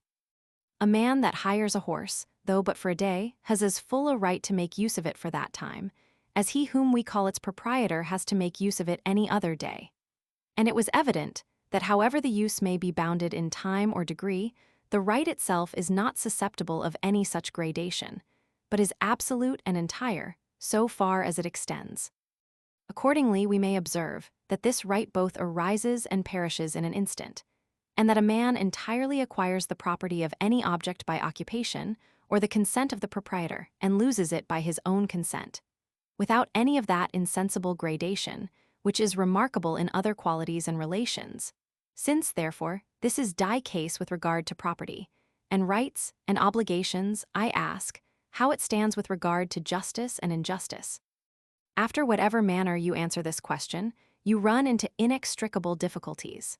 If you reply that justice and injustice admit of degree and run insensibly into each other, you expressly contradict the foregoing position, that obligation and property are not susceptible of such a gradation. These depend entirely upon justice and injustice, and follow them in all their variations. Where the justice is entire, the property is also entire. Where the justice is imperfect, the property must also be imperfect, and vice versa. If the property admit of no such variations, they must also be incompatible with justice. If you assent, therefore, to this last proposition, and assert that justice and injustice are not susceptible of degrees, you in effect assert that they are not naturally either vicious or virtuous, since vice and virtue, moral good and evil, and indeed all natural qualities, run insensibly into each other, and are, on many occasions, undistinguishable. And here it may be worthwhile to observe that though abstract reasoning and the general maxims of philosophy and law establish this position, that property and right and obligation admit not of degrees, yet in our common and negligent way of thinking, we find great difficulty to entertain that opinion, and do even secretly embrace the contrary principle. An object must either be in the possession of one person or another. An action must either be performed or not. The necessity there is of choosing one side in these dilemmas, and the impossibility there often is of finding any just medium, oblige us, when we reflect on the matter, to acknowledge that all property and obligations are entire. But on the other hand, when we consider the origin of property and obligation, and find that they depend on public utility, and sometimes on the propensities of the imagination, which are seldom entire on any side, we are naturally inclined to imagine that these moral relations admit of an insensible gradation. Hence it is that in references, where the consent of the parties leave the referees entire masters of the subject, they commonly discover so much equity and justice on both sides, as induces them to strike a medium, and divide the difference betwixt the parties. Civil judges, who have not this liberty, but are obliged to give a decisive sentence on some one side, are often at a loss how to determine, and are necessitated to proceed on the most frivolous reasons in the world. Half-rights and obligations, which seem so natural in common life, are perfect absurdities in their tribunal, for which reason they are often obliged to take half-arguments for whole ones, in order to terminate the affair one way or other. 3. The third argument of this kind I shall make use of may be explained thus. If we consider the ordinary course of human actions, we shall find that the mind restrains not itself by any general and universal rules, but acts on most occasions as it is determined by its present motives and inclination. As each action is a particular individual event, it must proceed from particular principles, and from our immediate situation within ourselves, and with respect to the rest of the universe. If on some occasions we extend our motives beyond those very circumstances, which gave rise to them, and form something like general rules for our conduct, it is easy to observe that these rules are not perfectly inflexible, but allow of many exceptions. Since therefore this is the ordinary course of human actions, we may conclude that the laws of justice, being universal and perfectly inflexible, can never be derived from nature, nor be the immediate offspring of any natural motive or inclination. No action can be either morally good or evil, unless there be some natural passion or motive to impel us to it or deter us from it, and it is evident that morality must be susceptible of all the same variations, which are natural to the passion. Here are two persons who dispute for an estate, of whom one is rich, a fool, and a bachelor, the other poor, a man of sense, and has a numerous family. The first is my enemy, the second my friend. Whether I be actuated in this affair by a view to public or private interest, by friendship or enmity, I must be induced to do my utmost to procure the estate to the latter. Nor would any consideration of the right and property of the persons be able to restrain me, were I actuated only by natural motives, without any combination or convention with others. For as all property depends on morality, and as all morality depends on the ordinary course of our passions and actions, and as these again are only directed by particular motives, it is evident such a partial conduct must be suitable to the strictest morality, and could never be a violation of property. Were men, therefore, to take the liberty of acting with regard to the laws of society, as they do in every other affair, they would conduct themselves, on most occasions, by particular judgments, and would take into consideration the characters and circumstances of the persons, as well as the general nature of the question. But it is easy to observe that this would produce an infinite confusion in human society, and that the avidity and partiality of men would quickly bring disorder into the world, if not restrained by some general and inflexible principles. 'Twas, therefore, with a view to this inconvenience, that men have established those principles, and have agreed to restrain themselves by general rules, which are unchangeable by spite and favor, and by particular views of private or public interest. These rules, then, are artificially invented for a certain purpose, and are contrary to the common principles of human nature, which accommodate themselves to circumstances, and have no stated invariable method of operation. Nor do I perceive how I can easily be mistaken in this matter. I see evidently that when any man imposes on himself general inflexible rules in his conduct with others, he considers certain objects as their property, which he supposes to be sacred and inviolable. But no proposition can be more evident than that property is perfectly unintelligible without first supposing justice and injustice, and that these virtues and vices are as unintelligible unless we have motives, independent of the morality, to impel us to just actions and deter us from unjust ones. Let those motives, therefore, be what they will, they must accommodate themselves to circumstances, and must admit of all the variations, which human affairs, in their incessant revolutions, are susceptible of. They are consequently a very improper foundation for such rigid inflexible rules as the laws of nature. And it is evident these laws can only be derived from human conventions, when men have perceived the disorders that result from following their natural and variable principles. Upon the whole, then, we are to consider this distinction betwixt justice and injustice as having two different foundations, viz., that of interest, when men observe that it is impossible to live in society without restraining themselves by certain rules, and that of morality, when this interest is once observed and men receive a pleasure from the view of such actions as tend to the peace of society, and an uneasiness from such as are contrary to it. It is the voluntary convention and artifice of men which makes the first interest take place, and therefore those laws of justice are so far to be considered as artificial. After that interest is once established and acknowledged, the sense of morality in the observance of these rules follows naturally, and of itself, though it is certain that it is also augmented by a new artifice, and that the public instructions of politicians and the private education of parents contribute to the giving us a sense of honor and duty in the strict regulation of our actions with regard to the properties of others. Sect, Romans 7, of the origin of government. Nothing is more certain than that men are, in a great measure, governed by interest, and that even when they extend their concern beyond themselves, it is not to any great distance. Nor is it usual for them, in common life, to look farther than their nearest friends and acquaintance. It is no less certain that it is impossible for men to consult their interest in so effectual a manner as by an universal and inflexible observance of the rules of justice, by which alone they can preserve society and keep themselves from falling into that wretched and savage condition, which is commonly represented as the state of nature. And as this interest, which all men have in the upholding of society and the observation of the rules of justice, is great, so is it palpable and evident even to the most rude and uncultivated of human race. And it is almost impossible for anyone who has had experience of society to be mistaken in this particular. Since, therefore, men are so sincerely attached to their interest, and their interest is so much concerned in the observance of justice, and this interest is so certain and avowed, it may be asked how any disorder can ever arise in society, and what principle there is in human nature so powerful as to overcome so strong a passion, or so violent as to obscure so clear a knowledge. It has been observed, in treating of the passions, that men are mightily governed by the imagination, and proportion their affections more to the light, under which any object appears to them, than to its real and intrinsic value.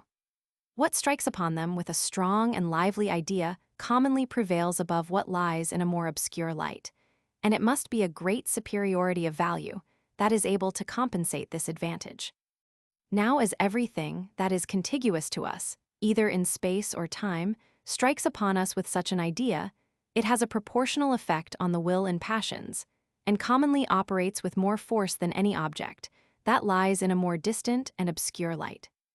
Though we may be fully convinced that the latter object excels the former, we are not able to regulate our actions by this judgment, but yield to the solicitations of our passions, which always plead in favor of whatever is near and contiguous. This is the reason why men so often act in contradiction to their known interest, and in particular why they prefer any trivial advantage that is present to the maintenance of order in society, which so much depends on the observance of justice.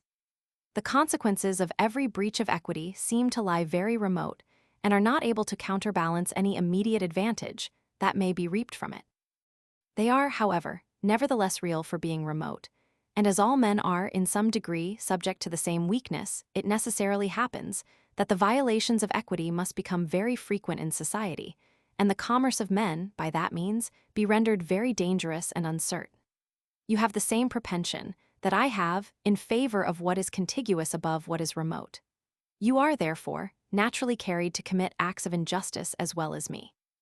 Your example both pushes me forward in this way by imitation, and also affords me a new reason for any breach of equity, by showing me that I should be the cully of my integrity if I alone should impose on myself a severe restraint amidst the licentiousness of others. This quality, therefore, of human nature not only is very dangerous to society, but also seems, on a cursory view, to be incapable of any remedy. The remedy can only come from the consent of men, and if men be incapable of themselves to prefer remote to contiguous, they will never consent to anything which would oblige them to such a choice, and contradict, in so sensible a manner, their natural principles and propensities. Whoever chooses the means, chooses also the end, And if it be impossible for us to prefer what is remote, it is equally impossible for us to submit to any necessity, which would oblige us to such a method of acting. But here it is observable that this infirmity of human nature becomes a remedy to itself, and that we provide against our negligence about remote objects, merely because we are naturally inclined to that negligence. When we consider any objects at a distance, all their minute distinctions vanish, and we always give the preference to whatever is in itself preferable, without considering its situation and circumstances. This gives rise to what in an improper sense we call reason, which is a principle that is often contradictory to those propensities that display themselves upon the approach of the object. In reflecting on any action, which I am to perform a 12-month hence, I always resolve to prefer the greater good, whether at that time it will be more contiguous or remote. Nor does any difference in that particular make a difference in my present intentions and resolutions. My distance from the final determination makes all those minute differences vanish, nor am I affected by anything but the general and more discernible qualities of good and evil. But on my nearer approach, those circumstances, which I at first overlooked, begin to appear and have an influence on my conduct and affections. A new inclination to the present good springs up and makes it difficult for me to adhere inflexibly to my first purpose and resolution. This natural infirmity I may very much regret, and I may endeavor by all possible means to free myself from it. I may have recourse to study and reflection within myself, to the advice of friends, to frequent meditation and repeated resolution. And having experienced how ineffectual all these are, I may embrace with pleasure any other expedient, by which I may impose a restraint upon myself and guard against this weakness. The only difficulty, therefore, is to find out this expedient, by which men cure their natural weakness, and lay themselves under the necessity of observing the laws of justice and equity, notwithstanding their violent propension to prefer contiguous to remote. It is evident such a remedy can never be effectual without correcting this propensity, and as it is impossible to change or correct anything material in our nature, the utmost we can do is to change our circumstances and situation, and render the observance of the laws of justice our nearest interest, and their violation our most remote. But this being impracticable with respect to all mankind, it can only take place with respect to a few, whom we thus immediately interest in the execution of justice. There are the persons, whom we call civil magistrates, kings and their ministers are governors and rulers, who being indifferent persons to the greatest part of the state, have no interest or but a remote one in any act of injustice, and being satisfied with their present condition, and with their part in society, have an immediate interest in every execution of justice, which is so necessary to the upholding of society. Here, then, is the origin of civil government and society. Men are not able radically to cure, either in themselves or others, that narrowness of soul which makes them prefer the present to the remote. They cannot change their natures. All they can do is to change their situation and render the observance of justice the immediate interest of some particular persons, and its violation their more remote. These persons, then, are not only induced to observe those rules in their own conduct, but also to constrain others to a like regularity, and enforce the dictates of equity through the whole society. And if it be necessary, they may also interest others more immediately in the execution of justice, and create a number of officers, civil and military, to assist them in their government. But this execution of justice, though the principal, is not the only advantage of government. As violent passion hinder men from seeing distinctly the interest they have in an equitable behavior towards others, so it hinders them from seeing that equity itself, and gives them a remarkable partiality in their own favors. This inconvenience is corrected in the same manner as that above mentioned. The same persons, who execute the laws of justice, will also decide all controversies concerning them, and being indifferent to the greatest part of the society, will decide them more equitably than every one would in his own case. By means of these two advantages, in the execution and decision of justice, men acquire a security against each other's weakness and passion, as well as against their own, and under the shelter of their governors, begin to taste at ease the sweets of society and mutual assistance. But government extends farther its beneficial influence. And not contented to protect men in those conventions they make for their mutual interest, it often obliges them to make such conventions and forces them to seek their own advantage by a concurrence in some common end or purpose. There is no quality in human nature which causes more fatal errors in our conduct than that which leads us to prefer whatever is present to the distant and remote, and makes us desire objects more according to their situation than their intrinsic value. Two neighbors may agree to drain a meadow, which they possess in common, because it is easy for them to know each other's mind, and each must perceive that the immediate consequence of his failing in his part is the abandoning the whole project. But it is very difficult, and indeed impossible, that 1,000 persons should agree in any such action, it being difficult for them to concert so complicated a design, and still more difficult for them to execute it, while each seeks a pretext to free himself of the trouble and expense, and would lay the whole burden on others. Political society easily remedies both these inconveniences. Magistrates find an immediate interest in the interest of any considerable part of their subjects. They need consult no body but themselves to form any scheme for the promoting of that interest. And as the failure of any one piece in the execution is connected, though not immediately, with the failure of the whole, they prevent that failure, because they find no interest in it, either immediate or remote. Thus bridges are built, harbors opened, ramparts raised, canals formed, fleets equipped, and armies disciplined everywhere by the care of government, which, though composed of men subject to all human infirmities, becomes, by one of the finest and most subtle inventions imaginable, a composition which is, in some measure, exempted from all these infirmities. Sect, Romanate of the source of allegiance. Though government be an invention very advantageous, and even in some circumstances absolutely necessary to mankind, it is not necessary in all circumstances, nor is it impossible for men to preserve society for some time without having recourse to such an invention. Men, it is true, are always much inclined to prefer present interest to distant and remote, nor is it easy for them to resist the temptation of any advantage that they may immediately enjoy in apprehension of an evil that lies at a distance from them. But still, this weakness is less conspicuous where the possessions and the pleasures of life are few and of little value, as they always are in the infancy of society. An Indian is but little tempted to dispossess another of his hut, or to steal his bow, as being already provided of the same advantages. And as to any superior fortune, which may attend one above another in hunting and fishing, it is only casual and temporary, and will have but small tendency to disturb society. And so far am I from thinking with some philosophers that men are utterly incapable of society without government, that I assert the first rudiments of government to arise from quarrels, not among men of the same society, but among those of different societies. A less degree of riches will suffice to this latter effect than is requisite for the former.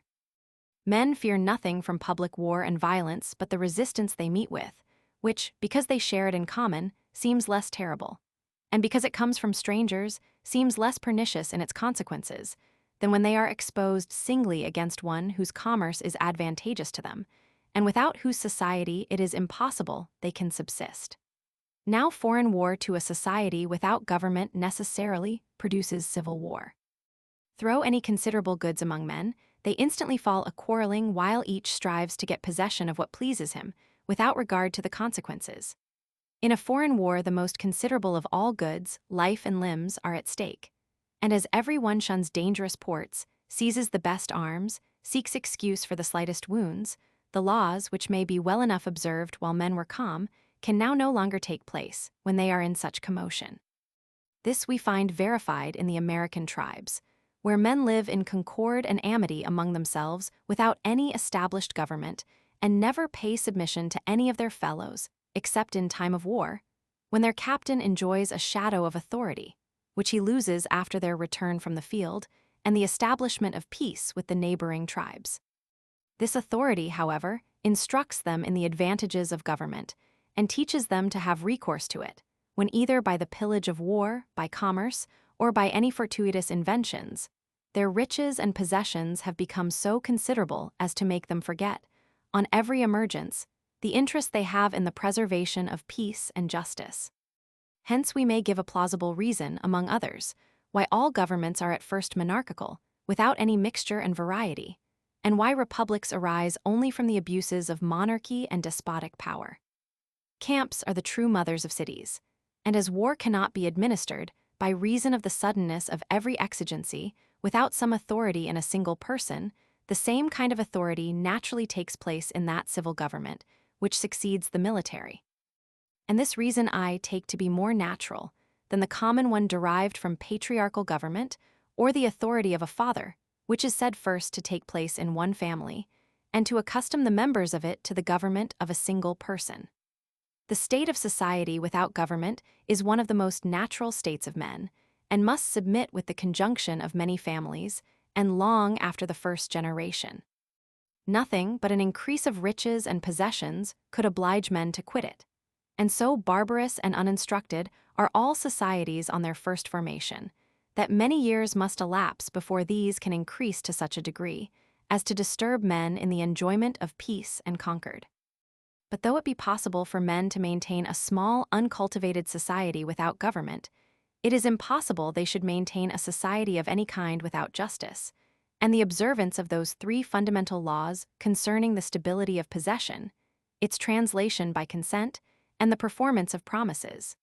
These are, therefore, antecedent to government, and are supposed to impose an obligation before the duty of allegiance to civil magistrates has once been thought of. Nay, I shall go farther, and assert that government, upon its first establishment, would naturally be supposed to derive its obligation from those laws of nature, and in particular from that concerning the performance of promises. When men have once perceived the necessity of government to maintain peace and execute justice, they would naturally assemble together, would choose magistrates, determine power, and promise them obedience. As a promise is supposed to be a bond or security already in use, and attended with a moral obligation, it is to be considered as the original sanction of government, and as the source of the first obligation to obedience.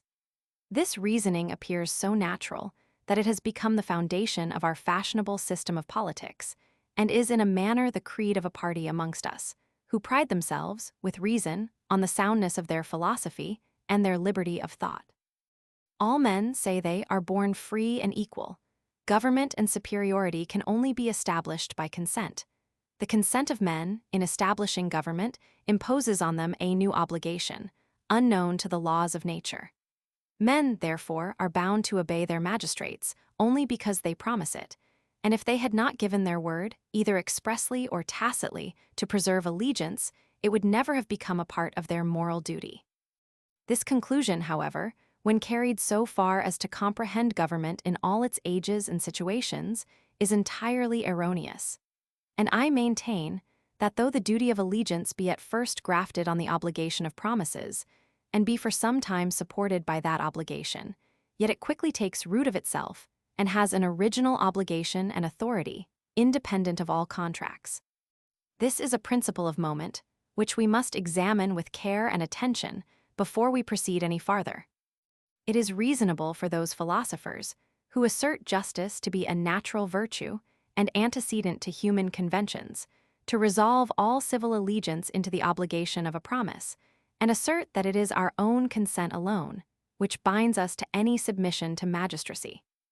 For as all government is plainly an invention of men, and the origin of most governments is known in history, it is necessary to mount higher, in order to find the source of our political duties, if we would assert them to have any natural obligation of morality.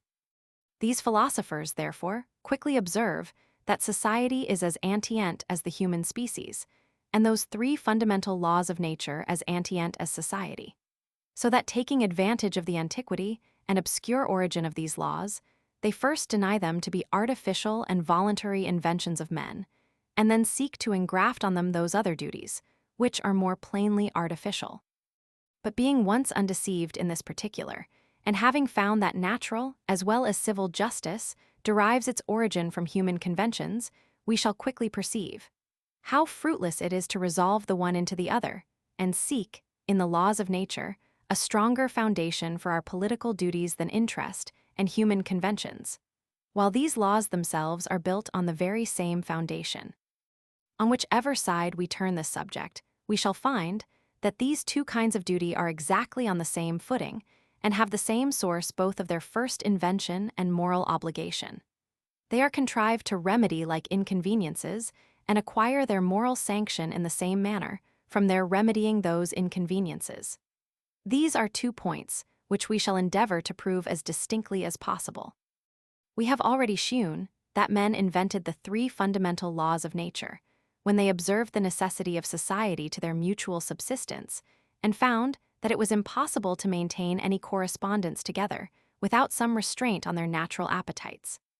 The same self-love, therefore, which renders men so incommodious to each other, taking a new and more convenient direction, produces the rules of justice and is the first motive of their observance. But when men have observed that though the rules of justice be sufficient to maintain any society, yet it is impossible for them of themselves to observe those rules in large and polished societies, they establish government as a new invention to attain their ends and preserve the old or procure new advantages by a more strict execution of justice. So far, therefore, our civil duties are connected with our natural, that the former are invented chiefly for the sake of the latter, and that the principal object of government is to constrain men to observe the laws of nature.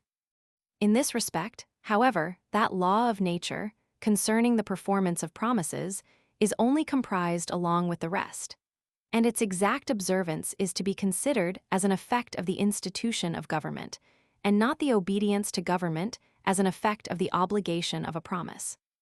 Though the object of our civil duties be the enforcing of our natural, yet the first motive of the invention, as well as performance of both, is nothing but self-interest. And since there is a separate interest in the obedience to government from that in the performance of promises, we must also allow of a separate obligation. To obey the civil magistrate is requisite to preserve order and concord in society. To perform promises is requisite to beget mutual trust and confidence in the common offices of life. The ends, as well as the means, are perfectly distinct, nor is the one subordinate to the other. First in time, not in dignity or force. To make this more evident, let us consider that men will often bind themselves by promises to the performance of what it would have been their interest to perform, independent of these promises, as when they would give others a fuller security by superadding a new obligation of interest to that which they formerly lay under. The interest in the performance of promises, besides its moral obligation, is general, avowed, and of the last consequence in life. Other interests may be more particular and doubtful, and we are apt to entertain a greater suspicion that men may indulge their humor or passion in acting contrary to them. Here, therefore, promises come naturally in play and are often required for fuller satisfaction and security.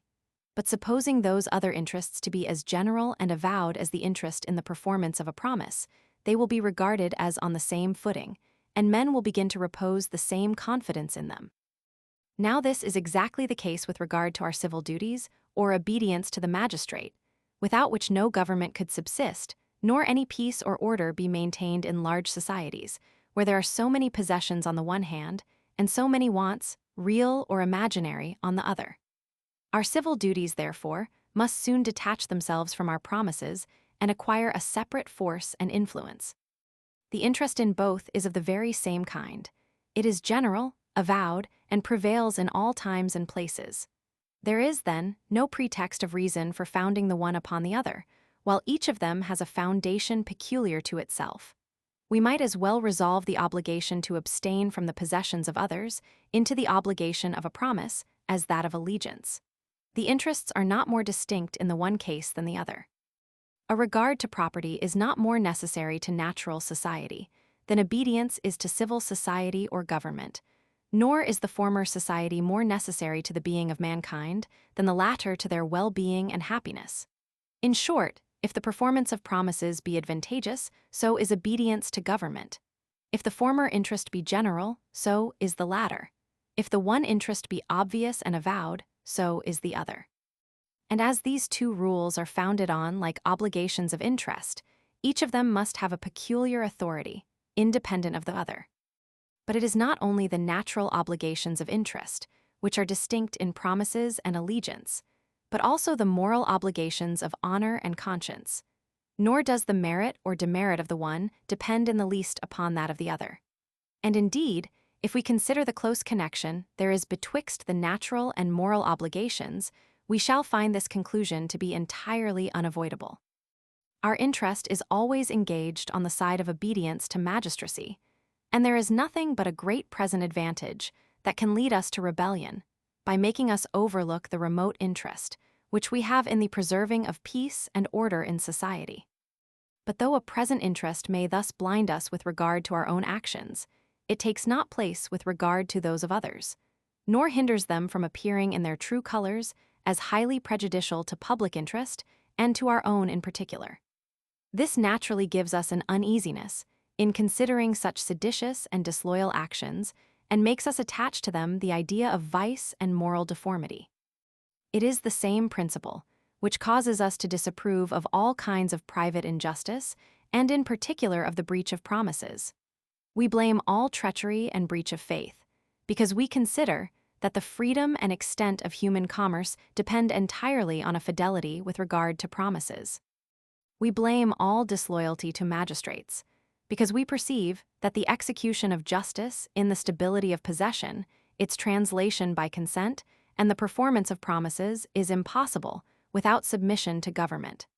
As there are here two interests entirely distinct from each other, they must give rise to two moral obligations, equally separate and independent. Though there was no such thing as a promise in the world, government would still be necessary in all large and civilized societies. And if promises had only their own proper obligation, without the separate sanction of government, they would have but little efficacy in such societies. This separates the boundaries of our public and private duties, and shows that the latter are more dependent on the former than the former on the latter. Education and the artifice of politicians concur to bestow a farther morality on loyalty, and to brand all rebellion with a greater degree of guilt and infamy. Nor is it a wonder that politicians should be very industrious in inculcating such notions, where their interest is so particularly concerned. Lest those arguments should not appear entirely conclusive, as I think they are, I shall have recourse to authority, and shall prove, from the universal consent of mankind, that the obligation of submission to government is not derived from any promise of the subjects. Nor need any one wonder that though I have all along endeavored to establish my system on pure reason, and have scarce ever cited the judgment even of philosophers or historians on any article, I should now appeal to popular authority and oppose the sentiments of the rabble to any philosophical reasoning. For it must be observed that the opinions of men, in this case, carry with them a peculiar authority, and are, in a great measure, infallible. The distinction of moral good and evil is founded on the pleasure or pain, which results from the view of any sentiment or character. And as that pleasure or pain cannot be unknown to the person who feels it, it follows that there is just so much vice or virtue in any character as everyone places in it, and that it is impossible in this particular we can ever be mistaken. And though our judgments concerning the origin of any vice or virtue be not so certain as those concerning their degrees, yet, since the question in this case regards not any philosophical origin of an obligation, but a plain matter of fact, it is not easily conceived how we can fall into an error. A man who acknowledges himself to be bound to another for a certain sum must certainly know whether it be by his own bond or that of his father, whether it be of his mere good will or for money lent him, and under what conditions and for what purposes he has bound himself. In like manner, it being certain that there is a moral obligation to submit to government, because everyone thinks so, it must be as certain that this obligation arises not from a promise, since no one, whose judgment has not been led astray by too strict adherence to a system of philosophy, has ever yet dreamt of ascribing it to that origin. Neither magistrates nor subjects have formed this idea of our civil duties. This proposition must hold strictly true with regard to every quality that is determined merely by sentiment. In what sense we can talk either of a right or a wrong taste in morals, eloquence, or beauty shall be considered afterwards. In the meantime, it may be observed that there is such an uniformity in the general sentiments of mankind as to render such questions of but small importance.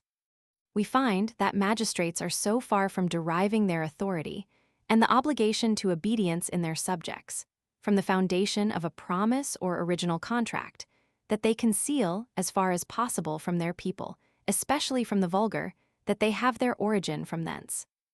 Were this the sanction of government, our rulers would never receive it tacitly, which is the utmost that can be pretended, since what is given tacitly and insensibly can never have such influence on mankind as what is performed expressly and openly. A tacit promise is where the will is signified by other more diffuse signs than those of speech. But a will there must certainly be in the case, and that can never escape the person's notice, who exerted it, however silent or tacit.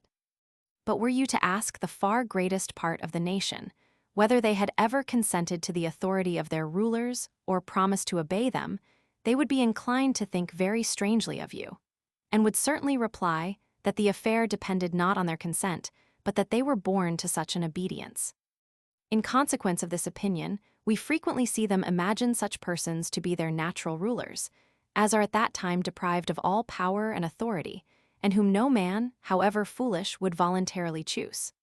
And this merely because they are in that line, which ruled before, and in that degree of it, which used to succeed, though perhaps in so distant a period, that scarce any man alive could ever have given any promise of obedience. Has a government, then, no authority over such as these, because they never consented to it, and would esteem the very attempt of such a free choice a piece of arrogance and impiety? We find by experience that it punishes them very freely for what it calls treason and rebellion, which, it seems, according to this system, reduces itself to common injustice. If you say that by dwelling in its dominions, they in effect consented to the established government, I answer that this can only be where they think the affair depends on their choice, which few or none beside those philosophers have ever yet imagined. It never was pleaded as an excuse for a rebel that the first act he performed, after he came to years of discretion, was to levy war against the sovereign of the state, and that while he was a child he could not bind himself by his own consent, and having become a man, showed plainly, by the first act he performed, that he had no design to impose on himself any obligation to obedience. We find, on the contrary, that civil laws punish this crime at the same age as any other, which is criminal of itself, without our consent. That is, when the person is come to the full use of reason. Whereas to this crime they ought in justice to allow some intermediate time, in which a tacit consent at least might be supposed. To which we may add that a man living under an absolute government would owe it no allegiance, since, by its very nature, it depends not on consent. But as that is as natural and common a government as any, it must certainly occasion some obligation, and it is plain from experience that men, who are subjected to it, do always think so. This is a clear proof that we do not commonly esteem our allegiance to be derived from our consent or promise, and a farther proof is that when our promise is upon any account expressly engaged, we always distinguish exactly betwixt the two obligations, and believe the one to add more force to the other than in a repetition of the same promise. Where no promise is given, a man looks not on his faith as broken in private matters, upon account of rebellion, but keeps those two duties of honor and allegiance perfectly distinct and separate. As the uniting of them was thought by these philosophers a very subtle invention, this is a convincing proof that it is not a true one, since no man can either give a promise or be restrained by its sanction and obligation unknown to himself. Sect, Roman 9 of the Measures of Allegiance. Those political writers who have had recourse to a promise or original contract as the source of our allegiance to government intended to establish a principle which is perfectly just and reasonable, though the reasoning upon which they endeavored to establish it was fallacious and sophistical. They would prove that our submission to government admits of exceptions, and that an egregious tyranny in the rulers is sufficient to free the subjects from all ties of allegiance. Since men enter into society, say they, and submit themselves to government by their free and voluntary consent, they must have in view certain advantages, which they propose to reap from it, and for which they are contented to resign their native liberty. There is, therefore, something mutual engaged on the part of the magistrate, viz., protection and security, and it is only by the hopes he affords of these advantages that he can ever persuade men to submit to him. But when instead of protection and security, they meet with tyranny and oppression, they are freed from their promises, as happens in all conditional contracts, and return to that state of liberty, which preceded the institution of government. Men would never be so foolish as to enter into such engagements as should turn entirely to the advantage of others, without any view of bettering their own condition. Whoever proposes to draw any profit from our submission must engage himself, either expressly or tacitly, to make us reap some advantage from his authority. Nor ought he to expect that without the performance of his part we will ever continue in obedience. I repeat it, this conclusion is just, though the principles be erroneous, and I flatter myself that I can establish the same conclusion on more reasonable principles. I shall not take such a compass in establishing our political duties as to assert that men perceive the advantages of government, that they institute government with a view to those advantages, that this institution requires a promise of obedience, which imposes a moral obligation to a certain degree, but being conditional, ceases to be binding whenever the other contracting party performs not his part of the engagement. I perceive that a promise itself arises entirely from human conventions, and is invented with a view to a certain interest. I seek, therefore, some such interest more immediately connected with government, and which may be at once the original motive to its institution and the source of our obedience to it. This interest I find to consist in the security and protection which we enjoy in political society, and which we can never attain when perfectly free and independent. As interest, therefore, is the immediate sanction of government, the one can have no longer being than the other, and whenever the civil magistrate carries his oppression so far as to render his authority perfectly intolerable, we are no longer bound to submit to it. The cause ceases, the effect must cease also. So far the conclusion is immediate and direct, concerning the natural obligation which we have to allegiance. As to the moral obligation, we may observe that the maxim would here be false, that when the cause ceases, the effect must cease also. For there is a principle of human nature, which we have frequently taken notice of, that men are mightily addicted to general rules, and that we often carry our maxims beyond those reasons, which first induced us to establish them. Where cases are similar in many circumstances, we are apt to put them on the same footing, without considering that they differ in the most material circumstances, and that the resemblance is more apparent than real. It may, therefore, be thought that in the case of allegiance our moral obligation of duty will not cease, even though the natural obligation of interest, which is its cause, has ceased, and that men may be bound by conscience to submit to a tyrannical government against their own and the public interest. And indeed, to the force of this argument I so far submit as to acknowledge that general rules commonly extend beyond the principles on which they are founded, and that we seldom make any exception to them unless that exception have the qualities of a general rule and be founded on very numerous and common instances. Now this I assert to be entirely the present case. When men submit to the authority of others, it is to procure themselves some security against the wickedness and injustice of men, who are perpetually carried, by their unruly passions, and by their present and immediate interest, to the violation of all the laws of society. But as this imperfection is inherent in human nature, we know that it must attend men in all their states and conditions, and that these, whom we choose for rulers, do not immediately become of a superior nature to the rest of mankind, upon account of their superior power and authority. What we expect from them depends not on a change of their nature, but of their situation, when they acquire a more immediate interest in the preservation of order and the execution of justice. But besides that, this interest is only more immediate in the execution of justice among their subjects. Besides this, I say, we may often expect, from the irregularity of human nature, that they will neglect even this immediate interest, and be transported by their passions into all the excesses of cruelty and ambition. Our general knowledge of human nature, our observation of the past history of mankind, our experience of present times, all these causes must induce us to open the door to exceptions, and must make us conclude that we may resist the more violent effects of supreme power without any crime or injustice.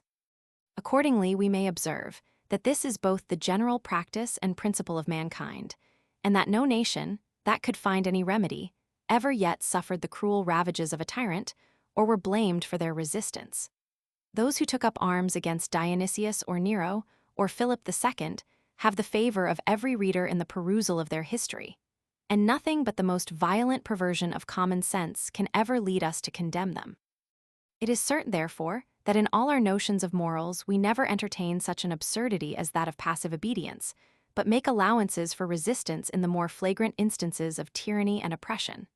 The general opinion of mankind has some authority in all cases, but in this of morals it is perfectly infallible. Nor is it less infallible, because men cannot distinctly explain the principles on which it is founded. Few persons can carry on this train of reasoning. Government is a mere human invention for the interest of society. Where the tyranny of the governor removes this interest, it also removes the natural obligation to obedience. The moral obligation is founded on the natural, and therefore must cease where that ceases, especially where the subject is such as makes us foresee very many occasions wherein the natural obligation may cease, and causes us to form a kind of general rule for the regulation of our conduct in such occurrences. But though this train of reasoning be too subtle for the vulgar, it is certain that all men have an implicit notion of it, and are sensible that they owe obedience to government merely on account of the public interest. And at the same time, that human nature is so subject to frailties and passions as may easily pervert this institution and change their governors into tyrants and public enemies. If the sense of common interest were not our original motive to obedience, I would fain ask, what other principle is there in human nature capable of subduing the natural ambition of men, and forcing them to such a submission? Imitation and custom are not sufficient. For the question still recurs, what motive first produces those instances of submission, which we imitate, and that train of actions, which produces the custom?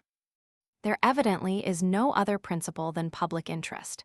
And if interest first produces obedience to government, the obligation to obedience must cease, whenever the interest ceases, in any great degree, and in a considerable number of instances. Sect, X of the objects of allegiance. But though, on some occasions, it may be justifiable, both in sound politics and morality, to resist supreme power, it is certain that in the ordinary course of human affairs nothing can be more pernicious and criminal, and that besides the convulsions, which always attend revolutions, such a practice tends directly to the subversion of all government, and the causing an universal anarchy and confusion among mankind. As numerous and civilized societies cannot subsist without government, so government is entirely useless without an exact obedience. We ought always to weigh the advantages, which we reap from authority, against the disadvantages, and by this means we shall become more scrupulous of putting in practice the doctrine of resistance. The common rule requires submission, and it is only in cases of grievous tyranny and oppression that the exception can take place. Since then such a blind submission is commonly due to magistracy, the next question is, to whom it is due, and whom we are to regard as our lawful magistrates. In order to answer this question, let us recollect what we have already established concerning the origin of government and political society. When men have once experienced the impossibility of preserving any steady order in society, while everyone is his own master, and violates or observes the laws of society, according to his present interest or pleasure, they naturally run into the invention of government, and put it out of their own power, as far as possible, to transgress the laws of society. Government, therefore, arises from the same voluntary conversation of men, and it is evident that the same convention which establishes government will also determine the persons who are to govern, and will remove all doubt and ambiguity in this particular. And the voluntary consent of men must here have the greater efficacy, that the authority of the magistrate does at first stand upon the foundation of a promise of the subjects, by which they bind themselves to obedience, as in every other contract or engagement. The same promise, then, which binds them to obedience, ties them down to a particular person, and makes him the object of their allegiance. But when government has been established on this footing for some considerable time, and the separate interest, which we have in submission, has produced a separate sentiment of morality, the case is entirely altered, and a promise is no longer able to determine the particular magistrate, since it is no longer considered as the foundation of government.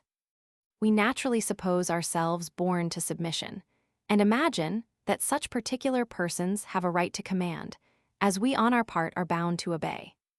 These notions of right and obligation are derived from nothing but the advantage we reap from government, which gives us a repugnance to practice resistance ourselves and makes us displeased with any instance of it in others.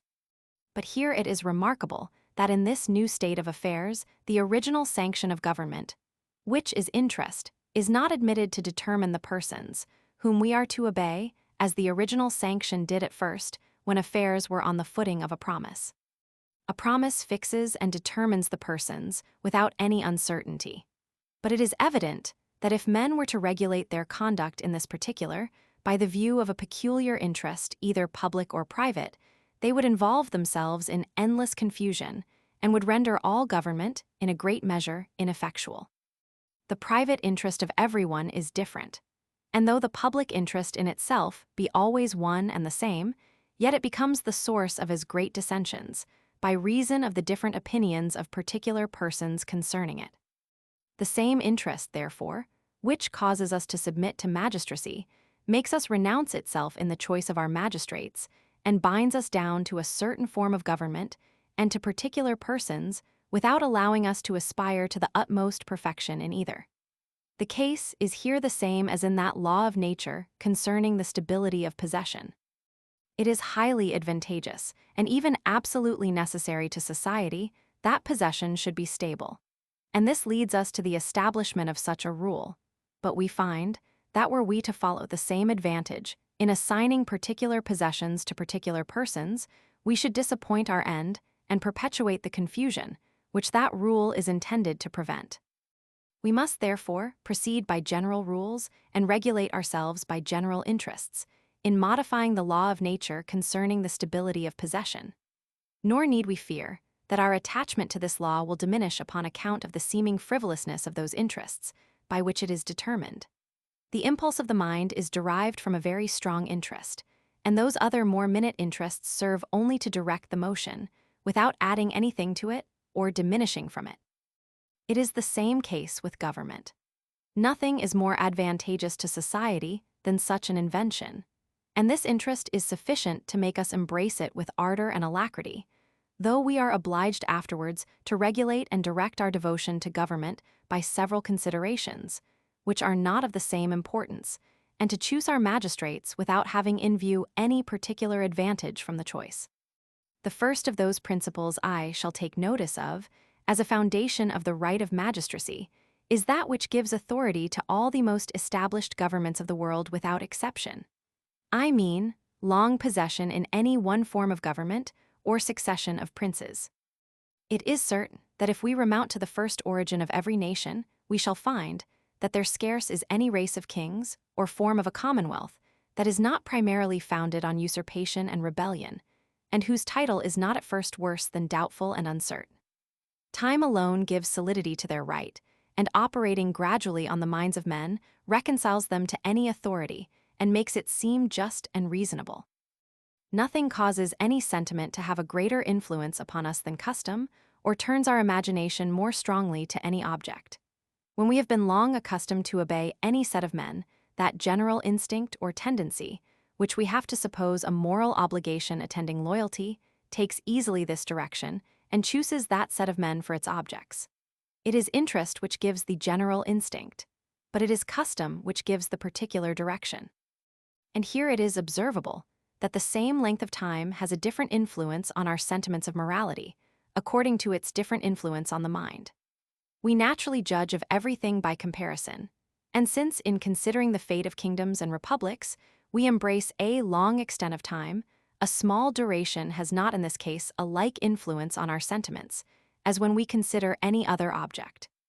One thinks he acquires a right to a horse or a suit of clothes in a very short time, but a century is scarce sufficient to establish any new government or remove all scruples in the minds of the subjects concerning it.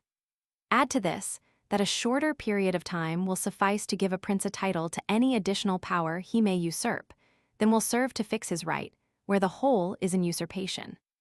The kings of France have not been possessed of absolute power for above 2 reigns, and yet nothing will appear more extravagant to Frenchmen than to talk of their liberties. If we consider what has been said concerning accession, we shall easily account for this phenomenon.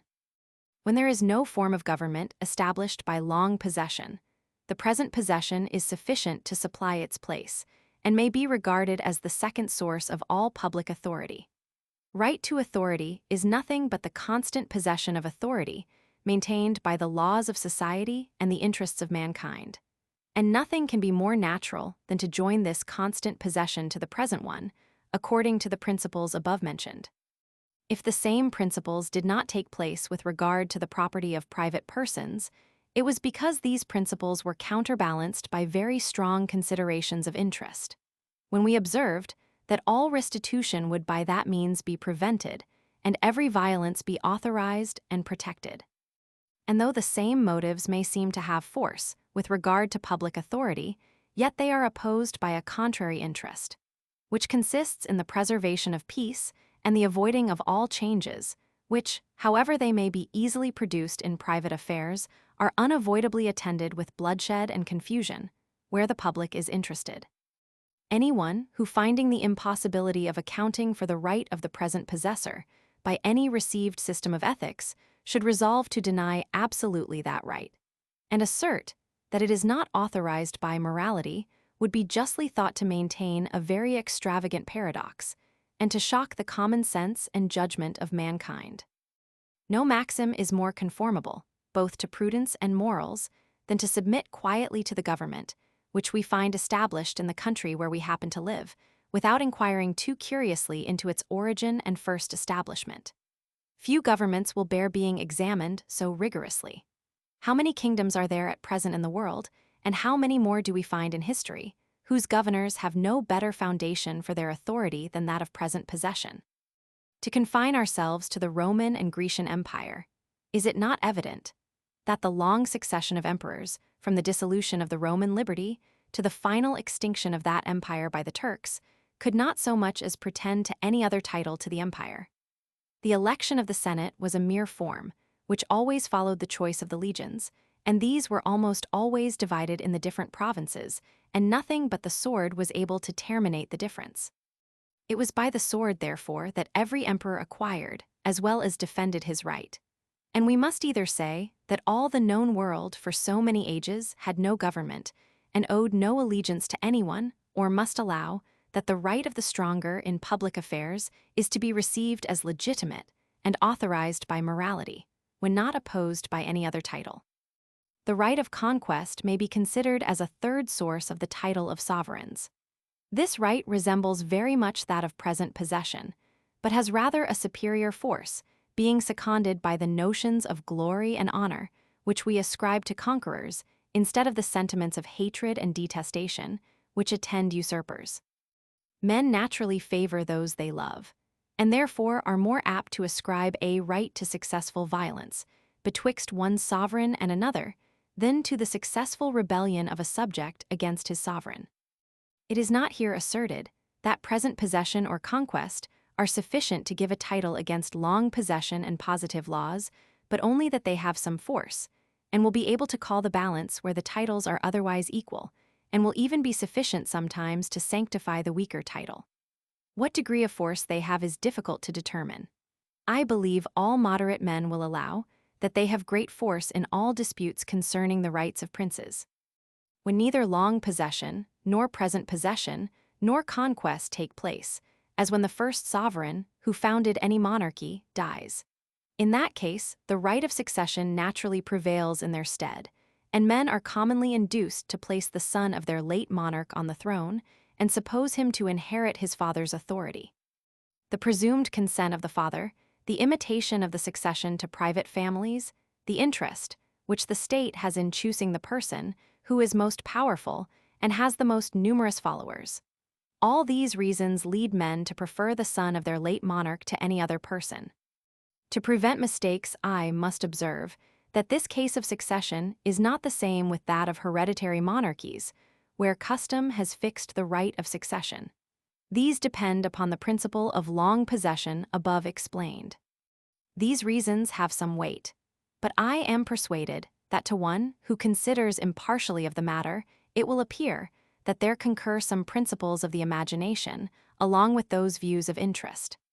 The royal authority seems to be connected with the young prince even in his father's lifetime, by the natural transition of the thought, and still more after his death, so that nothing is more natural than to complete this union by a new relation, and by putting him actually in possession of what seems so naturally to belong to him.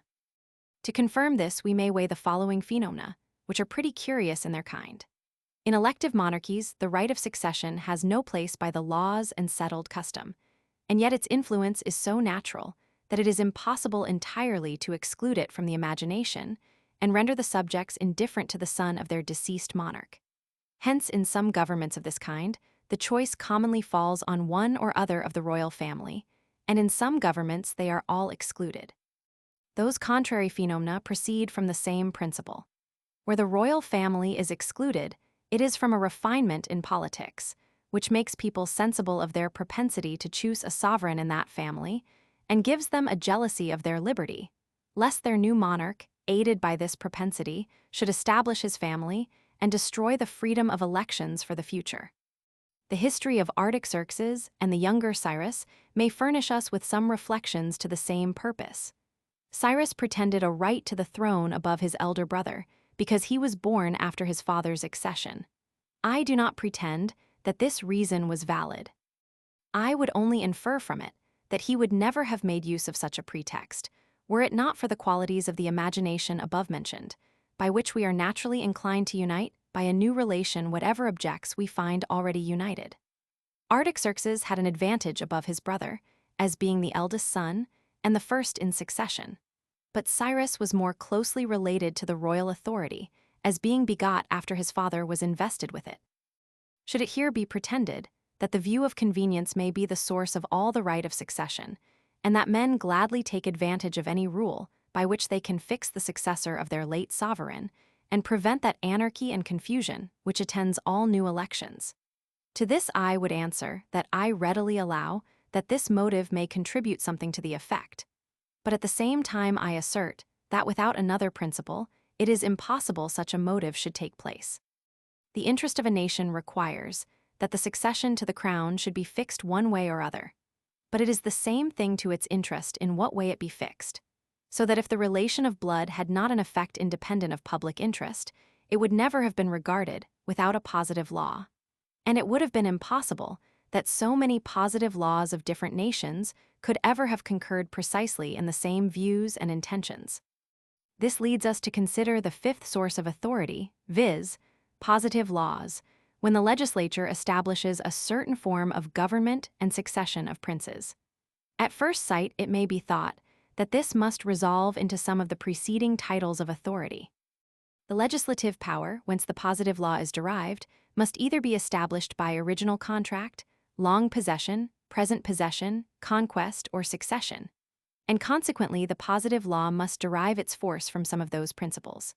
But here it is remarkable that though a positive law can only derive its force from these principles, yet it acquires not all the force of the principle from whence it is derived, but loses considerably in the transition, as it is natural to imagine. For instance, a government is established for many centuries on a certain system of laws, forms, and methods of succession. The legislative power, established by this long succession, changes all on a sudden the whole system of government, and introduces a new constitution in its stead. I believe few of the subjects will think themselves bound to comply with this alteration, unless it have an evident tendency to the public good, but men think themselves still at liberty to return to the antient government. Hence the notion of fundamental laws, which are supposed to be inalterable by the will of the sovereign. And of this nature, the Salic law is understood to be in France. How far these fundamental laws extend is not determined in any government, nor is it possible it ever should. There is such an indefensible gradation from the most material laws to the most trivial, and from the most ancient laws to the most modern, that it will be impossible to set bounds to the legislative power, and determine how far it may innovate in the principles of government. That is the work more of imagination and passion than of reason. Whoever considers the history of the several nations of the world, their revolutions, conquests, increase, and diminution, the manner in which their particular governments are established, and the successive right transmitted from one person to another, will soon learn to treat very lightly all disputes concerning the rights of princes, and will be convinced that a strict adherence to any general rules, and the rigid loyalty to particular persons and families, on which some people set so high a value, are virtues that hold less of reason than of bigotry and superstition. In this particular, the study of history confirms the reasonings of true philosophy, which, showing us the original qualities of human nature, teaches us to regard the controversies in politics as incapable of any decision in most cases, and as entirely subordinate to the interests of peace and liberty. Where the public good does not evidently demand a change, it is certain that the concurrence of all those titles, original contract, long possession, present possession, succession, and positive laws, forms the strongest title to sovereignty, and is justly regarded as sacred and inviolable. But when these titles are mingled and opposed in different degrees, they often occasion perplexity, and are less capable of solution from the arguments of lawyers and philosophers than from the swords of the soldiery. Who shall tell me, for instance, whether Germanicus or Drusus ought to have succeeded Tiberius had he died while they were both alive, without naming any of them for his successor? Ought the right of adoption to be received as equivalent to that of blood in a nation, where it had the same effect in private families, and had already in 2 instances taken place in the public? Ought Germanicus to be esteemed the eldest son because he was born before Drusus, or the younger because he was adopted after the birth of his brother? Ought the right of the elder to be regarded in a nation where the eldest brother had no advantage in the succession to private families? Ought the Roman Empire at that time to be esteemed hereditary because of 2 examples? Or ought it, even so early, to be regarded as belonging to the stronger or the present possessor, as being founded on so recent an usurpation? Upon whatever principles we may pretend to answer these and such like questions, I am afraid we shall never be able to satisfy an impartial inquirer, who adopts no party in political controversies, and will be satisfied with nothing but sound reason and philosophy. But here an English reader will be apt to inquire concerning that famous revolution, which has had such a happy influence on our Constitution, and has been attended with such mighty consequences. We have already remarked that in the case of enormous tyranny and oppression, it is lawful to take arms even against supreme power, and that as government is a mere human invention for mutual advantage and security, it no longer imposes any obligation, either natural or moral, when once it ceases to have that tendency. But though this general principle be authorized by common sense and the practice of all ages, it is certainly impossible for the laws, or even for philosophy, to establish any particular rules, by which we may know when resistance is lawful, and decide all controversies which may arise on that subject. This may not only happen with regard to supreme power, but it is possible, even in some constitutions, where the legislative authority is not lodged in one person, that there may be a magistrate so eminent and powerful as to oblige the laws to keep silence in this particular. Nor would this silence be an effect only of their respect, but also of their prudence, since it is certain that in the vast variety of circumstances, which occur in all governments, an exercise of power in so great a magistrate may at one time be beneficial to the public, which at another time would be pernicious and tyrannical. But notwithstanding this silence of the laws in limited monarchies, it is certain that the people still retain the right of resistance, since it is impossible, even in the most despotic governments, to deprive them of it. The same necessity of self-preservation and the same motive of public good give them the same liberty in the one case as in the other.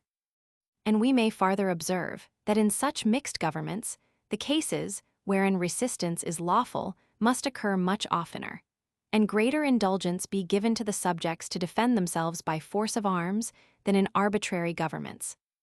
Not only where the chief magistrate enters into measures, in themselves, extremely pernicious to the public, but even when he would encroach on the other parts of the Constitution and extend his power beyond the legal bounds, it is allowable to resist and dethrone him, though such resistance and violence may, in the general tenor of the laws, be deemed unlawful and rebellious. For besides that nothing is more essential to public interest than the preservation of public liberty, it is evident that if such a mixed government be once supposed to be established, every part or member of the Constitution must have a right of self-defense and of maintaining its ancient bounds against the encroachment of every other authority. As matter would have been created in vain were it deprived of a power of resistance, without which no part of it could preserve a distinct existence, and the whole might be crowded up into a single point. So it is a gross absurdity to suppose, in any government, a right without a remedy, or allow, that the supreme power is shared with the people, without allowing, that it is lawful for them to defend their share against every invader. Those, therefore, who would seem to respect our free government, and yet deny the right of resistance, have renounced all pretensions to common sense, and do not merit a serious answer.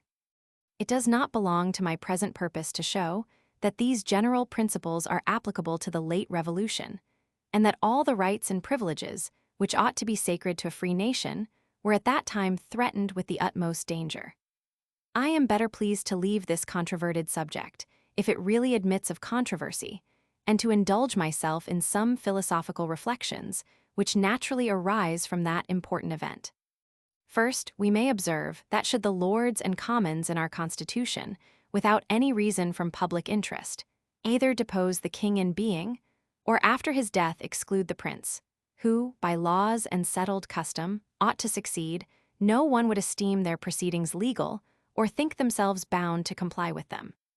But should the king, by his unjust practices, or his attempts for a tyrannical and despotic power, justly forfeit his legal, it then not only becomes morally lawful and suitable to the nature of political society to dethrone him, but what is more, we are apt likewise to think that the remaining members of the Constitution acquire a right of excluding his next heir and of choosing whom they please for his successor.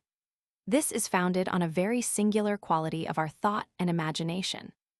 When a king forfeits his authority, his heir ought naturally to remain in the same situation, as if the king were removed by death, unless by mixing himself in the tyranny, he forfeit it for himself. But though this may seem reasonable, we easily comply with the contrary opinion. The deposition of a king, in such a government as ours, is certainly an act beyond all common authority, and an illegal assuming a power for public good, which, in the ordinary course of government, can belong to no member of the Constitution. When the public good is so great and so evident as to justify the action, the commendable use of this license causes us naturally to attribute to the Parliament a right of using farther licenses. And the antient bounds of the laws being once transgressed with approbation, we are not apt to be so strict in confining ourselves precisely within their limits. The mind naturally runs on with any train of action which it has begun, nor do we commonly make any scruple concerning our duty after the first action of any kind which we perform. Thus, at the Revolution, no one who thought the deposition of the father justifiable esteemed themselves to be confined to his infant son. Though had that unhappy monarch died innocent at that time, and had his son, by any accident, been conveyed beyond seas, there is no doubt but a regency would have been appointed till he should come to age, and could be restored to his dominions. As the slightest properties of the imagination have an effect on the judgments of the people, it shows the wisdom of the laws and of the Parliament to take advantage of such properties, and to choose the magistrates either in or out of a line, according as the vulgar will most naturally attribute authority and right to them. Secondly, though the accession of the Prince of Orange to the throne might, at first, give occasion to many disputes, and his title be contested, it ought not now to appear doubtful, but must have acquired a sufficient authority from those three princes who have succeeded him upon the same title. Nothing is more usual, though nothing may, at first sight, appear more unreasonable than this way of thinking. Princes often seem to acquire a right from their successors, as well as from their ancestors, and a king, who during his lifetime might justly be deemed an usurper, will be regarded by posterity as a lawful prince, because he has had the good fortune to settle his family on the throne and entirely change the antient form of government. Julius Caesar is regarded as the first Roman emperor, while Sylla and Marius, whose titles were really the same as his, are treated as tyrants and usurpers. Time and custom give authority to all forms of government and all successions of princes, And that power, which at first was founded only on injustice and violence, becomes in time legal and obligatory. Nor does the mind rest there, but returning back upon its footsteps, transfers to their predecessors and ancestors that right, which it naturally ascribes to the posterity as being related together and united in the imagination. The present King of France makes Hugh Capet a more lawful prince than Cromwell, as the established liberty of the Dutch is no inconsiderable apology for their obstinate resistance to Philip II. Sect of the laws of nations. When civil government has been established over the greatest part of mankind, and different societies have been formed contiguous to each other, there arises a new set of duties among the neighboring states, suitable to the nature of that commerce, which they carry on with each other. Political writers tell us that in every kind of intercourse, a body politic is to be considered as one person, and indeed this assertion is so far just that different nations, as well as private persons, require mutual assistance, at the same time that their selfishness and ambition are perpetual sources of war and discord. But though nations in this particular resemble individuals, yet as they are very different in other respects, no wonder they regulate themselves by different maxims and give rise to a new set of rules, which we call the laws of nations. Under this head, we may comprise the sacredness of the persons of ambassadors, the declaration of war, the abstaining from poisoned arms, with other duties of that kind, which are evidently calculated for the commerce that is peculiar to different societies. But though these rules be superadded to the laws of nature, the former do not entirely abolish the latter, and one may safely affirm that the three fundamental rules of justice, the stability of possession, its transference by consent, and the performance of promises are duties of princes as well as of subjects. The same interest produces the same effect in both cases. Where possession has no stability, there must be perpetual war. Where property is not transferred by consent, there can be no commerce. Where promises are not observed, there can be no leagues nor alliances. The advantages, therefore, of peace, commerce, and mutual succor make us extend to different kingdoms the same notions of justice, which take place among individuals. There is a maxim very current in the world, which few politicians are willing to avow, but which has been authorized by the practice of all ages, that there is a system of morals calculated for princes, much more free than that which ought to govern private persons. It is evident this is not to be understood of the lesser extent of public duties and obligations, nor will anyone be so extravagant as to assert that the most solemn treaties ought to have no force among princes. For as princes do actually form treaties among themselves, they must propose some advantage from the execution of them, and the prospect of such advantage for the future must engage them to perform their part, and must establish that law of nature. The meaning, therefore, of this political maxim is that though the morality of princes has the same extent, yet it has not the same force as that of private persons, and may lawfully be transgressed from a more trivial motive. However shocking such a proposition may appear to certain philosophers, it will be easy to defend it upon those principles, by which we have accounted for the origin of justice and equity. When men have found by experience that it is impossible to subsist without society, and that it is impossible to maintain society while they give free course to their appetites, so urgent an interest quickly restrains their actions and imposes an obligation to observe those rules, which we call the laws of justice. This obligation of interest rests nor here, but by the necessary course of the passions and sentiments gives rise to the moral obligation of duty, while we approve of such actions as tend to the peace of society and disapprove of such as tend to its disturbance. The same natural obligation of interest takes place among independent kingdoms and gives rise to the same morality, so that no one of ever so corrupt morals will approve of a prince who voluntarily and of his own accord breaks his word or violates any treaty. But here we may observe that though the intercourse of different states be advantageous, and even sometimes necessary, yet it is nor so necessary nor advantageous as that among individuals, without which it is utterly impossible for human nature ever to subsist. Since, therefore, the natural obligation to justice among different states is not so strong as among individuals, the moral obligation which arises from it must partake of its weakness, and we must necessarily give a greater indulgence to a prince or minister who deceives another, than to a private gentleman who breaks his word of honor. Should it be asked what proportion these two species of morality bear to each other, I would answer that this is a question to which we can never give any precise answer, nor is it possible to reduce to numbers the proportion which we ought to fix betwixt them. One may safely affirm that this proportion finds itself without any art or study of men, as we may observe on many other occasions. The practice of the world goes farther in teaching us the degrees of our duty than the most subtle philosophy which was ever yet invented. And this may serve as a convincing proof that all men have an implicit notion of the foundation of those moral rules concerning natural and civil justice, and are sensible that they arise merely from human conventions, and from the interest which we have in the preservation of peace and order. For otherwise, the diminution of the interest would never produce a relaxation of the morality, and reconcile us more easily to any transgression of justice among princes and republics, than in the private commerce of one subject with another. Sect, Roman 12 of Chastity and Modesty. If any difficulty attend this system concerning the laws of nature and nations, it will be with regard to the universal approbation or blame, which follows their observance or transgression, and which some may not think sufficiently explained from the general interests of society. To remove, as far as possible, all scruples of this kind, I shall here consider another set of duties, viz., the modesty and chastity which belong to the fair sex. And I doubt not but these virtues will be found to be still more conspicuous instances of the operation of those principles, which I have insisted on.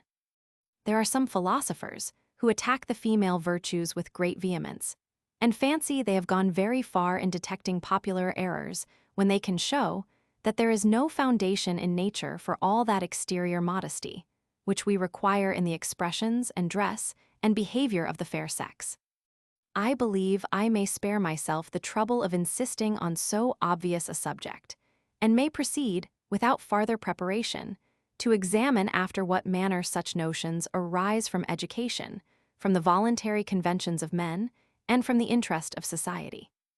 Whoever considers the length and feebleness of human infancy, with the concern which both sexes naturally have for their offspring, will easily perceive that there must be an union of male and female for the education of the young, and that this union must be of considerable duration.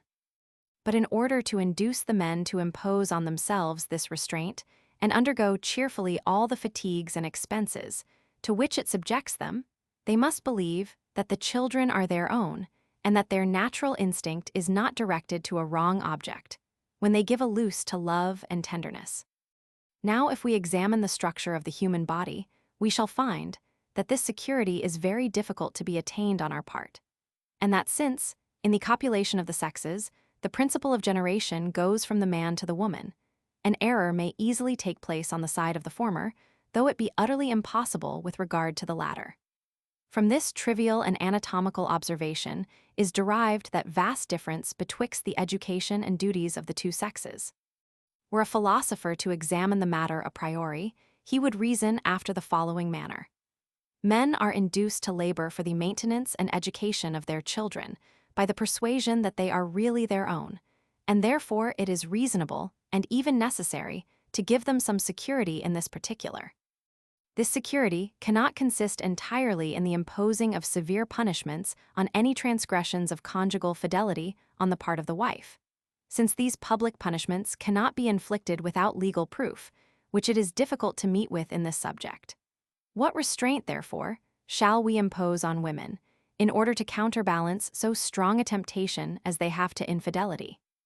There seems to be no restraint possible, but in the punishment of bad fame or reputation. A punishment which has a mighty influence on the human mind, and at the same time is inflicted by the world upon surmises, and conjectures and proofs that would never be received in any court of judicature. In order, therefore, to impose a due restraint on the female sex, we must attach a peculiar degree of shame to their infidelity, above what arises merely from its injustice, and must bestow proportionable praises on their chastity. But though this be a very strong motive to fidelity, our philosopher would quickly discover that it would not alone be sufficient to that purpose. All human creatures, especially of the female sex, are apt to overlook remote motives in favor of any present temptation. The temptation is here the strongest imaginable.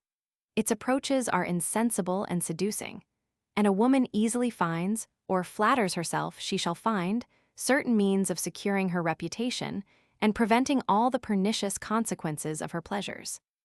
It is necessary, therefore, that, beside the infamy attending such licenses, there should be some preceding backwardness or dread, which may prevent their first approaches, and may give the female sex a repugnance to all expressions and postures and liberties that have an immediate relation to that enjoyment. Such would be the reasonings of our speculative philosopher.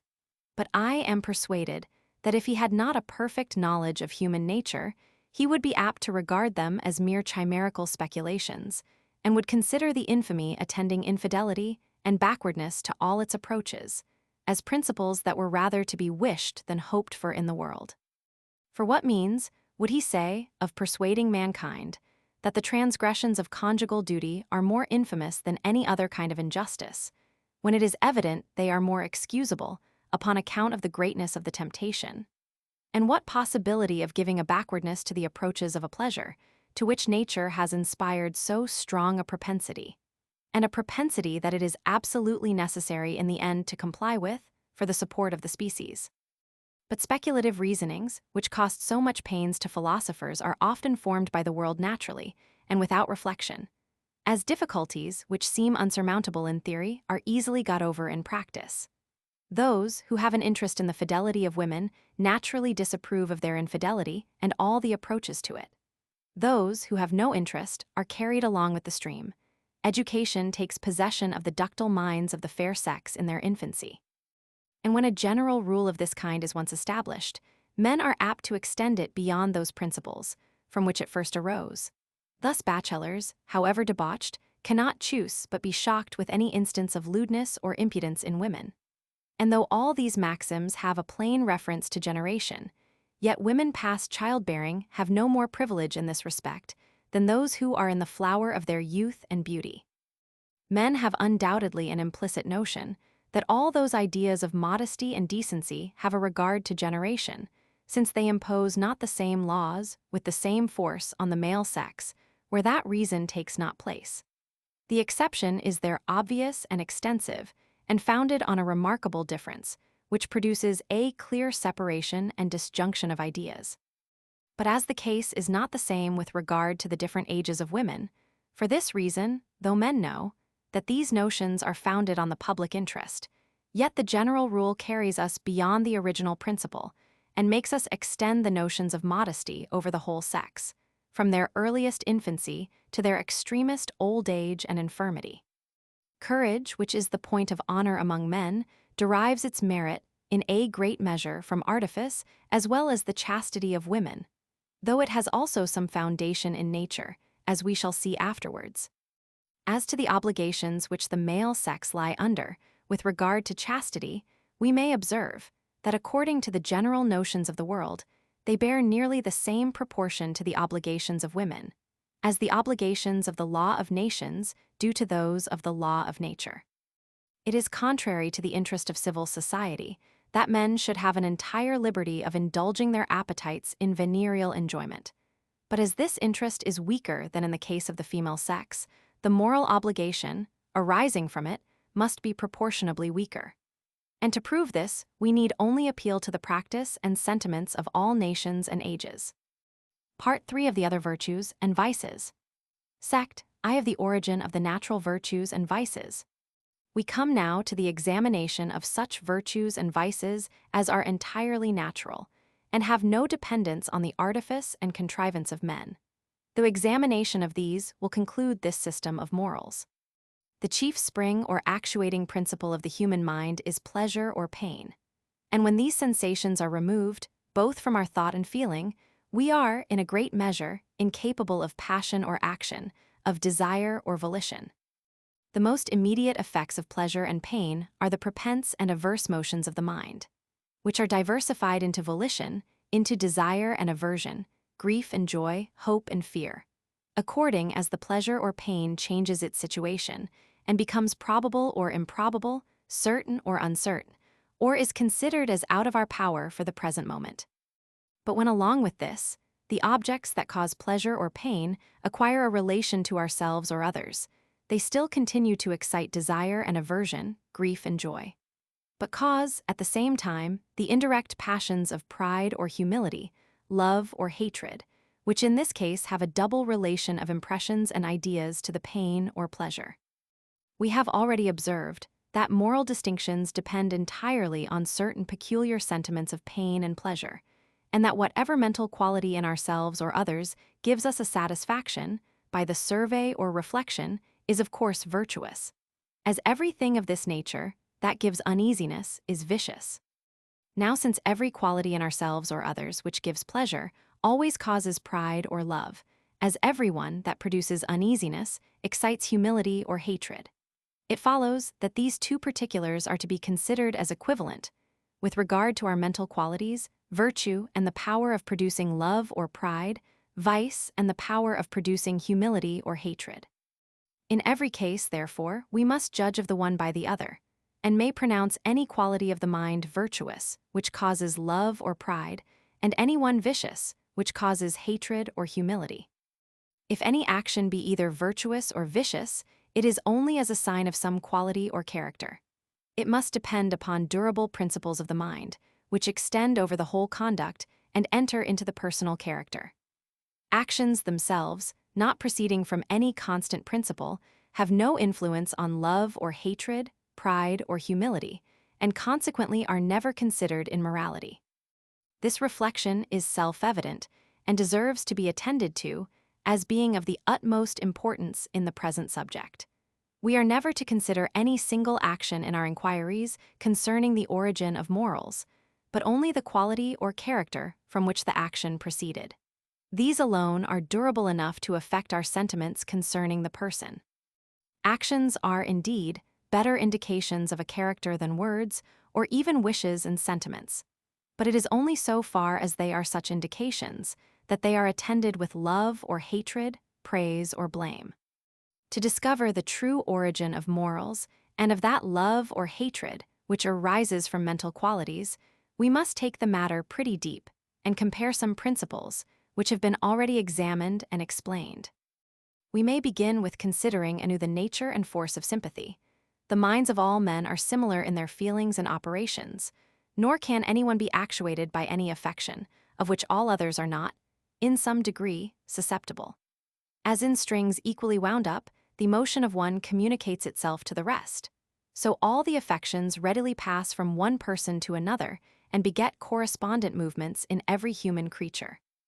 When I see the effects of passion in the voice and gesture of any person, my mind immediately passes from these effects to their causes, and forms such a lively idea of the passion, as is presently converted into the passion itself. In like manner, when I perceive the causes of any emotion, my mind is conveyed to the effects, and is actuated with a like emotion. Were I present at any of the more terrible operations of surgery, it is certain that even before it begun, the preparation of the instruments, the laying of the bandages in order, the heating of the irons, with all the signs of anxiety and concern in the patient and assistants, would have a great effect upon my mind, and excite the strongest sentiments of pity and terror. No passion of another discovers itself immediately to the mind. We are only sensible of its causes or effects. From these we infer the passion, and consequently these give rise to our sympathy. Our sense of beauty depends very much on this principle, and where any object has a tendency to produce pleasure in its possessor, it is always regarded as beautiful, as every object that has a tendency to produce pain is disagreeable and deformed. Thus the conveniency of a house, the fertility of a field, the strength of a horse, the capacity, security, and swift sailing of a vessel form the principal beauty of these several objects. Here the object, which is denominated beautiful, pleases only by its tendency to produce a certain effect. That effect is the pleasure or advantage of some other person. Now the pleasure of a stranger, for whom we have no friendship, pleases us only by sympathy. To this principle, therefore, is owing the beauty, which we find in everything that is useful. How considerable a part this is of beauty can easily appear upon reflection. Wherever an object has a tendency to produce pleasure in the possessor, or in other words, is the proper cause of pleasure. It is sure to please the spectator, by a delicate sympathy with the possessor. Most of the works of art are esteemed beautiful, in proportion to their fitness for the use of man, and even many of the productions of nature derive their beauty from that source. Handsome and beautiful, on most occasions, is nor an absolute but a relative quality, and pleases us by nothing but its tendency to produce an end that is agreeable. Dicentior equus cujus astricta sunt ilia, sed idem velocior, pulcher aspictu sit athieta, cujus lacertos exercitatio expressit idem cerdamini peritur. Nunquam viro species ob utilitate dividitur, sed hoc quidem discerner modici judici est. Quinct, lib. 8. A horse with narrow flanks looks more comely, it also moves faster. An athlete whose muscles have been developed by training presents a handsome appearance. He is also better prepared for the contest. Attractive appearance is invariably associated with efficient functioning. Yet it takes no outstanding powers of judgment to wake this distinction. The same principle produces, in many instances, our sentiments of morals as well as those of beauty. No virtue is more esteemed than justice, and no vice more detested than injustice, nor are there any qualities which go farther to the fixing the character, either as amiable or odious. Now justice is a moral virtue, merely because it has that tendency to the good of mankind, and, indeed, is nothing but an artificial invention to that purpose. The same may be said of allegiance, of the laws of nations, of modesty, and of good manners. All these are mere human contrivances for the interest of society. And since there is a very strong sentiment of morals, which in all nations and all ages has attended them, we must allow that the reflecting on the tendency of characters and mental qualities is sufficient to give us the sentiments of approbation and blame. Now, as the means to an end can only be agreeable, where the end is agreeable, and as the good of society, where our own interest is not concerned, or that of our friends, pleases only by sympathy, it follows that sympathy is the source of the esteem which we pay to all the artificial virtues. Thus it appears that sympathy is a very powerful principle in human nature, that it has a great influence on our taste of beauty, and that it produces our sentiment of morals in all the artificial virtues. From thence, we may presume that it also gives rise to many of the other virtues, and that qualities acquire our approbation because of their tendency to the good of mankind.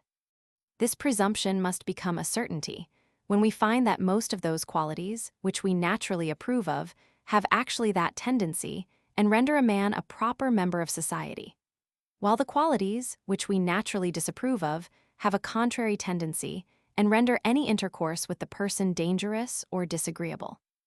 For having found that such tendencies have force enough to produce the strongest sentiment of morals, we can never reasonably, in these cases, look for any other cause of approbation or blame, it being an inviolable maxim in philosophy that where any particular cause is sufficient for an effect, we ought to rest satisfied with it, and ought not to multiply causes without necessity.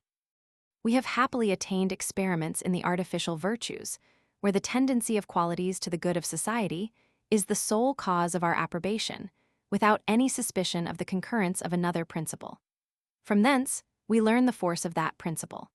And where that principle may take place, and the quality approved of is really beneficial to society, a true philosopher will never require any other principle to account for the strongest approbation and esteem. That many of the natural virtues have this tendency to the good of society, no one can doubt of. Meekness, beneficence, charity, generosity, clemency, moderation, equity bear the greatest figure among the moral qualities, and are commonly denominated the social virtues, to mark their tendency to the good of society. This goes so far that some philosophers have represented all moral distinctions as the effect of artifice and education, when skillful politicians endeavored to restrain the turbulent passions of men and make them operate to the public good, by the notions of honor and shame. This system, however, is nor consistent with experience. For first, there are other virtues and vices beside those which have this tendency to the public advantage and loss. Secondly, had not men a natural sentiment of approbation and blame, it could never be excited by politicians, nor would the words laudable and praiseworthy, blamable and odious be any more intelligible than if they were a language perfectly known to us, as we have already observed. But though this system be erroneous, it may teach us that moral distinctions arise, in a great measure, from the tendency of qualities and characters to the interests of society, and that it is our concern for that interest which makes us approve or disapprove of them. Now we have no such extensive concern for society, but from sympathy. And consequently, it is that principle which takes us so far out of ourselves as to give us the same pleasure or uneasiness in the characters of others, as if they had a tendency to our own advantage or loss. The only difference betwixt the natural virtues and justice lies in this, that the good, which results from the former, arises from every single act, and is the object of some natural passion. Whereas a single act of justice, considered in itself, may often be contrary to the public good, and it is only the concurrence of mankind in a general scheme or system of action which is advantageous. When I relieve persons in distress, my natural humanity is my motive, and so far as my succor extends, so far have I promoted the happiness of my fellow creatures. But if we examine all the questions that come before any tribunal of justice, we shall find that, considering each case apart, it would as often be an instance of humanity to decide contrary to the laws of justice as conformable them. Judges take from a poor man to give to a rich, they bestow on the dissolute the labor of the industrious, and put into the hands of the vicious the means of harming both themselves and others. The whole scheme, however, of law and justice is advantageous to the society, and it was with a view to this advantage that men, by their voluntary conventions, established it. After it is once established by these conventions, it is naturally attended with a strong sentiment of morals, which can proceed from nothing but our sympathy with the interests of society. We need no other explication of that esteem, which attends such of the natural virtues as have a tendency to the public good. I must farther add that there are several circumstances which render this hypothesis much more probable with regard to the natural than the artificial virtues. It is certain that the imagination is more affected by what is particular than by what is general, and that the sentiments are always moved with difficulty where their objects are, in any degree, loose and undetermined. Now every particular act of justice is not beneficial to society, but the whole scheme or system, and it may not, perhaps, be any individual person for whom we are concerned who receives benefit from justice, but the whole society alike. On the contrary, every particular act of generosity or relief of the industrious and indigent is beneficial, and is beneficial to a particular person who is not undeserving of it. It is more natural, therefore, to think that the tendencies of the latter virtue will affect our sentiments and command our approbation than those of the former. And therefore, since we find that the approbation of the former arises from their tendencies, we may ascribe, with better reason, the same cause to the approbation of the latter. In any number of similar effects, if a cause can be discovered for one, we ought to extend that cause to all the other effects, which can be accounted for by it. But much more, if these other effects be attended with peculiar circumstances, which facilitate the operation of that cause. Before I proceed farther, I must observe two remarkable circumstances in this affair, which may seem objections to the present system. The first may be thus explained. When any quality or character has a tendency to the good of mankind, we are pleased with it and approve of it, because it presents the lively idea of pleasure, which idea affects us by sympathy and is itself a kind of pleasure. But as this sympathy is very variable, it may be thought that our sentiments of morals must admit of all the same variations. We sympathize more with persons contiguous to us than with persons remote from us, with our acquaintance than with strangers, with our countrymen than with foreigners. But notwithstanding this variation of our sympathy, we give the same approbation to the same moral qualities in China as in England. They appear equally virtuous and recommend themselves equally to the esteem of a judicious spectator. The sympathy varies without a variation in our esteem. Our esteem, therefore, proceeds not from sympathy. To this I answer. The approbation of moral qualities most certainly is not derived from reason or any comparison of ideas, but proceeds entirely from a moral taste and from certain sentiments of pleasure or disgust, which arise upon the contemplation and view of particular qualities or characters. Now it is evident that those sentiments, whencever they are derived, must vary according to the distance or contiguity of the objects. Nor can I feel the same lively pleasure from the virtues of a person who lived in Greece 2,000 years ago that I feel from the virtues of a familiar friend and acquaintance. Yet I do not say that I esteem the one more than the other, and therefore, if the variation of the sentiment without a variation of the esteem be an objection, it must have equal force against every other system as against that of sympathy.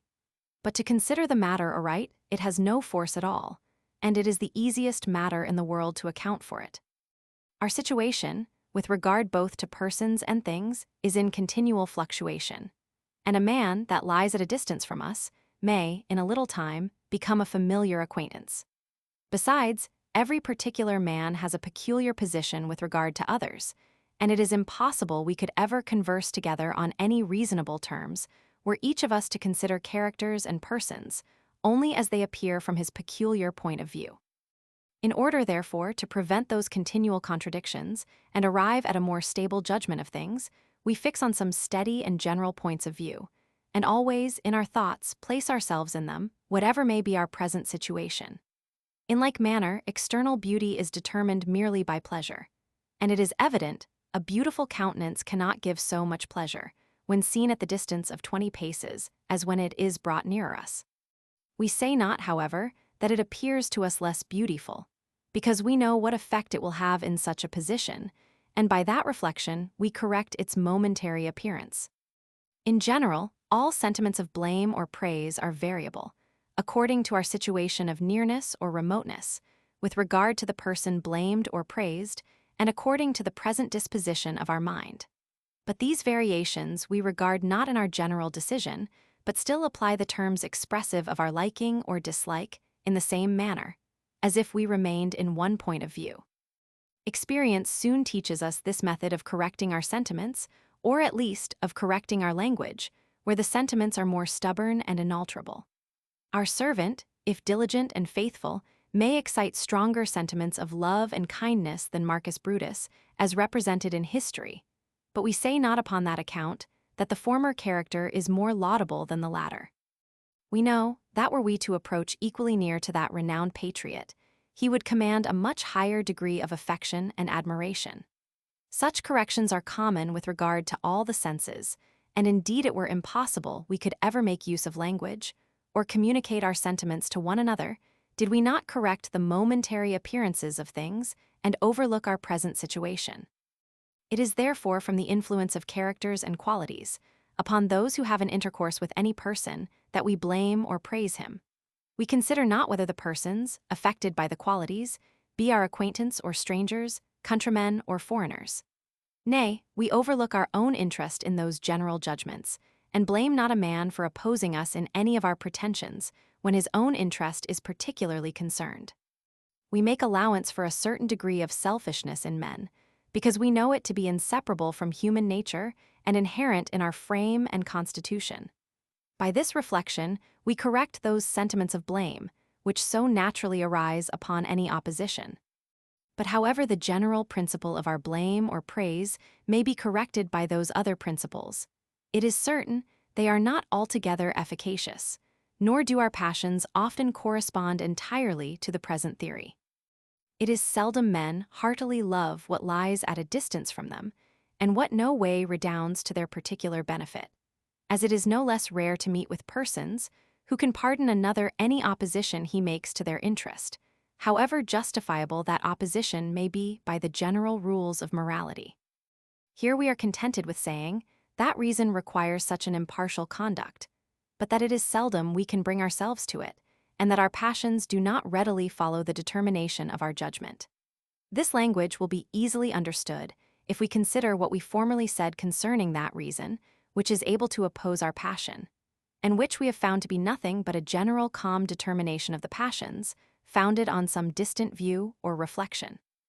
When we form our judgments of persons, merely from the tendency of their characters to our own benefit, or to that of our friends, we find so many contradictions to our sentiments in society and conversation, and such an uncertainty from the incessant changes of our situation, that we seek some other standard of merit and demerit, which may not admit of so great variation. Being thus loosened from our first station, we cannot afterwards fix ourselves so commodiously by any means as by a sympathy with those who have any commerce with the person we consider.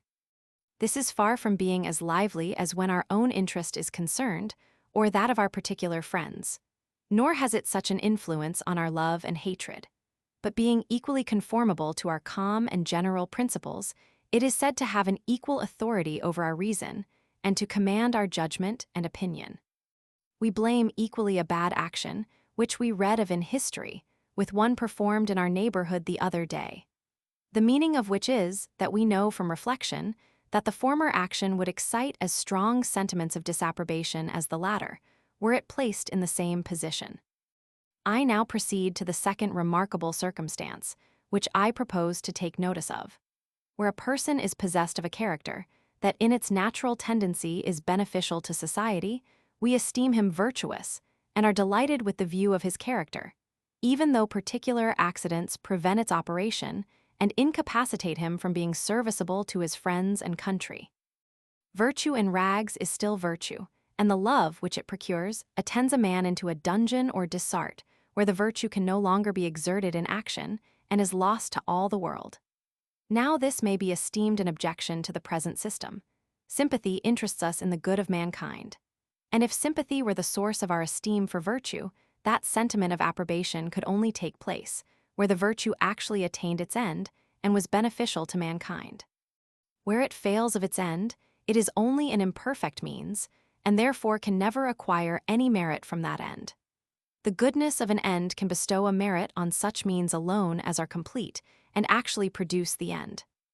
To this we may reply that where any object in all its parts is fitted to attain any agreeable end, it naturally gives us pleasure and is esteemed beautiful, even though some external circumstances be wanting to render it altogether effectual. It is sufficient if everything be complete in the object itself. A house that is contrived with great judgment for all the commodities of life pleases us upon that account, though perhaps we are sensible that no one will ever dwell in it. A fertile soil and a happy climate delight us by a reflection on the happiness which they would afford the inhabitants, though at present the country be dissart and uninhabited. A man, whose limbs and shape promise strength and activity, is esteemed handsome, though condemned to perpetual imprisonment. The imagination has a set of passions belonging to it, upon which our sentiments of beauty much depend. These passions are moved by degrees of liveliness and strength, which are inferior to belief and independent of the real existence of their objects. Where a character is, in every respect, fitted to be beneficial to society, the imagination passes easily from the cause to the effect, without considering that there are some circumstances wanting to render the cause a complete one. General rules create a species of probability, which sometimes influences the judgment and always the imagination. It is true when the cause is complete, and a good disposition is attended with good fortune, which renders it really beneficial to society, it gives a stronger pleasure to the spectator, and is attended with a more lively sympathy. We are more affected by it, and yet we do not say that it is more virtuous or that we esteem it more. We know that an alteration of fortune may render the benevolent disposition entirely impotent, and therefore we separate, as much as possible, the fortune from the disposition. The case is the same as when we correct the different sentiments of virtue, which proceed from its different distances from ourselves. The passions do not always follow our corrections, but these corrections serve sufficiently to regulate our abstract notions, and are alone regarded when we pronounce in general concerning the degrees of vice and virtue. It is observed by critics that all words or sentences which are difficult to the pronunciation are disagreeable to the ear. There is no difference whether a man hear them pronounced or read them silently to himself. When I run over a book with my eye, I imagine I hear it all, and also, by the force of imagination, enter into the uneasiness which the delivery of it would give the speaker.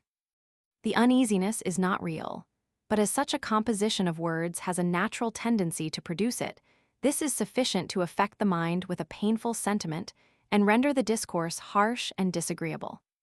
It is a similar case, where any real quality is, by accidental circumstances, rendered impotent and is deprived of its natural influence on society.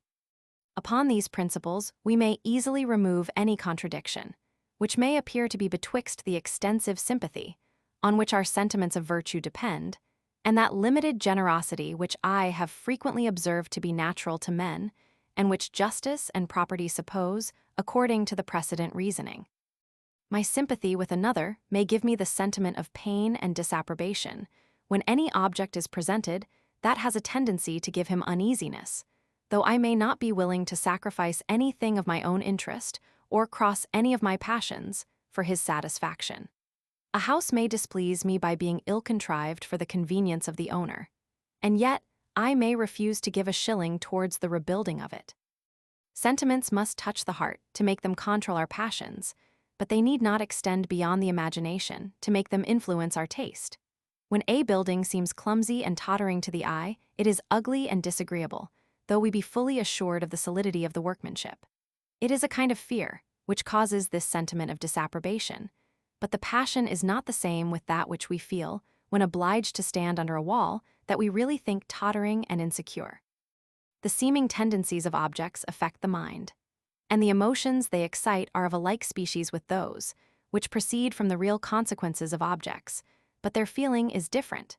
Nay, these emotions are so different in their feeling that they may often be contrary without destroying each other, as when the fortifications of a city belonging to an enemy are esteemed beautiful upon account of their strength, though we could wish that they were entirely destroyed. The imagination adheres to the general views of things and distinguishes the feelings they produce from those which arise from our particular and momentary situation. If we examine the panegyrics that are commonly made of great men, we shall find that most of the qualities which are attributed to them may be divided into two kinds, viz., such as make them perform their part in society, and such as render them serviceable to themselves and enable them to promote their own interest.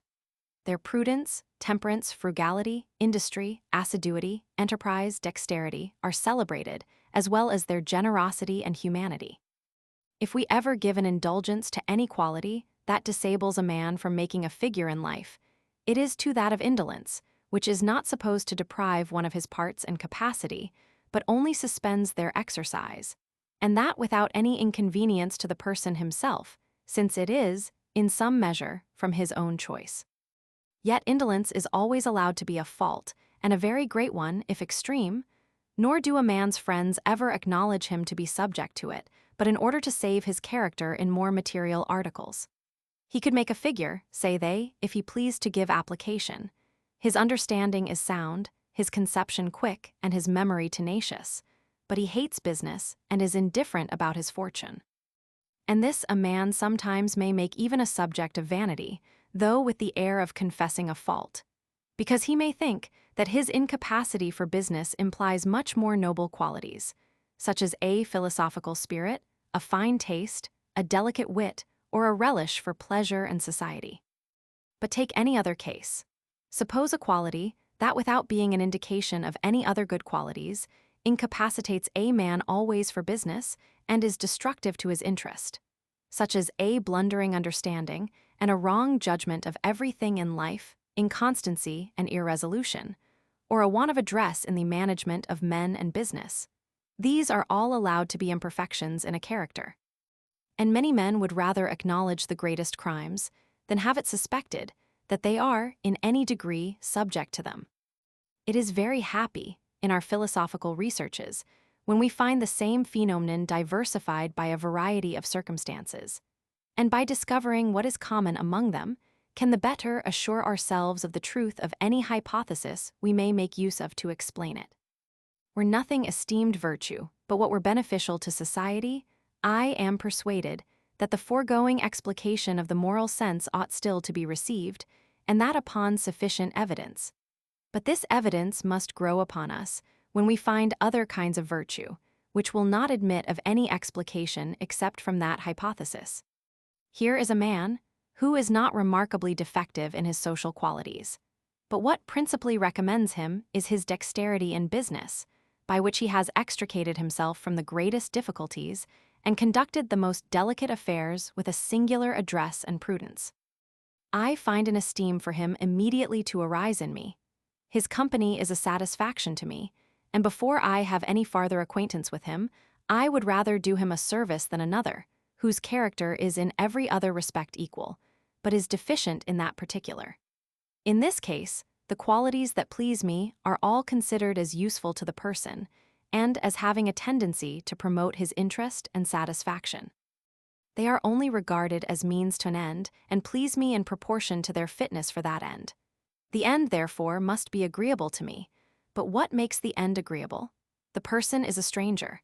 I am no way interested in him, nor lie under any obligation to him. His happiness concerns not me, farther than the happiness of every human, and indeed of every sensible creature. That is, it affects me only by sympathy. From that principle, whenever I discover his happiness and good, whether in its causes or effects, I enter so deeply into it that it gives me a sensible emotion. The appearance of qualities that have a tendency to promote it have an agreeable effect upon my imagination and command my love and esteem. This theory may serve to explain why the same qualities in all cases produce both pride and love, humility and hatred. And the same man is always virtuous or vicious, accomplished or despicable to others, who is so to himself. A person, in whom we discover any passion or habit, which originally is only incommodious to himself, becomes always disagreeable to us, merely on its account. As on the other hand, one whose character is only dangerous and disagreeable to others can never be satisfied with himself, as long as he is sensible of that disadvantage.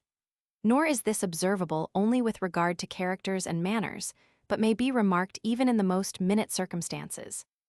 A violent cough in another gives us uneasiness, though in itself it does not in the least affect us. A man will be mortified if you tell him he has a stinking breath, though it is evidently no annoyance to himself. Our fancy easily changes its situation, and either surveying ourselves as we appear to others or considering others as they feel themselves, we enter, by that means, into sentiments which no way belong to us and in which nothing but sympathy is able to interest us. And this sympathy we sometimes carry so far as even to be displeased with a quality commodious to us, merely because it displeases others and makes us disagreeable in their eyes, though perhaps we never can have any interest in rendering ourselves agreeable to them. There have been many systems of morality advanced by philosophers in all ages, but if they are strictly examined, they may be reduced to two, which alone merit our attention. Moral good and evil are certainly distinguished by our sentiments, not by reason. But these sentiments may arise either from the mere species or appearance of characters and passions, or from reflections on their tendency to the happiness of mankind and of particular persons. My opinion is that both these causes are intermixed in our judgments of morals, after the same manner as they are in our decisions concerning most kinds of external beauty, though I am also of opinion that reflections on the tendencies of actions have by far the greatest influence and determine all the great lines of our duty. There are, however, instances, in cases of less moment, wherein this immediate taste or sentiment produces our approbation. Wit and a certain easy and disengaged behavior are qualities immediately agreeable to others and command their love and esteem.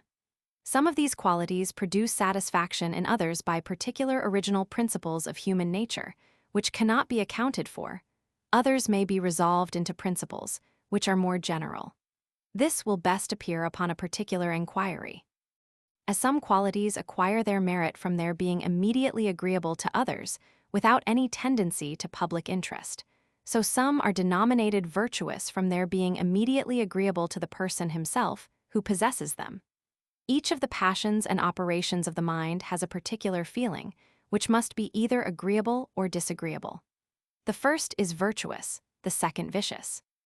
This particular feeling constitutes the very nature of the passion, and therefore needs not be accounted for. But however directly, the distinction of vice and virtue may seem to flow from the immediate pleasure or uneasiness, which particular qualities cause to ourselves or others. It is easy to observe that it has also a considerable dependence on the principle of sympathy so often insisted on. We approve of a person who is possessed of qualities immediately agreeable to those with whom he has any commerce, though perhaps we ourselves never reaped any pleasure from them. We also approve of one who is possessed of qualities that are immediately agreeable to himself, though they be of no service to any mortal. To account for this, we must have recourse to the foregoing principles.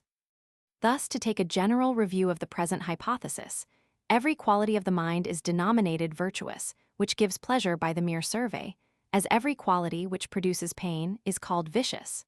This pleasure and this pain may arise from 4 different sources. For we reap a pleasure from the view of a character, which is naturally fitted to be useful to others, or to the person himself, or which is agreeable to others, or to the person himself. One may perhaps be surprised that amidst all these interests and pleasures, we should forget our own, which touch us so nearly on every other occasion. But we shall easily satisfy ourselves on this head, when we consider that every particular person's pleasure and interest being different, it is impossible men could ever agree in their sentiments and judgments, unless they chose some common point of view from which they might survey their object, and which might cause it to appear the same to all of them. Now, in judging of characters, the only interest or pleasure which appears the same to every spectator is that of the person himself whose character is examined, or that of persons who have a connection with him. And though such interests and pleasures touch us more faintly than our own, yet being more constant and universal, they counterbalance the latter even in practice, and are alone admitted in speculation as the standard of virtue and morality. They alone produce that particular feeling or sentiment on which moral distinctions depend. As to the good or ill desert of virtue or vice, it is an evident consequence of the sentiments of pleasure or uneasiness. These sentiments produce love or hatred, and love or hatred, by the original constitution of human passion, is attended with benevolence or anger, that is, with a desire of making happy the person we love and miserable the person we hate. We have treated of this more fully on another occasion. Sect, Roman II, of greatness of mind. It may now be proper to illustrate this general system of morals by applying it to particular instances of virtue and vice, and showing how their merit or demerit arises from the 4 sources here explained. We shall begin with examining the passions of pride and humility, and shall consider the vice or virtue that lies in their excesses or just proportion. An excessive pride or overweening conceit of ourselves is always esteemed vicious, and is universally hated, as modesty or a just sense of our weakness is esteemed virtuous and procures the good will of everyone. Of the 4 sources of moral distinctions, this is to be ascribed to the third, viz., the immediate agreeableness and disagreeableness of a quality to others, without any reflections on the tendency of that quality. In order to prove this, we must have recourse to 2 principles, which are very conspicuous in human nature. The first of these is the sympathy and communication of sentiments and passions above mentioned. So close and intimate is the correspondence of human souls that no sooner any person approaches me than he diffuses on me all his opinions and draws along my judgment in a greater or lesser degree. And though, on many occasions, my sympathy with him goes not so far as entirely to change my sentiments and way of thinking, yet it seldom is so weak as not to disturb the easy course of my thought and give an authority to that opinion, which is recommended to me by his assent and approbation. Nor is it any way material upon what subject he and I employ our thoughts. Whether we judge of an indifferent person or of my own character, my sympathy gives equal force to his decision, and even his sentiments of his own merit make me consider him in the same light in which he regards himself. This principle of sympathy is of so powerful and insinuating a nature that it enters into most of our sentiments and passions, and often takes place under the appearance of its contrary. For it is remarkable that when a person opposes me in anything which I am strongly bent upon, and ruses up my passion by contradiction, I have always a degree of sympathy with him, nor does my commotion proceed from any other origin. We may here observe an evident conflict or rencounter of opposite principles and passions. On the one side, there is that passion or sentiment which is natural to me, and it is observable that the stronger this passion is, the greater is the commotion. There must also be some passion or sentiment on the other side, and this passion can proceed from nothing but sympathy. The sentiments of others can never affect us, but by becoming, in some measure, our own, in which case they operate upon us by opposing and increasing our passions in the very same manner as if they had been originally derived from our own temper and disposition.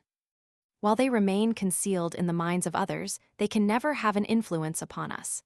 And even when they are known, if they went no farther than the imagination or conception, that faculty is so accustomed to objects of every different kind that a mere idea, though contrary to our sentiments and inclinations, would never alone be able to affect us.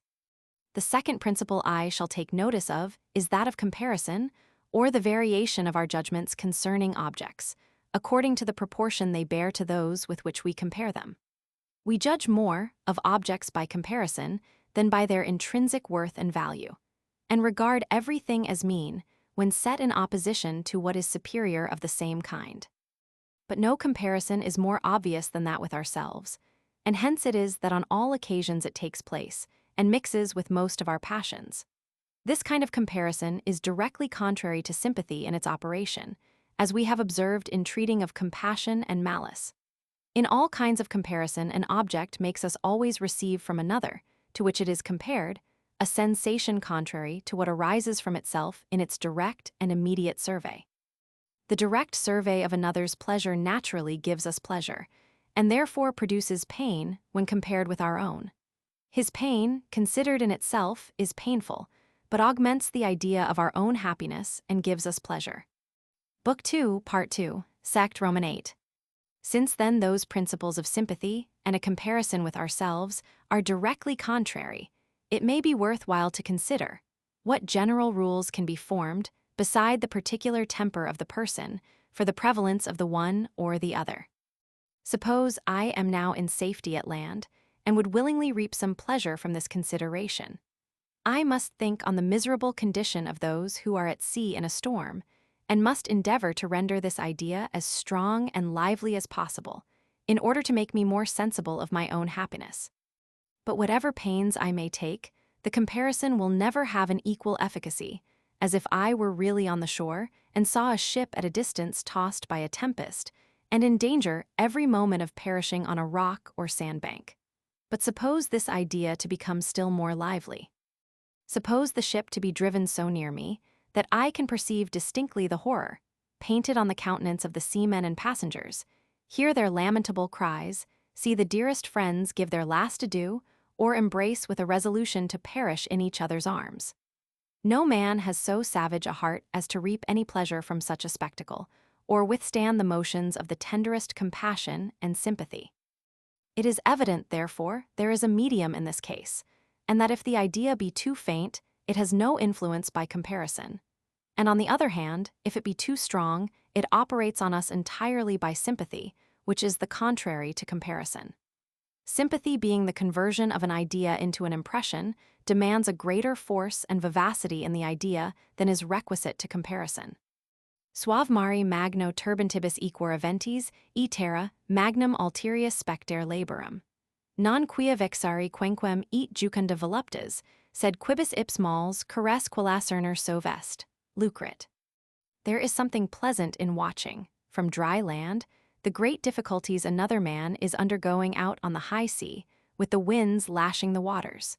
This is not because one derives delight from any man's distress, but because it is pleasurable to perceive from what troubles one is oneself free. All this is easily applied to the present subject. We sink very much in our own eyes when in the presence of a great man or one of a superior genius, and this humility makes a considerable ingredient in that respect, which we pay our superiors, according to our foregoing reasonings on that passion. Sometimes even envy and hatred arise from the comparison, but in the greatest part of men, it rests at respect and esteem. As sympathy has such a powerful influence on the human mind, it causes pride to have, in some measure, the same effect as merit. And by making us enter into those elevated sentiments, which the proud man entertains of himself, presents that comparison, which is so mortifying and disagreeable.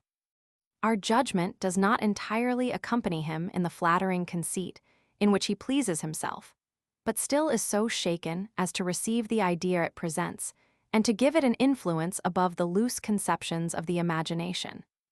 A man who, in an idle humor, would form a notion of a person of a merit very much superior to his own, would not be mortified by that fiction. But when a man, whom we are really persuaded to be of inferior merit, is presented to us, if we observe in him any extraordinary degree of pride and self-conceit. The firm persuasion he has of his own merit takes hold of the imagination and diminishes us in our own eyes in the same manner as if he were really possessed of all the good qualities which he so liberally attributes to himself. Our idea is here precisely in that medium, which is requisite to make it operate on us by comparison. Were it accompanied with belief, and did the person appear to have the same merit which he assumes to himself, it would have a contrary effect and would operate on us by sympathy. The influence of that principle would then be superior to that of comparison, contrary to what happens where the person's merit seems below his pretensions. Book 2, Part 2, Sect, X. The necessary consequence of these principles is that pride, or an overweening conceit of ourselves, must be vicious, since it causes uneasiness in all men and presents them every moment with a disagreeable comparison. It is a trite observation in philosophy, and even in common life and conversation, that it is our own pride, which makes us so much displeased with the pride of other people, and that vanity becomes insupportable to us merely because we are vain. The gay naturally associate themselves with the gay, and the amorous with the amorous, but the proud never can endure the proud, and rather seek the company of those who are of an opposite disposition. As we are, all of us, proud in some degree, pride is universally blamed and condemned by all mankind, as having a natural tendency to cause uneasiness in others by means of comparison. And this effect must follow the more naturally, that those, who have an ill-grounded conceit of themselves, are forever making those comparisons, nor have they any other method of supporting their vanity. A man of sense and merit is pleased with himself, independent of all foreign considerations, but a fool must always find some person that is more foolish, in order to keep himself in good humor with his own parts and understanding. But though an overweening conceit of our own merit be vicious and disagreeable, nothing can be more laudable than to have a value for ourselves, where we really have qualities that are valuable. The utility and advantage of any quality to ourselves is a source of virtue, as well as its agreeableness to others, and it is certain that nothing is more useful to us in the conduct of life than a due degree of pride, which makes us sensible of our own merit and gives us a confidence and assurance in all our projects and enterprises. Whatever capacity anyone may be endowed with, it is entirely useless to him if he be not acquainted with it and form not designs suitable to it. It is requisite on all occasions to know our own force, and were it allowable to err on either side, it would be more advantageous to overrate our merit than to form ideas of it below its just standard. Fortune commonly favors the bold and enterprising, and nothing inspires us with more boldness than a good opinion of ourselves. Add to this that though pride or self-applause be sometimes disagreeable to others, it is always agreeable to ourselves. As on the other hand, modesty, though it gives pleasure to everyone who observes it, produces often uneasiness in the person endowed with it.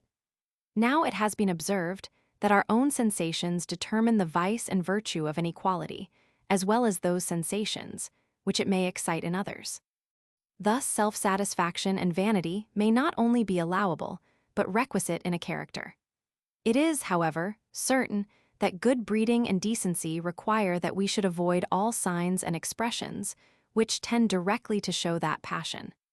We have, all of us, a wonderful partiality for ourselves, and were we always to give vent to our sentiments in this particular, we should mutually cause the greatest indignation in each other, not only by the immediate presence of so disagreeable a subject of comparison, but also by the contrariety of our judgments. In like manner, therefore, as we establish the laws of nature, in order to secure property in society and prevent the opposition of self-interest, we establish the rules of good breeding in order to prevent the opposition of men's pride and render conversation agreeable and inoffensive. Nothing is more disagreeable than a man's overweening conceit of himself. Everyone almost has a strong propensity to this vice. No one can well distinguish in himself betwixt the vice and virtue, or be certain that his esteem of his own merit is well-founded. For these reasons, all direct expressions of this passion are condemned, nor do we make any exception to this rule in favor of men of sense and merit. They are not allowed to do themselves justice openly, in words, no more than other people. And even if they show a reserve and secret doubt in doing themselves justice in their own thoughts, they will be more applauded. That impertinent and almost universal propensity of men to overvalue themselves has given us such a prejudice against self-applause that we are apt to condemn it by a general rule wherever we meet with it. And it is with some difficulty we give a privilege to men of sense, even in their most secret thoughts. At least it must be owned that some disguise in this particular is absolutely requisite, and that if we harbor pride in our breasts, we must carry a fair outside and have the appearance of modesty and mutual deference in all our conduct and behavior. We must, on every occasion, be ready to prefer others to ourselves, to treat them with a kind of deference even though they be our equals, to seem always the lowest and least in the company where we are not very much distinguished above them. And if we observe these rules in our conduct, men will have more indulgence for our secret sentiments when we discover them in an oblique manner. I believe no one who has any practice of the world and can penetrate into the inward sentiments of men will assert that the humility which good breeding and decency require of us goes beyond the outside, or that a thorough sincerity in this particular is esteemed a real part of our duty. On the contrary, we may observe that a genuine and hearty pride, or self-esteem, if well concealed and well-founded, is essential to the character of a man of honor, and that there is no quality of the mind which is more indispensably requisite to procure the esteem and approbation of mankind. There are certain deferences and mutual submissions which custom requires of the different ranks of men towards each other, and whoever exceeds in this particular, if through interest, is accused of meanness, if through ignorance, of simplicity. It is necessary, therefore, to know our rank and station in the world, whether it be fixed by our birth, fortune, employments, talents, or reputation. It is necessary to feel the sentiment and passion of pride in conformity to it, and to regulate our actions accordingly. And should it be said that prudence may suffice to regulate our actions in this particular, without any real pride, I would observe that here the object of prudence is to conform our actions to the general usage and custom, and that it is impossible those tacit airs of superiority should ever have been established and authorized by custom, unless men were generally proud, and unless that passion were generally approved when well grounded. If we pass from common life and conversation to history, this reasoning acquires new force when we observe that all those great actions and sentiments which have become the admiration of mankind are founded on nothing but pride and self-esteem. "Go," says Alexander the Great to his soldiers, when they refused to follow him to the Indies, "go tell your countrymen that you left Alexander Corn pleading the conquest of the world." This passage was always particularly admired by the Prince of Condé, as we learn from St. Evremond. "Alexander," said that prince, "abandoned by his soldiers among barbarians not yet fully subdued, felt in himself such a dignity of right and of empire that he could not believe it possible anyone could refuse to obey him. Whether in Europe or in Asia, among Greeks or Persians, all was indifferent to him. Wherever he found men, he fancied he found subjects." In general, we may observe that whatever we call heroic virtue, and admire under the character of greatness and elevation of mind, is either nothing but a steady and well-established pride and self-esteem, or partakes largely of that passion.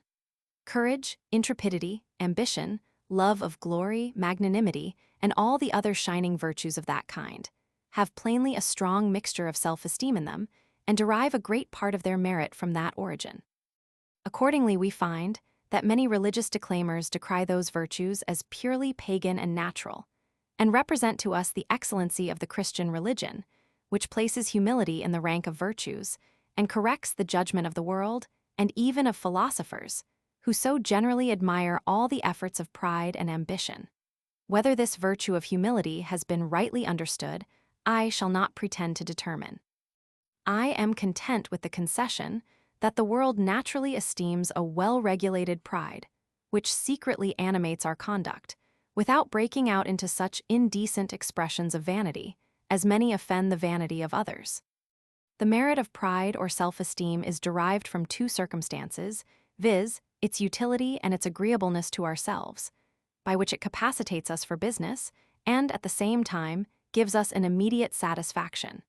When it goes beyond its just bounds, it loses the first advantage and even becomes prejudicial, which is the reason why we condemn an extravagant pride and ambition, however regulated by the decorums of good breeding and politeness. But as such a passion is still agreeable, and conveys an elevated and sublime sensation to the person who is actuated by it, the sympathy with that satisfaction diminishes considerably the blame, which naturally attends its dangerous influence on his conduct and behavior. Accordingly, we may observe that an excessive courage and magnanimity, especially when it displays itself under the frowns of fortune, contributes in a great measure to the character of a hero and will render a person the admiration of posterity, at the same time that it ruins his affairs and leads him into dangers and difficulties with which otherwise he would never have been acquainted. Heroism, or military glory, is much admired by the generality of mankind. They consider it as the most sublime kind of merit. Men of cool reflection are not so sanguine in their praises of it.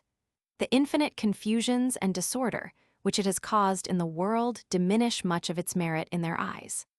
When they would oppose the popular notions on this head, they always paint out the evils which this supposed virtue has produced in human society: the subversion of empires, the devastation of provinces, the sack of cities. As long as these are present to us, we are more inclined to hate than admire the ambition of heroes. But when we fix our view on the person himself, who is the author of all this mischief, there is something so dazzling in his character, the mere contemplation of it so elevates the mind, that we cannot refuse it our admiration.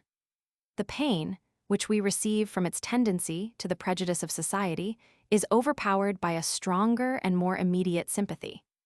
Thus our explication of the merit or demerit, which attends the degrees of pride or self-esteem, may serve as a strong argument for the preceding hypothesis, by showing the effects of those principles above explained in all the variations of our judgments concerning that passion.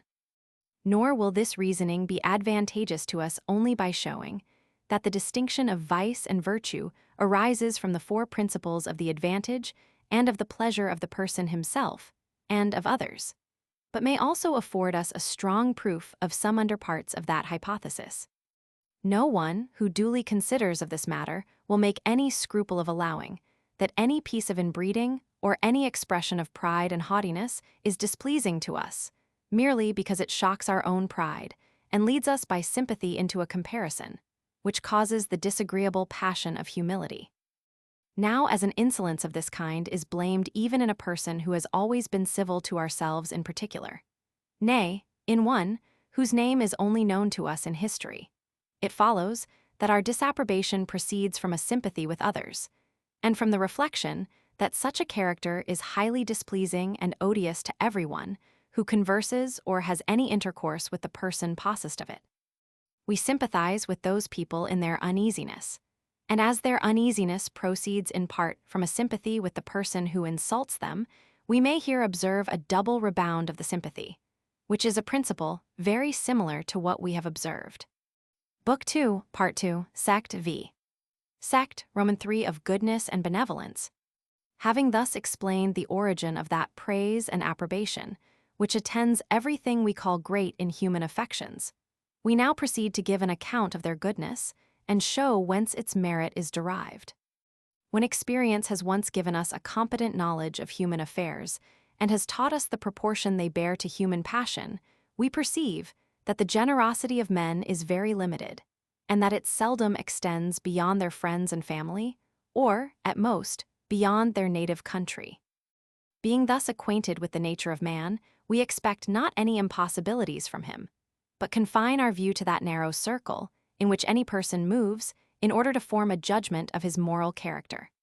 When the natural tendency of his passions leads him to be serviceable and useful within his sphere, we approve of his character and love his person by a sympathy with the sentiments of those who have a more particular connection with him. We are quickly obliged to forget our own interest in our judgments of this kind, by reason of the perpetual contradictions we meet within society and conversation, from persons that are not placed in the same situation and have not the same interest with ourselves. The only point of view in which our sentiments concur with those of others is when we consider the tendency of any passion to the advantage or harm of those who have any immediate connection or intercourse with the person possessed of it.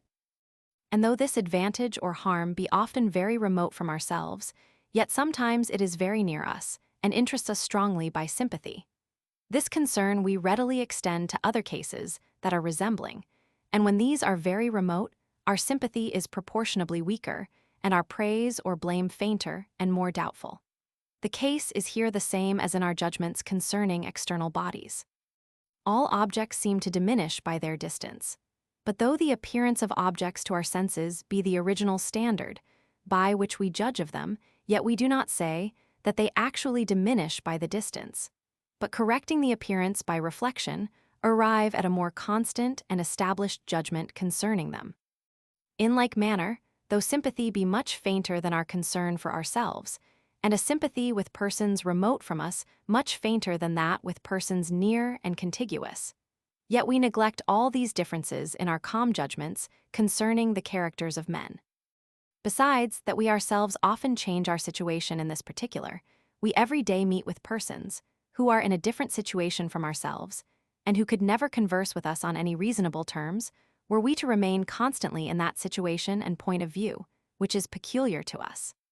The intercourse of sentiments, therefore, in society and conversation, makes us form some general, inalterable standard, by which we may approve or disapprove of characters and manners.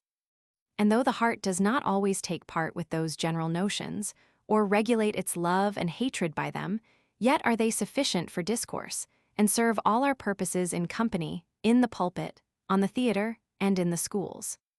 From these principles we may easily account for that merit, which is commonly ascribed to generosity, humanity, compassion, gratitude, friendship, fidelity, zeal, disinterestedness, liberality, and all those other qualities, which form the character of good and benevolent. A propensity to the tender passions makes a man agreeable and useful in all the parts of life, and gives a just direction to all his other qualities, which otherwise may become prejudicial to society. Courage and ambition, when not regulated by benevolence, are fit only to make a tyrant and public robber. It is the same case with judgment and capacity and all the qualities of that kind. They are indifferent in themselves to the interests of society and have a tendency to the good or ill of mankind, according as they are directed by these other passions. As love is immediately agreeable to the person who is actuated by it, and hatred immediately disagreeable. This may also be a considerable reason why we praise all the passions that partake of the former, and blame all those that have any considerable share of the latter. It is certain we are infinitely touched with a tender sentiment, as well as with a great one. The tears naturally start in our eyes at the conception of it, nor can we forbear giving a loose to the same tenderness towards the person who exerts it. All this seems to me a proof that our approbation has, in those cases, an origin different from the prospect of utility and advantage, either to ourselves or others. To which we may add that men naturally, without reflection, approve of that character which is most like their own. The man of a mild disposition and tender affections, in forming a notion of the most perfect virtue, mixes in it more of benevolence and humanity than the man of courage and enterprise, who naturally looks upon a certain elevation of mind as the most accomplished character. This must evidently proceed from an immediate sympathy, which men have with characters similar to their own. They enter with more warmth into such sentiments, and feel more sensibly the pleasure which arises from them. It is remarkable that nothing touches a man of humanity more than any instance of extraordinary delicacy in love or friendship, where a person is attentive to the smallest concerns of his friend, and is willing to sacrifice to them the most considerable interest of his own. Such delicacies have little influence on society, because they make us regard the greatest trifles, but they are the more engaging, the more minute the concern is, and are a proof of the highest merit in anyone who is capable of them. The passions are so contagious that they pass with the greatest facility from one person to another and produce correspondent movements in all human breasts. Where friendship appears in very signal instances, my heart catches the same passion, and is warmed by those warm sentiments that display themselves before me. Such agreeable movements must give me an affection to every one that excites them. This is the case with everything that is agreeable in any person. The transition from pleasure to love is easy, but the transition must here be still more easy, since the agreeable sentiment, which is excited by sympathy, is love itself, and there is nothing required but to change the object. Hence the peculiar merit of benevolence in all its shapes and appearances. Hence even its weaknesses are virtuous and amiable, and a person whose grief upon the loss of a friend were excessive would be esteemed upon that account.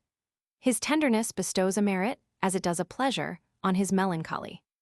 We are not, however, to imagine that all the angry passions are vicious, though they are disagreeable. There is a certain indulgence due to human nature in this respect. Anger and hatred are passions inherent in our very frame and constitutions. The want of them, on some occasions, may even be a proof of weakness and imbecility.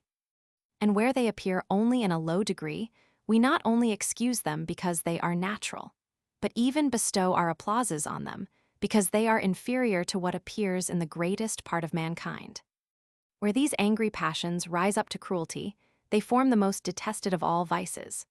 All the pity and concern which we have for the miserable sufferers by this vice turns against the person guilty of it, and produces a stronger hatred than we are sensible of on any other occasion. Even when the vice of inhumanity rises not to this extreme degree, our sentiments concerning it are very much influenced by reflections on the harm that results from it. And we may observe in general that if we can find any quality in a person which renders him incommodious to those who live and converse with him, we always allow it to be a fault or blemish without any farther examination. On the other hand, when we enumerate the good qualities of any person, we always mention those parts of his character, which render him a safe companion, an easy friend, a gentle master, an agreeable husband, or an indulgent father. We consider him with all his relations in society, and love or hate him according as he affects those who have any immediate intercourse with him. And it is a most certain rule that if there be no relation of life in which I could not wish to stand to a particular person, his character must so far be allowed to be perfect. If he be as little wanting to himself as to others, his character is entirely perfect. This is the ultimate test of merit and virtue. Sect, Roman 4 of natural abilities. No distinction is more usual in all systems of ethics than that betwixt natural abilities and moral virtues, where the former are placed on the same footing with bodily endowments and are supposed to have no merit or moral worth annexed to them. Whoever considers the matter accurately will find that a dispute upon this head would be merely a dispute of words, and that though these qualities are not altogether of the same kind, yet they agree in the most material circumstances. They are both of them equally mental qualities, and both of them equally produce pleasure, and have of course an equal tendency to procure the love and esteem of mankind. There are few who are not as jealous of their character, with regard to sense and knowledge, as to honor and courage, and much more than with regard to temperance and sobriety. Men are even afraid of passing for good-natured, lest that should be taken for want of understanding, and often boast of more debauches than they have been really engaged in, to give themselves airs of fire and spirit. In short, the figure a man makes in the world, the reception he meets with in company, the esteem paid him by his acquaintance. All these advantages depend almost as much upon his good sense and judgment as upon any other part of his character. Let a man have the best intentions in the world, and be the farthest from all injustice and violence, he will never be able to make himself be much regarded without a moderate share, at least, of parts and understanding. Since then natural abilities, though, perhaps, inferior, yet are on the same footing, both as to their causes and effects, with those qualities which we call moral virtues, why should we make any distinction betwixt them? Though we refuse to natural abilities the title of virtues, we must allow that they procure the love and esteem of mankind, that they give a new luster to the other virtues, and that a man possessed of them is much more entitled to our goodwill and services than one entirely void of them. It may, indeed, be pretended that the sentiment of approbation, which those qualities produce, besides its being inferior, is also somewhat different from that which attends the other virtues. But this, in my opinion, is not a sufficient reason for excluding them from the catalogue of virtues. Each of the virtues, even benevolence, justice, gratitude, integrity, excites a different sentiment or feeling in the spectator. The characters of Caesar and Cato, as drawn by Sallust, are both of them virtuous, in the strictest sense of the word, but in a different way. nor are the sentiments entirely the same which arise from them. The one produces love, the other esteem. The one is amiable, the other awful. We could wish to meet with the one character in a friend, the other character we would be ambitious of in ourselves. In like manner, the approbation which attends natural abilities may be somewhat different to the feeling from that, which arises from the other virtues without making them entirely of a different species. And indeed we may observe that the natural abilities, no more than the other virtues, produce not, all of them, the same kind of approbation. Good sense and genius beget esteem, wit and humor excite love. Love and esteem are at the bottom the same passions, and arise from like causes. The qualities that produce both are agreeable and give pleasure. But where this pleasure is severe and serious, or where its object is great and makes a strong impression, or where it produces any degree of humility and awe, in all these cases, the passion, which arises from the pleasure, is more properly denominated esteem than love. Benevolence attends both, but is connected with love in a more eminent degree. Those who represent the distinction betwixt natural abilities and moral virtues as very material may say that the former are entirely involuntary, and have therefore no merit attending them, as having no dependence on liberty and free will. But to this I answer first, that many of those qualities, which all moralists, especially the antients, comprehend under the title of moral virtues, are equally involuntary and necessary, with the qualities of the judgment and imagination. Of this nature are constancy, fortitude, magnanimity, and in short, all the qualities which form the great man. I might say the same, in some degree, of the others, it being almost impossible for the mind to change its character in any considerable article, or cure itself of a passionate or splenetic temper, when they are natural to it. The greater degree there is of these blamable qualities, the more vicious they become, and yet they are the less voluntary. Secondly, I would have anyone give me a reason why virtue and vice may not be involuntary, as well as beauty and deformity. These moral distinctions arise from the natural distinctions of pain and pleasure, and when we receive those feelings from the general consideration of any quality or character, we denominate it vicious or virtuous. Now I believe no one will assert that a quality can never produce pleasure or pain to the person who considers it, unless it be perfectly voluntary in the person who possesses it. Thirdly, as to free will, we have shewn that it has no place with regard to the actions, no more than the qualities of men.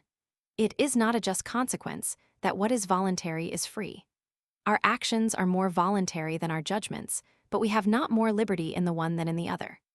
But though this distinction betwixt voluntary and involuntary be not sufficient to justify the distinction betwixt natural abilities and moral virtues, yet the former distinction will afford us a plausible reason why moralists have invented the latter. Men have observed that though natural abilities and moral qualities be in the main on the same footing, there is, however, this difference betwixt them, that the former are almost invariable by any art or industry, while the latter, or at least the actions that proceed from them, may be changed by the motives of rewards and punishments, praise and blame. Hence legislators and divines and moralists have principally applied themselves to the regulating these voluntary actions, and have endeavored to produce additional motives for being virtuous in that particular. They knew that to punish a man for folly or exhort him to be prudent and sagacious would have but little effect, though the same punishments and exhortations with regard to justice and injustice might have a considerable influence. But as men, in common life and conversation, do not carry those ends in view, but naturally praise or blame whatever pleases or displeases them, they do not seem much to regard this distinction, but consider prudence under the character of virtue as well as benevolence, and penetration as well as justice. Nay, we find that all moralists, whose judgment is not perverted by a strict adherence to a system, enter into the same way of thinking, and that the antient moralists in particular made no scruple of placing prudence at the head of the cardinal virtues. There is a sentiment of esteem and approbation, which may be excited in some degree by any faculty of the mind in its perfect state and condition, and to account for this sentiment is the business of philosophers. It belongs to grammarians to examine what qualities are entitled to the denomination of virtue, nor will they find, upon trial, that this is so easy a task, as at first sight they may be apt to imagine. The principal reason why natural abilities are esteemed is because of their tendency to be useful to the person who is possessed of them. It is impossible to execute any design with success where it is not conducted with prudence and discretion, nor will the goodness of our intentions alone suffice to procure us a happy issue to our enterprises.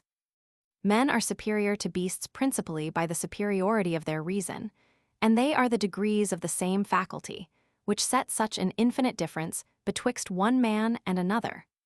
All the advantages of art are owing to human reason, and where fortune is not very capricious, the most considerable part of these advantages must fall to the share of the prudent and sagacious. When it is asked whether a quick or a slow apprehension be most valuable, whether one that at first view penetrates into a subject but can perform nothing upon study, or a contrary character which must work out everything by dint of application, whether a clear head or a copious invention, whether a profound genius or a sure judgment, in short, what character or peculiar understanding is more excellent than another? It is evident we can answer none of these questions without considering which of those qualities capacitates a man best for the world and carries him farthest in any of his undertakings. There are many other qualities of the mind, whose merit is derived from the same origin: industry, perseverance, patience, activity, vigilance, application, constancy, with other virtues of that kind, which it will be easy to recollect, are esteemed valuable upon no other account than their advantage in the conduct of life. It is the same case with temperance, frugality, economy, resolution. As on the other hand, prodigality, luxury, irresolution, uncertainty are vicious, merely because they draw ruin upon us and incapacitate us for business and action. As wisdom and good sense are valued, because they are useful to the person possessed of them, so wit and eloquence are valued, because they are immediately agreeable to others. On the other hand, good humor is loved and esteemed, because it is immediately agreeable to the person himself. It is evident that the conversation of a man of wit is very satisfactory, as a cheerful, good-humored companion diffuses a joy over the whole company from a sympathy with his gaiety. These qualities, therefore, being agreeable, they naturally beget love and esteem, and answer to all the characters of virtue. It is difficult to tell, on many occasions, what it is that renders one man's conversation so agreeable and entertaining, and another's so insipid and distasteful. As conversation is a transcript of the mind as well as books, the same qualities, which render the one valuable, must give us an esteem for the other. This we shall consider afterwards. In the meantime, it may be affirmed in general that all the merit a man may derive from his conversation, which, no doubt, may be very considerable, arises from nothing but the pleasure it conveys to those who are present. In this view, cleanliness is also to be regarded as a virtue, since it naturally renders us agreeable to others and is a very considerable source of love and affection. No one will deny that a negligence in this particular is a fault, and as faults are nothing but smaller vices, and this fault can have no other origin than the uneasy sensation which it excites in others, we may in this instance, seemingly so trivial, dearly discover the origin of the moral distinction of vice and virtue in other instances. Besides all those qualities which render a person lovely or valuable, there is also a certain je ne sais quoi of agreeable and handsome that concurs to the same effect. In this case, as well as in that of wit and eloquence, we must have recourse to a certain sense, which acts without reflection and regards not the tendencies of qualities and characters. Some moralists account for all the sentiments of virtue by this sense. Their hypothesis is very plausible. Nothing but a particular inquiry can give the preference to any other hypothesis. When we find that almost all the virtues have such particular tendencies, and also find that these tendencies are sufficient alone to give a strong sentiment of approbation, we cannot doubt, after this, that qualities are approved of in proportion to the advantage which results from them. The decorum or indecorum of a quality, with regard to the age or character or station, contributes also to its praise or blame. This decorum depends in a great measure upon experience. It is usual to see men lose their levity as they advance in years. Such a degree of gravity, therefore, and such years are connected together in our thoughts. When we observe them separated in any person's character, This imposes a kind of violence on our imagination and is disagreeable. That faculty of the soul, which, of all others, is of the least consequence to the character, and has the least virtue or vice in its several degrees, at the same time that it admits of a great variety of degrees, is the memory. Unless it rise up to that stupendous height as to surprise us, or sink so low as, in some measure, to affect the judgment, we commonly take no notice of its variations, nor ever mention them to the praise or dispraise of any person. It is so far from being a virtue to have a good memory, that men generally affect to complain of a bad one, and endeavoring to persuade the world that what they say is entirely of their own invention, sacrifice it to the praise of genius and judgment. Yet to consider the matter abstractedly, it would be difficult to give a reason why the faculty of recalling past ideas with truth and clearness should not have as much merit in it as the faculty of placing our present ideas in such an order as to form true propositions and opinions. The reason of the difference certainly must be that the memory is exerted without any sensation of pleasure or pain, and in all its middling degrees serves almost equally well in business and affairs. But the least variations in the judgment are sensibly felt in their consequences, while at the same time that faculty is never exerted in any eminent degree without an extraordinary delight and satisfaction. The sympathy with this utility and pleasure bestows a merit on the understanding, and the absence of it makes us consider the memory as a faculty very indifferent to blame or praise. Before I leave this subject of natural abilities, I must observe that perhaps one source of the esteem and affection which attends them is derived from the importance and weight which they bestow on the person possessed of them. He becomes of greater consequence in life. His resolutions and actions affect a greater number of his fellow creatures. Both his friendship and enmity are of moment. And it is easy to observe that whoever is elevated, after this manner, above the rest of mankind, must excite in us the sentiments of esteem and approbation. Whatever is important engages our attention, fixes our thought, and is contemplated with satisfaction. The histories of kingdoms are more interesting than domestic stories, the histories of great empires more than those of small cities and principalities, and the histories of wars and revolutions more than those of peace and order. We sympathize with the persons that suffer in all the various sentiments which belong to their fortunes. The mind is occupied by the multitude of the objects, and by the strong passions that display themselves, and this occupation or agitation of the mind is commonly agreeable and amusing. The same theory accounts for the esteem and regard we pay to men of extraordinary parts and abilities. The good and ill of multitudes are connected with their actions. Whatever they undertake is important and challenges our attention. Nothing is to be overlooked and despised that regards them, and where any person can excite these sentiments, he soon acquires our esteem, unless other circumstances of his character render him odious and disagreeable. Sect, v. Some farther reflections concerning the natural virtues. It has been observed, in treating of the passions, that pride and humility, love and hatred, are excited by any advantages or disadvantages of the mind, body, or fortune, and that these advantages or disadvantages have that effect by producing a separate impression of pain or pleasure.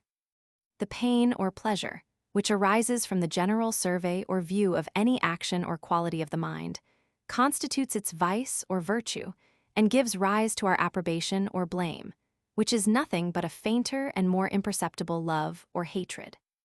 We have assigned 4 different sources of this pain and pleasure, and in order to justify more fully that hypothesis, it may here be proper to observe that the advantages or disadvantages of the body and of fortune produce a pain or pleasure from the very same principles. The tendency of any object to be useful to the person possessed of it or to others, to convey pleasure to him or to others. All these circumstances convey an immediate pleasure to the person who considers the object and command his love and approbation. To begin with the advantages of the body, we may observe a phenomenon which might appear somewhat trivial and ludicrous, if anything could be trivial, which fortified a conclusion of such importance, or ludicrous, which was employed in a philosophical reasoning.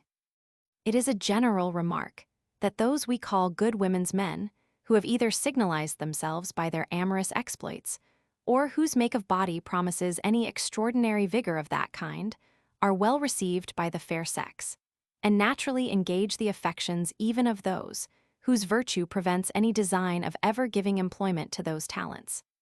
Here it is evident that the ability of such a person to give enjoyment is the real source of that love and esteem he meets with among the females, at the same time that the women who love and esteem him have no prospect of receiving that enjoyment themselves, and can only be affected by means of their sympathy with one that has a commerce of love with him. This instance is singular and merits our attention. Another source of the pleasure we receive from considering bodily advantages is their utility to the person himself who is possessed of them. It is certain that a considerable part of the beauty of men, as well as of other animals, consists in such a conformation of members, as we find by experience to be attended with strength and agility, and to capacitate the creature for any action or exercise. Broad shoulders, a lank belly, firm joints, taper legs. All these are beautiful in our species because they are signs of force and vigor, which being advantages we naturally sympathize with, they convey to the beholder a share of that satisfaction they produce in the possessor. So far as to the utility, which may attend any quality of the body. As to the immediate pleasure, it is certain that an air of health as well as of strength and agility makes a considerable part of beauty, and that a sickly air in another is always disagreeable, upon account of that idea of pain and uneasiness which it conveys to us. On the other hand, we are pleased with the regularity of our own features, though it be neither useful to ourselves nor others, and it is necessary at a distance to make it convey to us any satisfaction. We commonly consider ourselves as we appear in the eyes of others, and sympathize with the advantageous sentiments they entertain with regard to us. How far the advantages of fortune produce esteem and approbation from the same principles, we may satisfy ourselves by reflecting on our precedent reasoning on that subject. We have observed that our approbation of those who are possessed of the advantages of fortune may be ascribed to 3 different causes. First, to that immediate pleasure which a rich man gives us by the view of the beautiful clothes, equipage, gardens, or houses which he possesses. Secondly, to the advantage which we hope to reap from him by his generosity and liberality. Thirdly, to the pleasure and advantage which he himself reaps from his possessions, and which produce an agreeable sympathy in us. Whether we ascribe our esteem of the rich and great to one or all of these causes, we may clearly see the traces of those principles, which give rise to the sense of vice and virtue. I believe most people, at first sight, will be inclined to ascribe our esteem of the rich to self-interest and the prospect of advantage. But as it is certain that our esteem or deference extends beyond any prospect of advantage to ourselves, it is evident that that sentiment must proceed from a sympathy with those who are dependent on the person we esteem and respect, and who have an immediate connection with him. We consider him as a person capable of contributing to the happiness or enjoyment of his fellow creatures, whose sentiments, with regard to him, we naturally embrace. And this consideration will serve to justify my hypothesis in preferring the third principle to the other 2, and ascribing our esteem of the rich to a sympathy with the pleasure and advantage which they themselves receive from their possessions. For as even the other 2 principles cannot operate to a due extent or account for all the phenomena without having recourse to a sympathy of one kind or other, it is much more natural to choose that sympathy, which is immediate and direct, than that which is remote and indirect. To which we may add that where the riches or power are very great, and render the person considerable and important in the world, the esteem attending them may, in part, be ascribed to another source, distinct from these 3, viz. Their interesting the mind by a prospect of the multitude and importance of their consequences, though in order to account for the operation of this principle, we must also have recourse to sympathy, as we have observed in the preceding section. It may not be amiss on this occasion to remark the flexibility of our sentiments and the several changes they so readily receive from the objects with which they are conjoined. All the sentiments of approbation which attend any particular species of objects have a great resemblance to each other, though derived from different sources, and, on the other hand, those sentiments, when directed to different objects, are different to the feeling, though derived from the same source.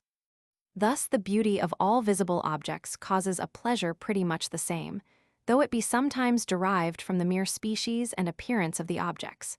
sometimes from sympathy and an idea of their utility. In like manner, whenever we survey the actions and characters of men without any particular interest in them, the pleasure or pain which arises from the survey, with some minute differences, is, in the main, of the same kind, though perhaps there be a great diversity in the causes from which it is derived.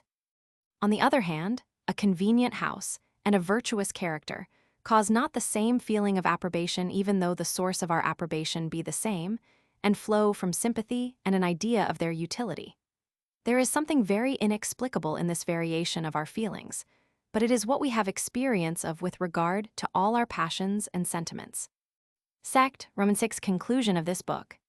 Thus, upon the whole, I am hopeful that nothing is wanting to an accurate proof of this system of ethics.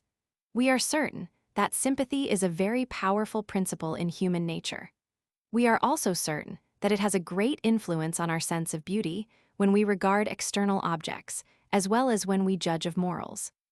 We find that it has force sufficient to give us the strongest sentiments of approbation when it operates alone without the concurrence of any other principle, as in the cases of justice, allegiance, chastity, and good manners.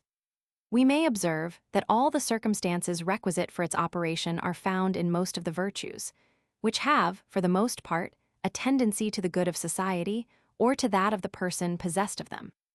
If we compare all these circumstances, we shall not doubt that sympathy is the chief source of moral distinctions, especially when we reflect that no objection can be raised against this hypothesis in one case, which will not extend to all cases. Justice is certainly approved of for no other reason than because it has a tendency to the public good, and the public good is indifferent to us except so far as sympathy interests us in it. We may presume the like with regard to all the other virtues, which have a like tendency to the public good. They must derive all their merit from our sympathy with those who reap any advantage from them, as the virtues, which have a tendency to the good of the person possessed of them, derive their merit from our sympathy with him. Most people will readily allow that the useful qualities of the mind are virtuous because of their utility.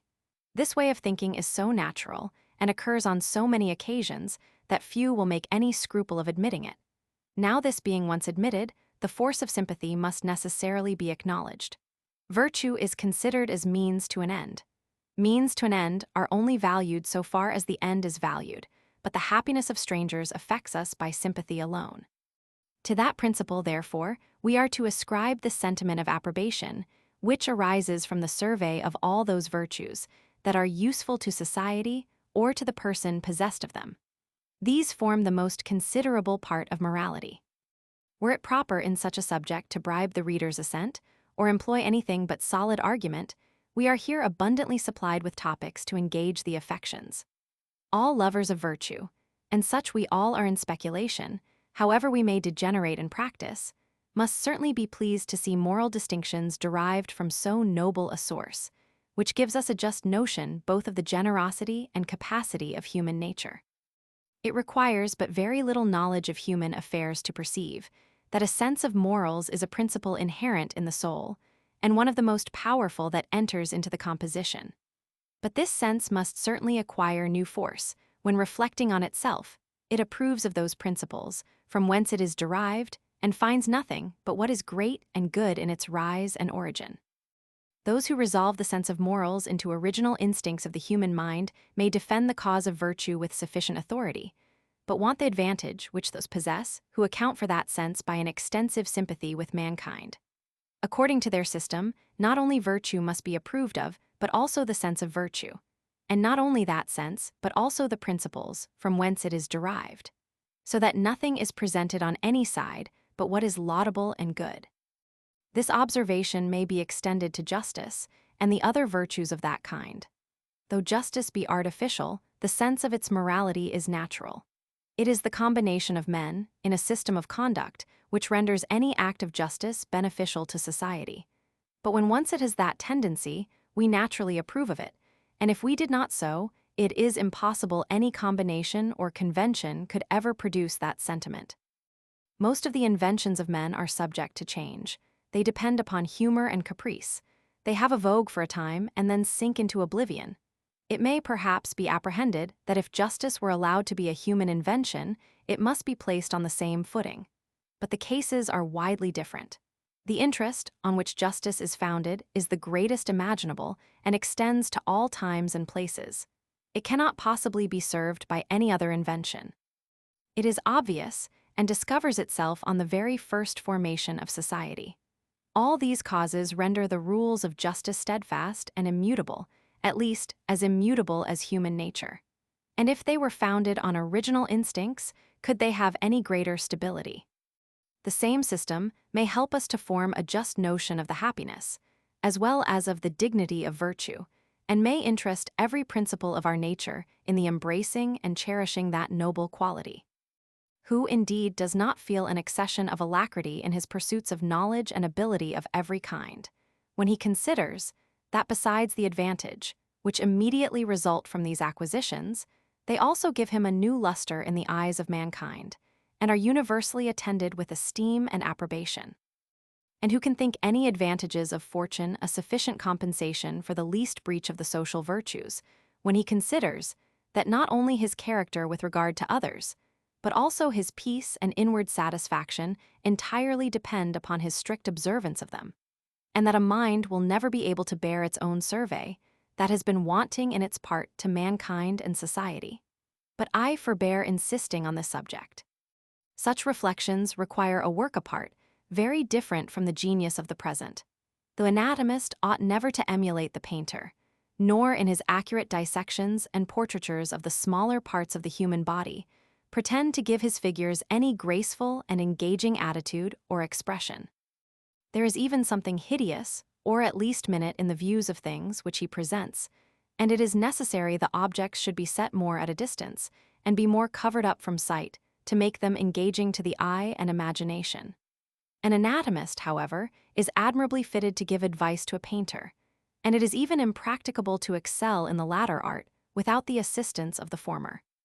We must have an exact knowledge of the parts, their situation and connection, before we can design with any elegance or correctness, and thus the most abstract speculations concerning human nature, however cold and unentertaining, become subservient to practical morality, and may render this latter science more correct in its precepts and more persuasive in its exhortations. Appendix. There is nothing I would more willingly lay hold of than an opportunity of confessing my errors, and should esteem such a return to truth and reason to be more honorable than the most unerring judgment. A man, who is free from mistakes, can pretend to no praises, except from the justness of his understanding. But a man, who corrects his mistakes, shows at once the justness of his understanding and the candor and ingenuity of his temper. I have not yet been so fortunate as to discover any very considerable mistakes in the reasonings delivered in the preceding volumes, except on one article. But I have found by experience that some of my expressions have not been so well chosen as to guard against all mistakes in the readers, and it is chiefly to remedy this defect I have subjoined the following appendix.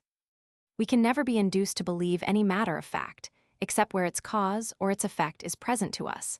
But what the nature is of that belief, which arises from the relation of cause and effect, few have had the curiosity to ask themselves. In my opinion, this dilemma is inevitable. Either the belief is some new idea, such as that of reality or existence, which we join to the simple conception of an object, or it is merely a peculiar feeling or sentiment. That it is not a new idea, annexed to the simple conception, may be evinced from these two arguments. First, we have no abstract idea of existence, distinguishable and separable from the idea of particular objects. It is impossible, therefore, that this idea of existence can be annexed to the idea of any object, or form the difference betwixt a simple conception and belief.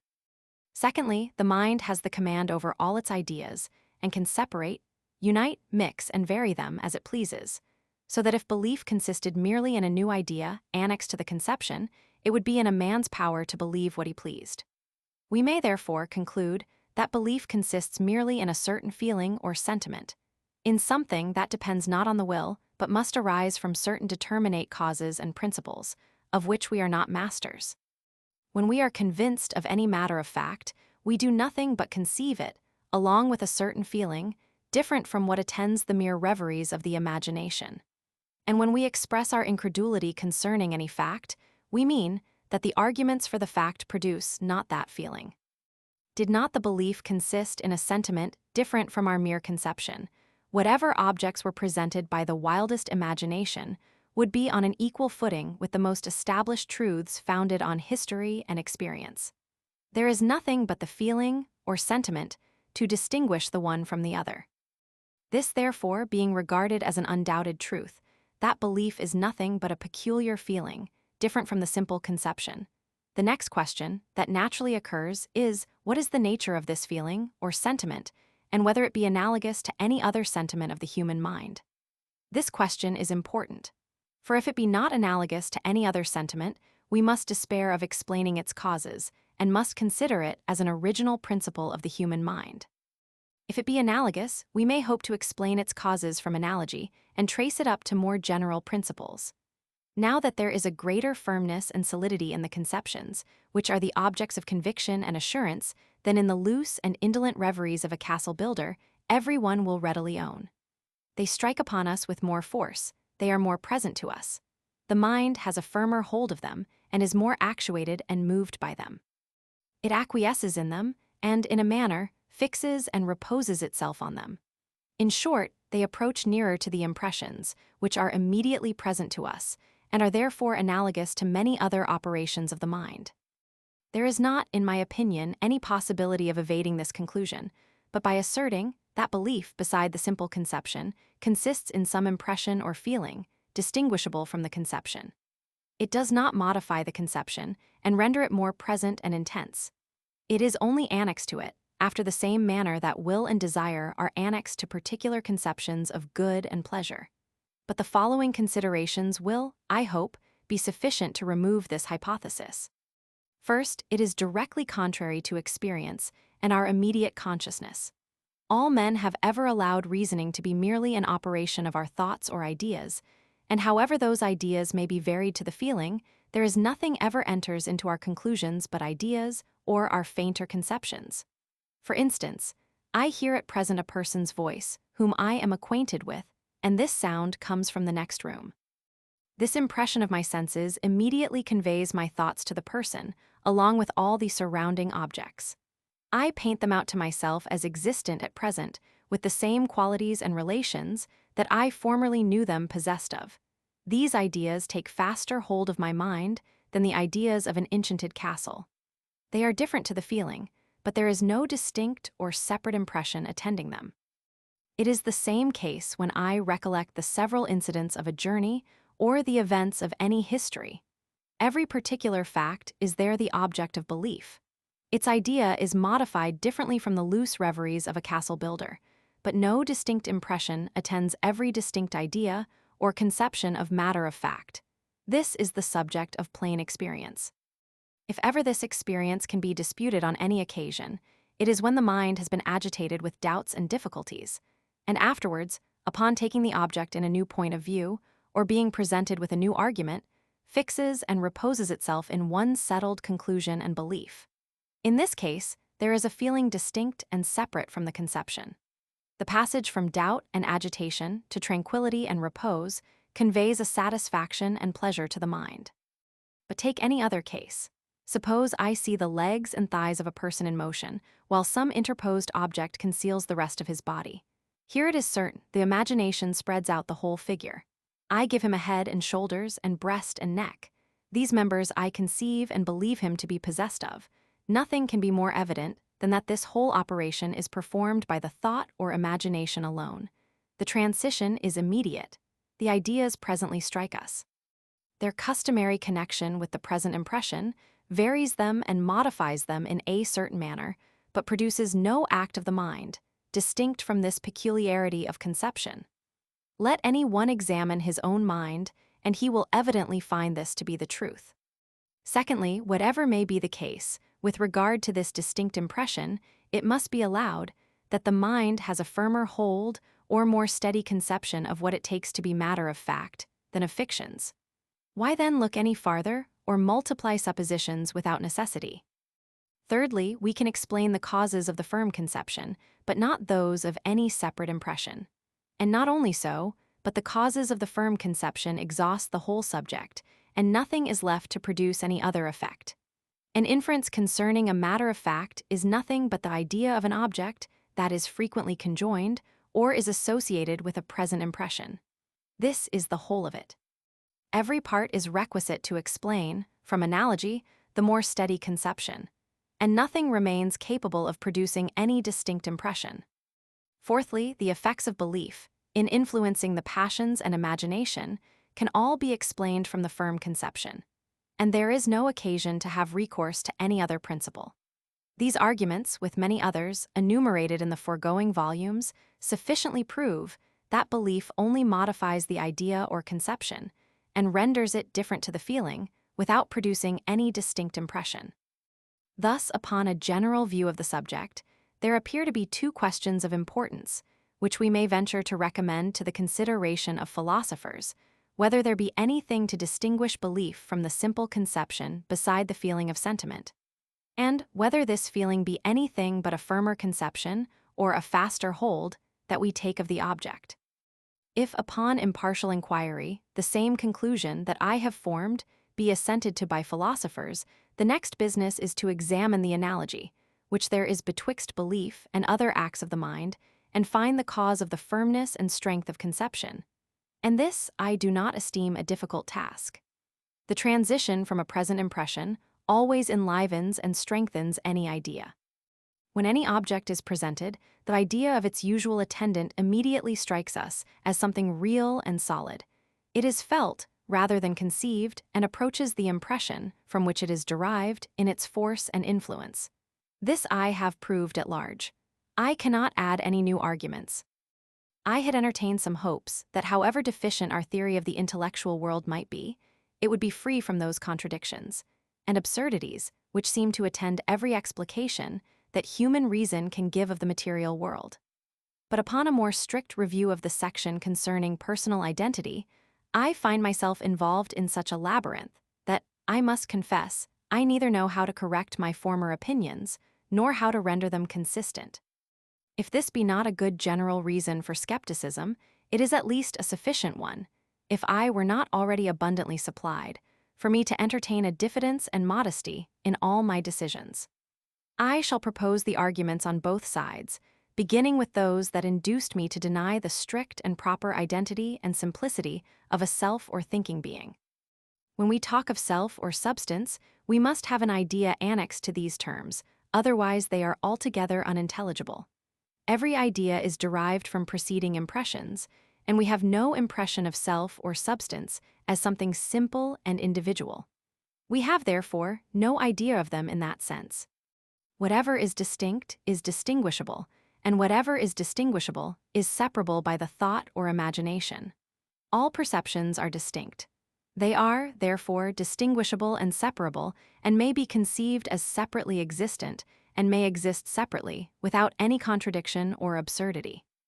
When I view this table and that chimney, nothing is present to me but particular perceptions, which are of a like nature with all the other perceptions. This is the doctrine of philosophers. But this table, which is present to me, and the chimney may and do exist separately. This is the doctrine of the vulgar, and implies no contradiction. There is no contradiction, therefore, in extending the same doctrine to all the perceptions. In general, the following reasoning seems satisfactory. All ideas are borrowed from preceding perceptions. Our ideas of objects, therefore, are derived from that source. Consequently, no proposition can be intelligible or consistent with regard to objects, which is not so with regard to perceptions. But it is intelligible and consistent to say that objects exist distinct and independent without any common simple substance or subject of adhesion. This proposition, therefore, can never be absurd with regard to perceptions. When I turn my reflection on myself, I never can perceive this self without some one or more perceptions, nor can I ever perceive anything but the perceptions. It is the composition of these, therefore, which forms the self. We can conceive a thinking being to have either many or few perceptions. Suppose the mind to be reduced even below the life of an oyster. Suppose it to have only one perception, as of thirst or hunger. Consider it in that situation. Do you conceive anything but merely that perception? Have you any notion of self or substance? If not, the addition of other perceptions can never give you that notion. The annihilation, which some people suppose to follow upon death, and which entirely destroys this self, is nothing but an extinction of all particular perceptions, love and hatred, pain and pleasure, thought and sensation. These therefore must be the same with self, since the one cannot survive the other. Is self the same with substance? If it be, how can that question have place, concerning the subsistence of self, under a change of substance if they be distinct? What is the difference betwixt them? For my part, I have a notion of neither, when conceived distinct from particular perceptions. Philosophers begin to be reconciled to the principle that we have no idea of external substance, distinct from the ideas of particular qualities. This must pave the way for a like principle with regard to the mind, that we have no notion of it, distinct from the particular perceptions. So far I seem to be attended with sufficient evidence. But having thus loosened all our particular perceptions, when I proceed to explain the principle of connection, which binds them together, and makes us attribute to them a real simplicity and identity, I am sensible that my account is very defective, and that nothing but the seeming evidence of the precedent reasonings could have induced me to receive it. If perceptions are distinct existences, they form a whole only by being connected together. But no connections among distinct existences are ever discoverable by human understanding. We only feel a connection or determination of the thought to pass from one object to another. It follows, therefore, that the thought alone finds personal identity. When reflecting on the train of past perceptions that compose a mind, the ideas of them are felt to be connected together and naturally introduce each other. However extraordinary this conclusion may seem, it need not surprise us. Most philosophers seem inclined to think that personal identity arises from consciousness, and consciousness is nothing but a reflected thought or perception. The present philosophy, therefore, has so far a promising aspect, but all my hopes vanish when I come to explain the principles that unite our successive perceptions in our thought or consciousness. I cannot discover any theory which gives me satisfaction on this head. In short, there are two principles which I cannot render consistent, nor is it in my power to renounce either of them, viz., that all our distinct perceptions are distinct existences, and that the mind never perceives any real connection among distinct existences. Did our perceptions either inhere in something simple and individual, or did the mind perceive some real connection among them, there would be no difficulty in the case. For my part, I must plead the privilege of a skeptic, and confess that this difficulty is too hard for my understanding. I pretend not, however, to pronounce it absolutely insuperable. Others, perhaps, or myself, upon more mature reflections, may discover some hypothesis that will reconcile those contradictions. I shall also take this opportunity of confessing two other errors of less importance, which more mature reflection has discovered to me in my reasoning. The first may be found in volume I, page 106, where I say that the distance betwixt two bodies is known, among other things, by the angles which the rays of light flowing from the bodies make with each other. It is certain that these angles are not known to the mind, and consequently can never discover the distance.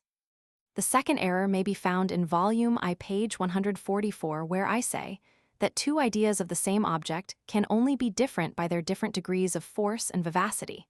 I believe there are other differences among ideas, which cannot properly be comprehended under these terms. Had I said that two ideas of the same object can only be different by their different feeling, I should have been nearer the truth.